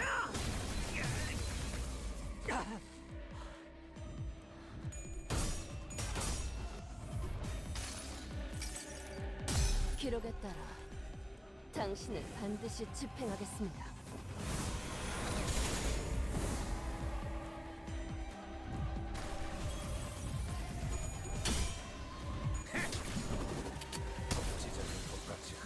BANG!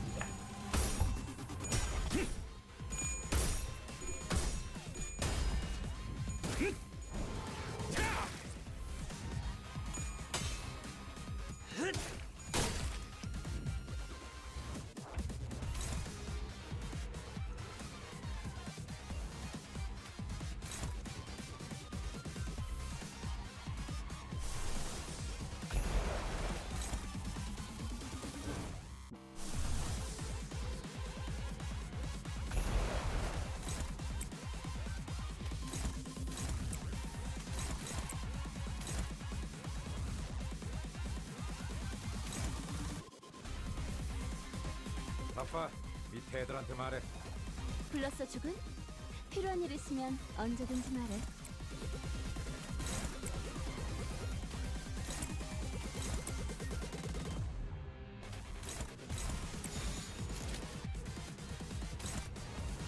바람구멍을 내주지.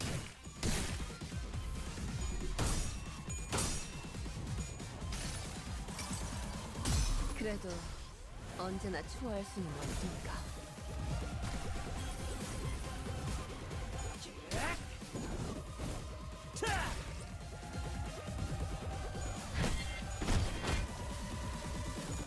가까워진다. 항해의 끝.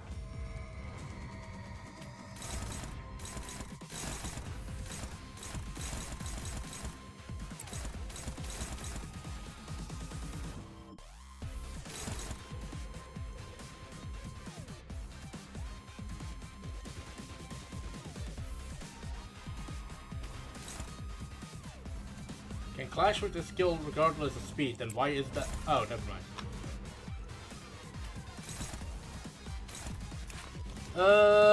But I think what would be smarter is to just not clash with that skill. Considering he's like a hair's breadth away from getting staggered.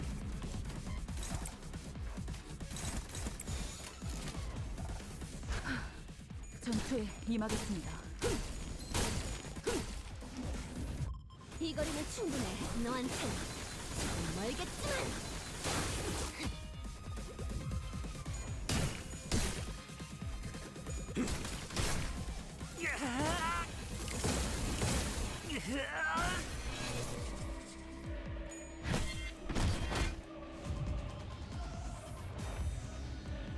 Oh no, he summoned goons. Gonna measure my damage a little.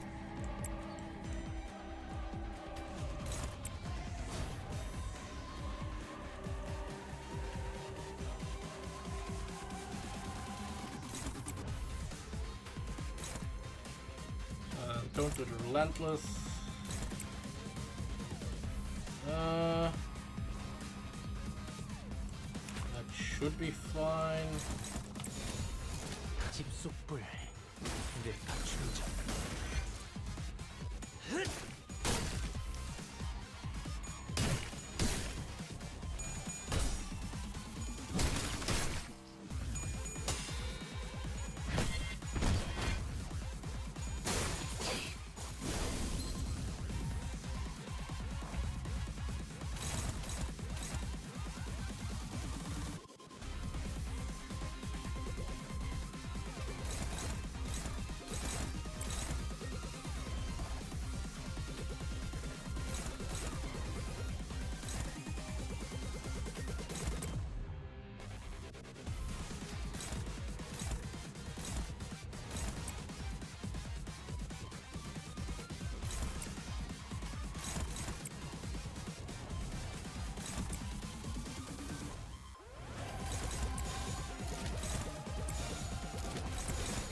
집속불 내가 충전.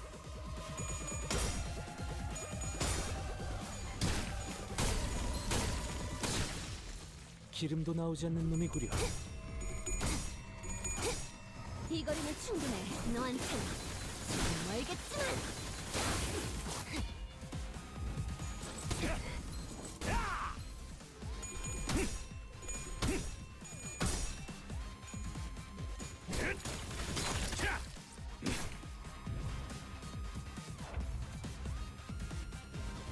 Now he's powering up again.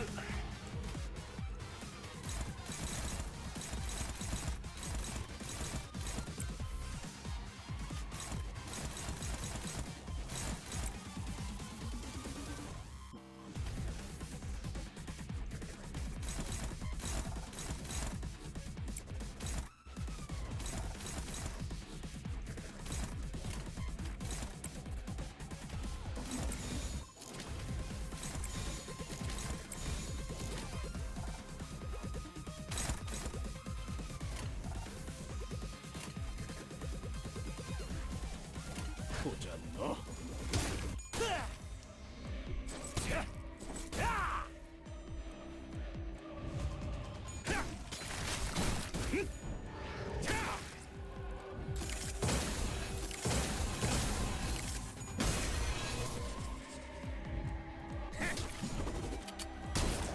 하나 가져간다. Now we staggered again. Oh, and we don't even get to finish him off, so he's still beating us. Wait! A shout cuts from across the battlefield, just as the sudden appearance of Ricardo was making things incredibly more difficult for us. Huh? Didn't that guy split? What's he doing here laughing his butt off? That's not even voice acting anymore. You finally lost the plot, eh? Failed plan after failed plan takes a toll, I suppose. Maybe that was too much. But, I mean, how could I not laugh, right? When, after all that, everything comes together perfectly according to my plan. You hear this too, don't you? The sound of the city, the sound of the back streets. Do you hear the sound of crashing waves? Waves? When the sound of battle came to a stop with Shihiwa's sudden shout, we all suddenly began to notice the low, crawling sound of omen that had been swirling around under the commotion. Something's melting, regurgitating, or perhaps boiling over. If not, it's seeping. It's siphoning. It's a trace that was at once living and dead. Crashing and breaking, devoid of any recognizable stops. Lines between where it begins and ends blurred. Yes, like waves. Current time is 0321 hours. Then it's too late. The night in the back streets. We've never been outside the bus at this hour, have we? It was past 4 in the morning when we briefly set foot in the outskirts. So no, we have. This would be our second time. Though it must be noted that the time of day was not a matter of concern then, as we were in the outskirts. They're finally getting all swept away like trash. Oh, how I've waited for this moment. What's he on about? You can't possibly be thinking that the sweepers will somehow break the taboo to help you. Still missing the point, botched purple dye job. Zilu, let us leave to the promised location.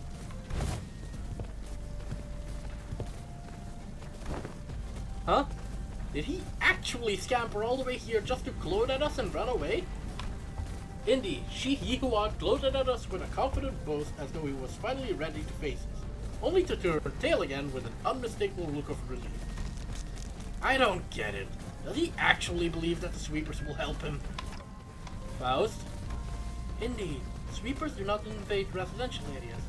However, what if where we're standing isn't actually a residential area? What are you talking about? Look, this place has got walls, beds, beddings, and... I guess the walls felt weirdly mushy and... melty? Holy shit, they finally realized it. It wasn't just Rodia who realized what was going on. The other sinners all began to look around in confusion as well. The walls of the Kijan had all but melted away, leaving nothing behind. As though the place we slept the night in was but a house in a painting. Our realization came too late, as the wave-like noise from earlier had already encroached right up to where we were. And unlike the other times, when they simply parked around the bus, they were cutting straight into the remnants of our lodging.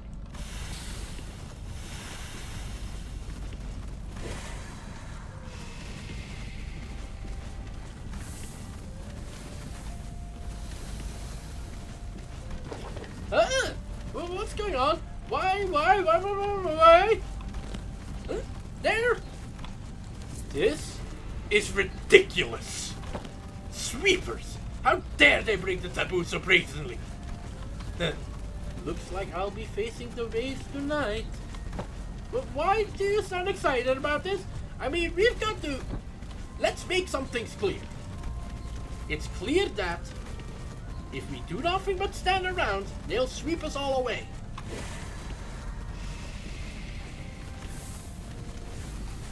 Can I have their key pages? I like the healing passives. Damn it! We have to make our stand here.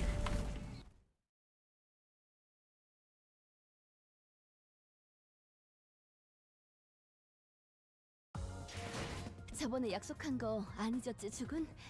그 외에 임무를 성공적으로 100번만 수행하면 Night in the back streets. Let's fucking go. 설마 소유권을 What a 벌써 time to run out of enkephalin. 말도 안 돼.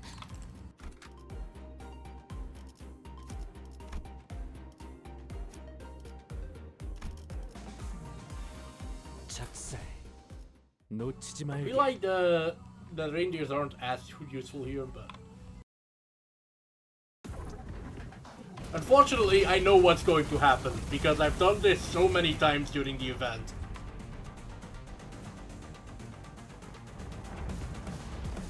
Oh hey, Zichun's here!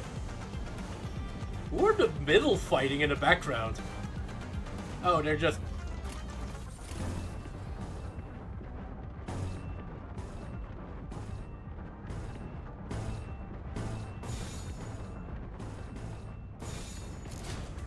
보지 않나?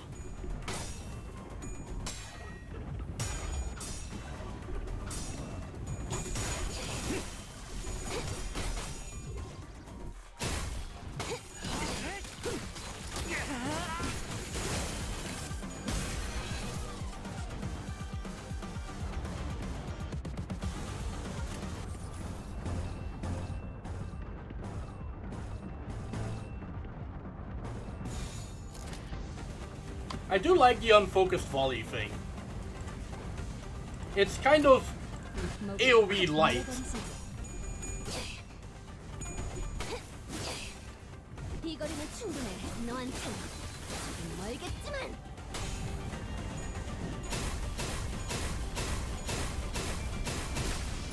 Zichun, please don't feed the sweepers.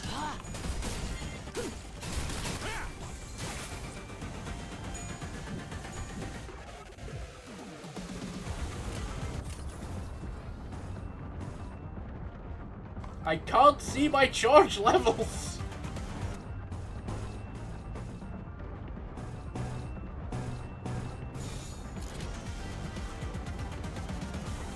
True. 집속불 내가 충전. But honestly, I prefer that they have average levels to being completely overpowered.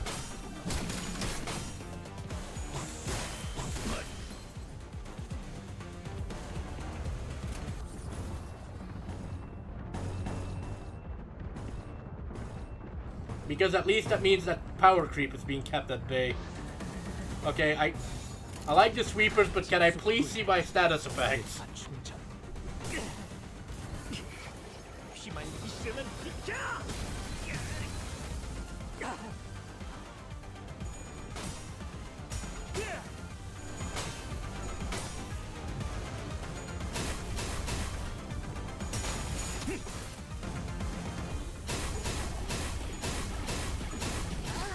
I should have brought bows.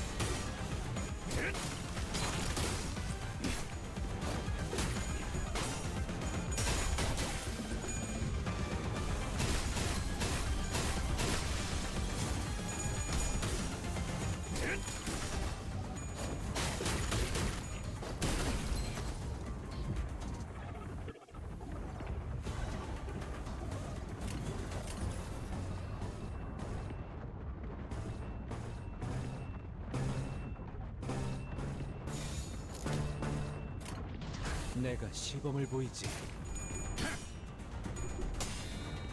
True.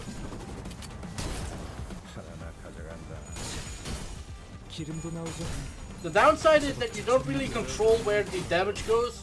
The upside is you can hit multiple people at once, so if you're lucky.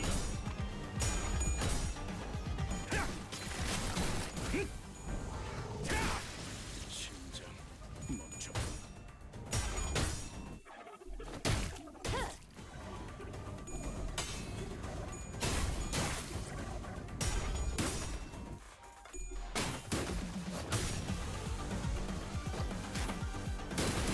Also, I swear to God, their C-Tune doesn't get an ID for, I mean, the obvious answer would be Dawn, but... 한결났네요.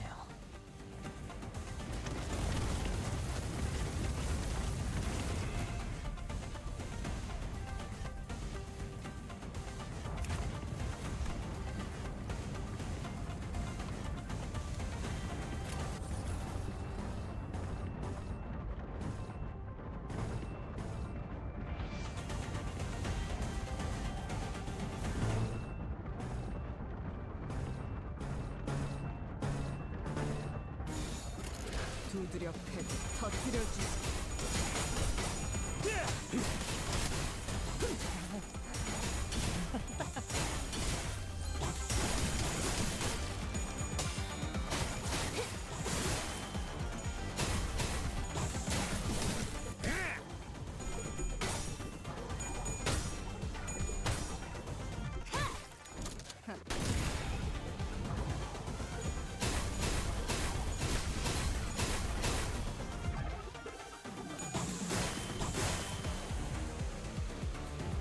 God, trash disposal does so much damage. 먹을 콱 물어버리자고.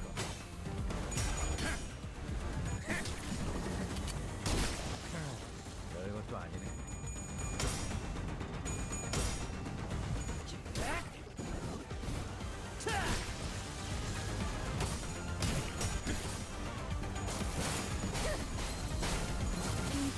Well, Z-Tune's dead.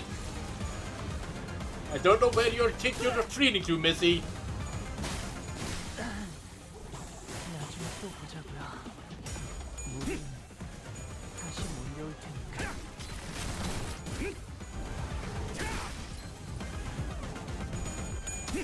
I mean, thinking ideas can come from Walpurgisnacht.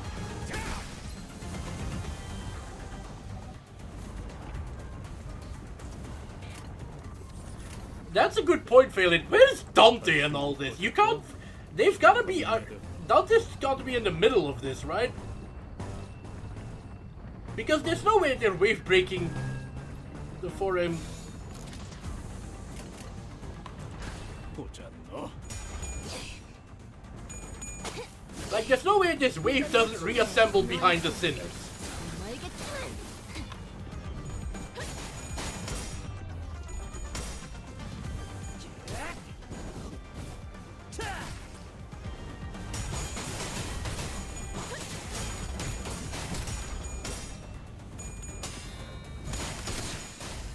기름도 나오지 않는 눈이 구려. Honestly, I will say one thing. This is really fucking cool.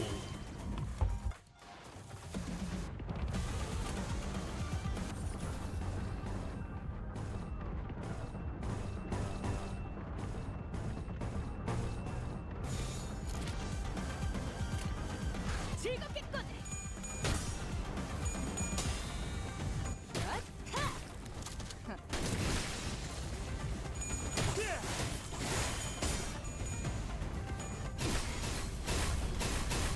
Even if I kinda hate the unbreakable coins.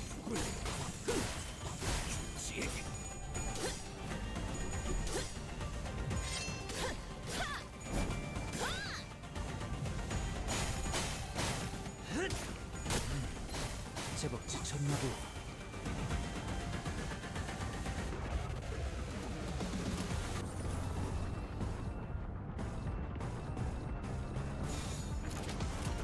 내가 시범을 보이지. 기름도 나오지 않는 눈이 구려.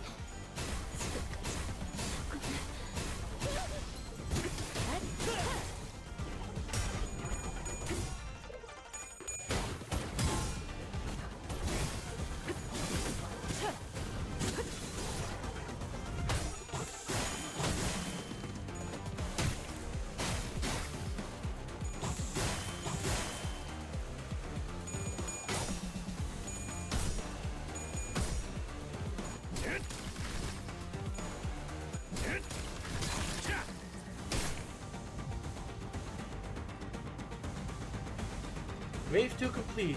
Wave 3 incoming. The battle was long and grueling.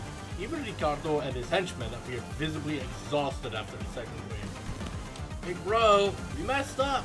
We never should have put you through this trouble in the first place.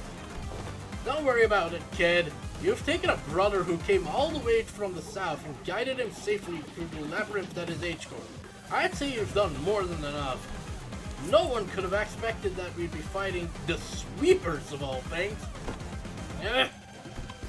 If we're able to withstand the sweepers, enemies that could give even the middle trouble, practice makes perfect and perfection makes an expert, huh? I guess Honglu wasn't too far off the mark. Man, we would have been long swept away by the Horde if we were still new at this. Ishmael, who was taking this brief downtime to check the sharpness of her harpoon, was right.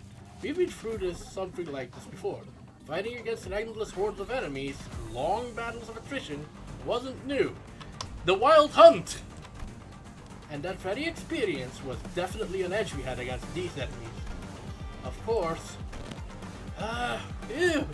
Can we even handle a third wave at this rate? There is no choice but to withstand it. Nothing was certain just yet. We still had the third wave to survive. I'll carry out your sentences as soon as we survive the third wave. Even when we're all basically in the same boat, that giant just can't help but have it out for us, huh? Why would I ever... Ah! The third wave begins, and with it, the buildings suddenly began to shift violently. What? Hold on, what's going on? The buildings are shifting! What's happening? I remember asking all of you guys to read the damn pamphlets. Buildings inside H-Core shift every once in a while. I didn't know it would be like this, but still. Fortunately, it doesn't seem that the building we're in is shifting by much, Executive Manager. As soon as all is finished, an errant building suddenly jutted violently from the ground, rising in the diagonal burst and struck Ricardo square in the chest, sending him blasting into the skyline. Damn you! Mark my words, this is also going into the box! Team Rocket. Ricardo wasn't the only one that got practically punched by a building. Big bro! The henchmen of the middle, who had formed the defensive squares to withstand the waves, were blasting off in all directions. Again. Or maybe they were falling? I wasn't sure anymore. What is happening? The movement of the buildings has significantly reduced the enemy population in this area, Dante. This is an opportunity. Huh! Now that those irritating bastards are off our backs, I think this is definitely more doable now. I can feel the spirit rising among the cities. Come on, let's do this. We've done this kind of fight 1,000 times. I wouldn't say 1,000 times. We've done it once in Wuthering Heights.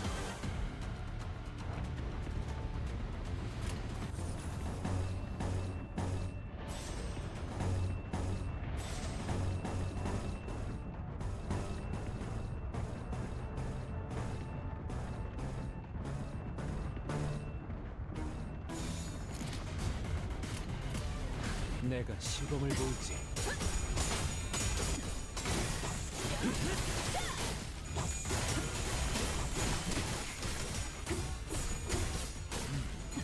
제법 지쳤나 보.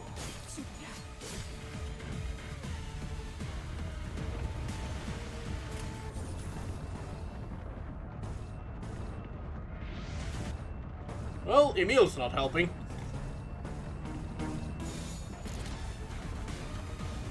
Of course, because it's against Thrash's model. 즐겁겠군.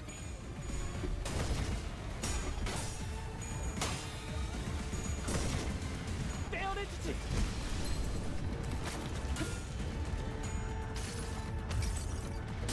나의 손으로 잘라낼 수 있다면.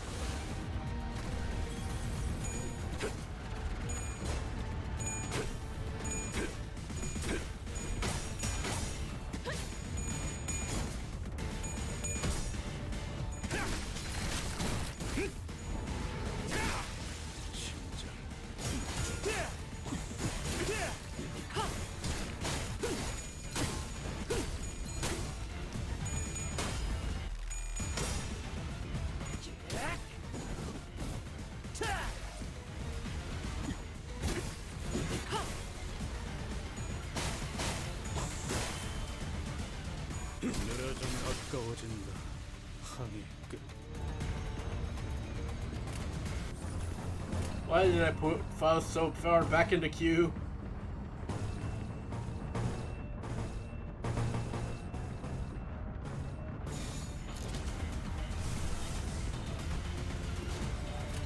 내가 시범을 보이지.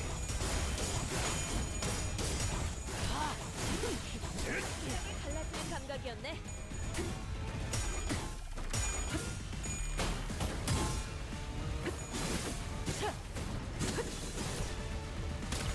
가까워진다. 항해 끝.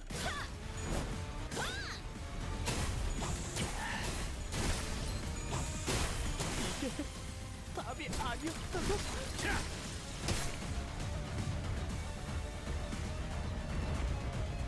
Here she is! Rip it!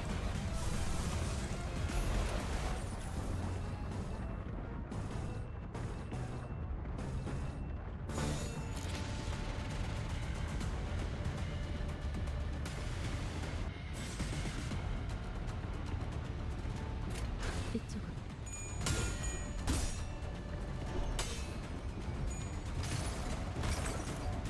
이 전투에 승리할 거야.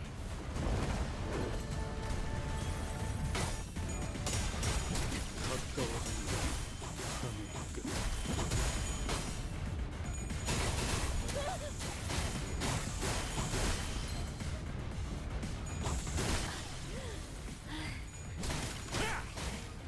언젠가는 이렇게 뵐 줄 알았지.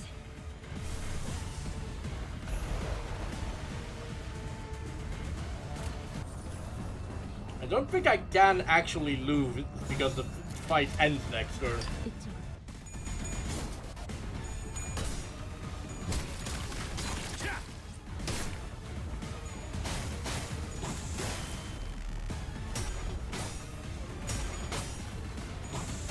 Flip, how did you even manage to roll flip two heads at 45 SP?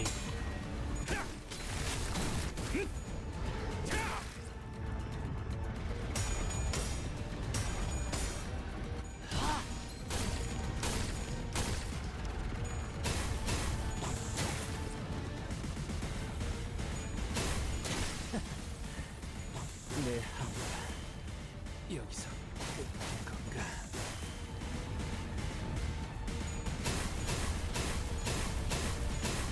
가장 당연한 순간이 내게도 왔고.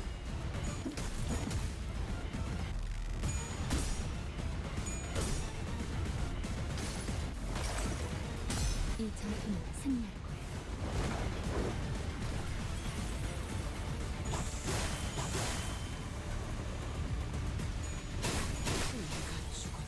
I am getting fucking close though. Jesus Christ. That was the skin of my teeth. Teeth don't even have skin. Where did that saving come from? Was that the last of them?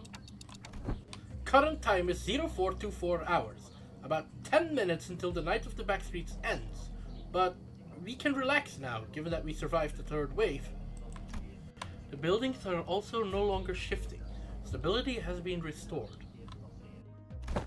We did it, Executive Manager. But bloody hell, finally! The sinners all collapsed to the ground from exhaustion. There was a Khajan here, but it's gone now. Despite the fact that we haven't moved at all from our initial positions, there wasn't even a trace of it having been here. We realized that we'd been relocated on top of a roof, as though we'd all just awakened from the dream of sleeping in a building that never even existed. That was one hell of a battle, man. I thought it was done for. This is killing me. I don't know if we could have survived that if that head-obsessed loon wasn't here to draw some of them away. I guess we got something to thank him for. So that's all they've got in a head-on battle. Art thou acquainted with these foes, young Ryoshu? OFC. I've heard of them. Their scent of blood twas faint, but it cannot be. No. 'Twould be best not to linger overlong on this thought. Why not? Dig deeper. Letting ephemeral inspiration slip through your fingers is the death of creativity. I said I won't linger on it. Don't rush me. Whatever. How uninspiring. Guys, now is not the time to bicker. Ryoshu and Don Quixote's words were indeed unnerving, but we had plenty of time to discuss that once we returned to the bus. If we can return in one piece. Shiiwa. I'll be frank, that was impressive. I thought for sure you'd have been long swept away by now. Stop making sweeping puns. Shiiwa must have been waiting somewhere nearby to watch us die, because it did not take long for him to reappear before us. Perhaps they agreed upon a new deal while we were fending off the waves of sweepers. The Mao branch and Zilu were both approaching us in an intimidating gait that contrasted with their earlier passivity. Damn it! Damn it! Executive Manager, we've had too many high-risk, high-fatigue battles in succession. I hate to offer such disloyal advice, but it may be wise to avoid this battle at all costs. That don't seem like an option to me. I look around. Most of the sinners were either dead, trampled and chopped to small, unrecognizable pieces. They were barely holding on at best. I can bring them back. I always do. But when they've completely surrounded us, I don't know if I can bring them back in time to protect me. They might just cut the sinners down as soon as they get back up. Well, this was well within my predictions. I can simply finish off anyone that hasn't been swept away. Now, a stage is set for my ascension. For the next 10 minutes, no sweepers, let alone anyone, is coming here. You know why? Because who in their right mind would leave their homes when the night in the backstreets is still ongoing? And looks like even that annoying idiot from the middle's been taken care of too. Somehow. He's gonna land on you, isn't he? How much of this was your plan? How much, you ask? The whole thing, of course. All the way back to that construction site that blocked your path. The one who deceived that unscrupulous fool of your company? It was me. The one who put the beautiful Qingtao, who doesn't even have a family name, with you? It was me. The one who contracted the Triax officer to challenge you for a duel? It was me. And guess who it was that relayed your real-time location to all kinds of forces in the district? Yes, it was me. And this trashy lodging without a residential permit? All devised by none other than yours truly, using Q-Corp's technology. I see. Oh, it's so good. It was so good, wasn't it? What a perfect strategy. What did you think? Aren't I great? Aren't I so utterly clever? This is exactly why I deserve to be the next family higher-up. A folly to speak those words. An unfamiliar voice echoed from the dark. There was neither animosity nor hospitality, only utter serenity and nothing else. The speaker approached us, walking under the narrow ray of the moonlight that shone between the shifted buildings. In his hands was a decapitated head illuminated by the pale light. Blood dribbles from the severed neck, and the wide-opened eyes remain frozen in its final moments, filled with utter terror. He walks toward us in step with the drip, drip of the blood. It can't be. Jia Shu? I knew I was working for someone. It was him. But why do you have Qingtao's head? I have brought back the wayward pet to his master, that it may once again be leashed. There is a serpent, my lord. Leave it. We needn't shoo it away. What? You were loaned the Heisho pack so that you may simply get in their way. No more. I see. Was there a sudden change of heart once you held the leash in your hands, that to return to the Sheath family's side would be to your benefit? No, you knew everything all along? What I must ask is everything to you. Your vision is too limited for my lord's wisdom to comprehend. The wise fails to peer through the narrow-sighted eyes of the fool. But if by everything you refer to how you feigned abandonment from the Sheath family to secure my lord's trust, indeed it could be said that we do know everything. Ugh! Don't kill me! Please don't kill me! I will share with you my most guarded secrets at the Sheath family at, right, the 10 Blades of the East. Yes, the fun... But Yiwa could speak no more. For a serpentine blade struck from the umbra and separated his head from his torso with ease.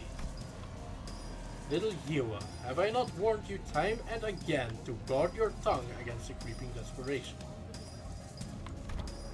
I believe that we have gathered the intelligence we had hoped to collect, my lord. You needn't pursue the serpent, Sinu. His voice boomed as he commanded those who appeared to be his officers. The tall, built man took a ponderous step from the shadows and stood before us.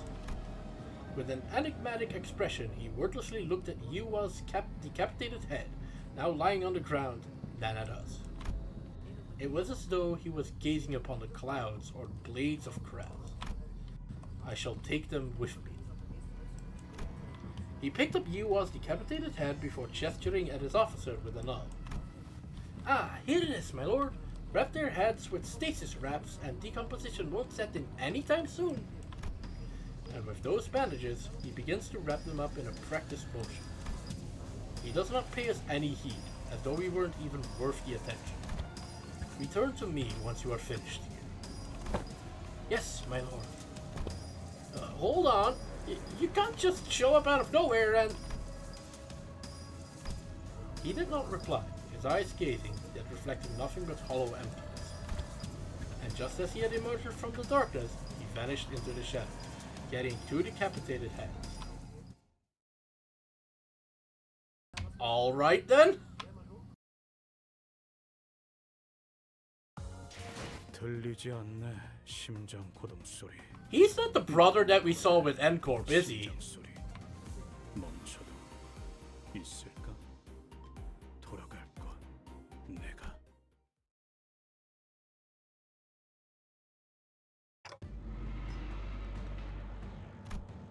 Things weren't looking any better. I could instinctively tell that they were different from anyone or anything we'd faced in Hong Yuan so far. I don't suppose our Lord left them alive only for us to slay them. Then perhaps it would be apt that I introduce myself, as it is common courtesy to do so.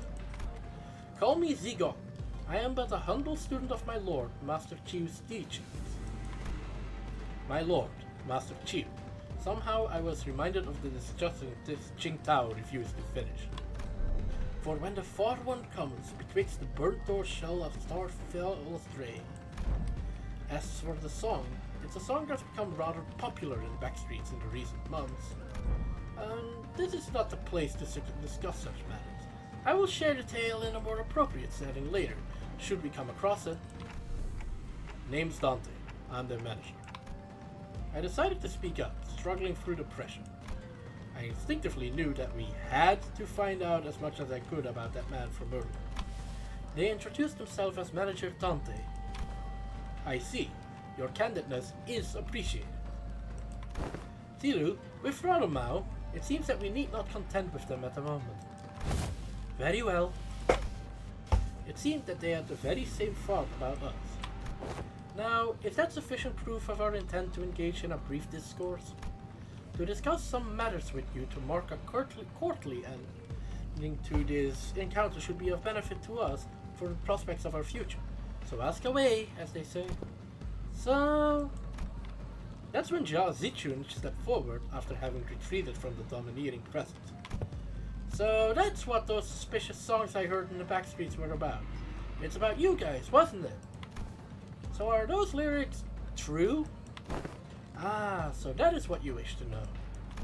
Zichun of the Jia family. It is said that you possess talent in rhetoric, yet walk a path beclouded by concern and anxiety. Truly, your insignificance precludes your part in greatness. Wait, don't speak for me. I wouldn't be the first to say anything if I thought she was wrong. Yes, my lady. Shi Yuwa, you're the one who sent him after us, right? Close, yet not exact. He was an agent of the Shi family, sent to spy on my lord's doings. We had bestowed him control of a Heisho pack before we had found his conduct shallow and saw means of him learning more of the Shi family's machinations. Yet it seems that, once granted power, the boy mistook himself for a man with the wherewithal to represent the Shi family. So you used him, just as he sought to use us. Though he was quite shallow in his strategy compared to our own. So what now? I don't think you're looking to kill us, right? Now nothing. Do whatever it was that you had sought to accomplish here. You're letting two of your master's rivals go, just like that? What a strange thing to say. Look around as I might, I fail to see any rivals here. Then... why did you order Yuwa to attack us? You said it yourself, they're not even your rivals. The manager inquires why you commanded Yuwa to carry out this assault against Limbus Company. They fear, yet they seek to gain understanding through that fear. Yet they remain wanting in a certain perspicacity. My lord has always said that if one learns not from applied, then no discourse with them shall bear fruit. Instead of giving me a straight answer, Zigong left me with only a puzzling comment before she brushed past us.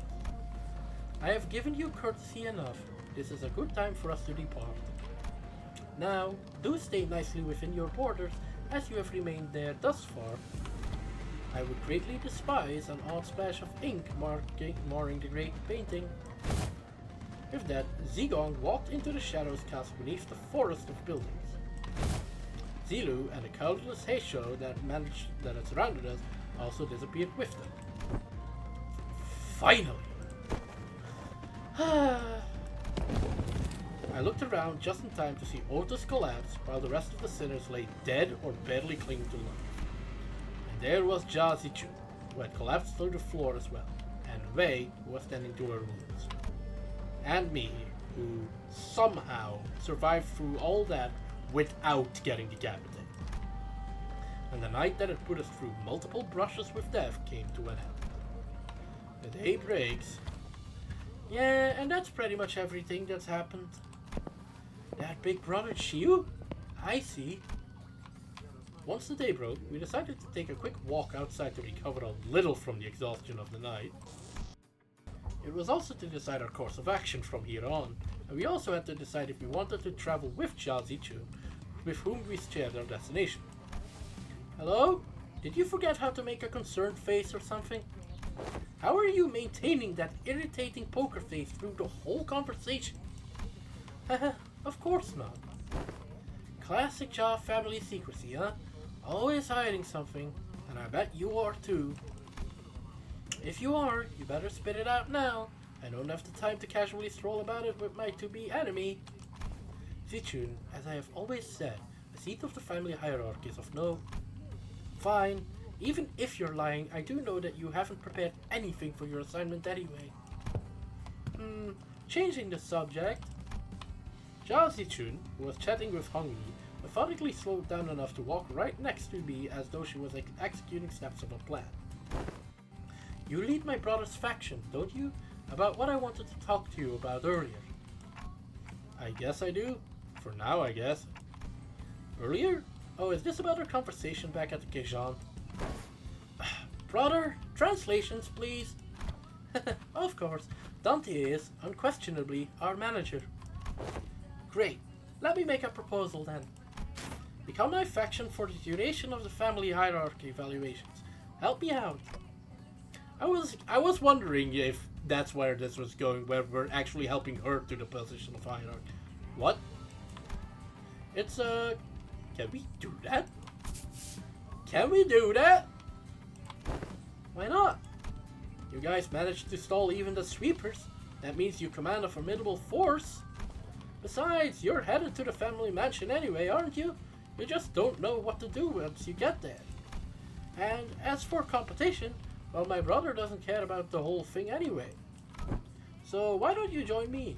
Help me become the family hierarch. I'm not like our other older siblings.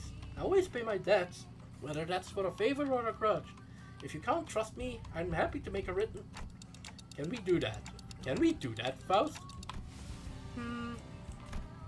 Faust deems Jia Zichun's plan, or explanation of it at least, rather flawless.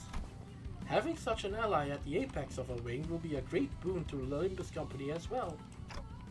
I guess so.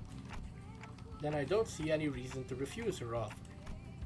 Honglu, who has been listening in on our conversation, boiled the discussion down to a clearer explanation and relayed it to Jia Zichun. Perfect. It is said that formation of such alliances should come with a grand banquet to mark the occasion and to cement upcoming coalition. The banquet's on me. Once we get closer to the central zone, let's find a nice Gajan to discuss our future ventures together. You're Dante, right? Let's make this thing work. Let's. I was still bewildered by the turn of events, but Jia Zichun reached out for a handshake with such earnestness that I found myself almost drawn to shake her hand in return. Now that I think about it, this is the first time we ever made ourselves an ally that wasn't specifically selected by the company, huh? Well, if that's the case, I really hope we can have at least one ally who doesn't meet a terrible end. After the banquet, we walked out of the Kejan to find Mephistopheles waiting for us in the middle of the road. Wow, man, I never thought about it, but now that it's just standing like this in the middle of the street, it really stands out, doesn't it? Is this your usual ride? Glad to see that you're all safe. Sada and Pilot walked out from inside the bus. Uh-huh.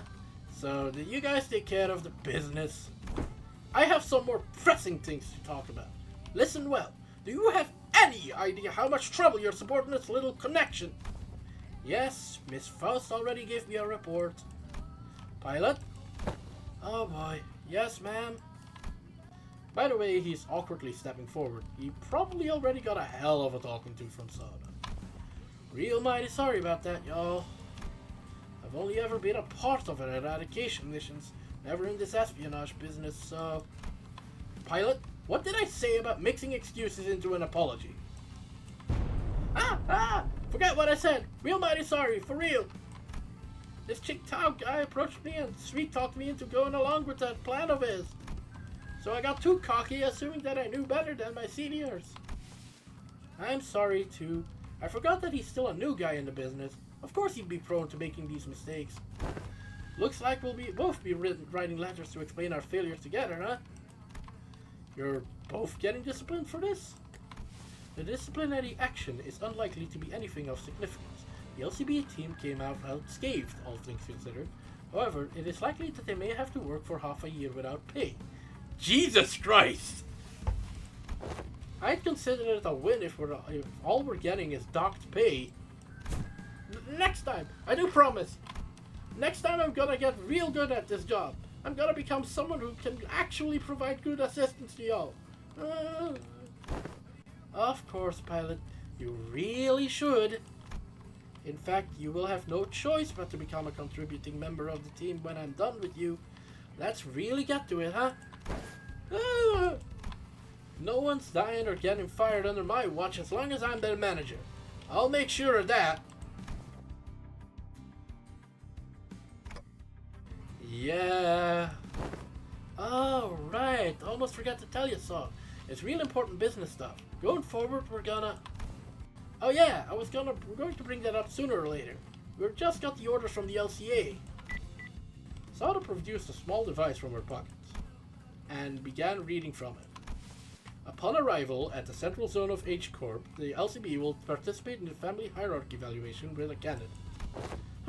We were going to anyway. Now this bus team faction's gonna be mine. The LCB will present the following sinner as their chosen candidate. Sinner 6. Sinner number 6, Honglu. What? Fuck. Fat. What? You can't do that. What the hell? You! All of you! I'm gonna make you throw up everything you just ate, you assholes!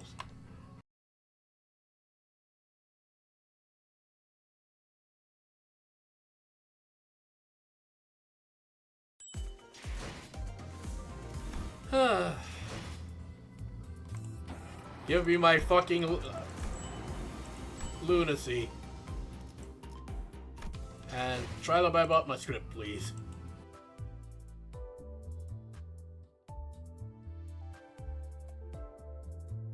I don't want to think about who I'm raiding, so I'm just gonna raid Zan.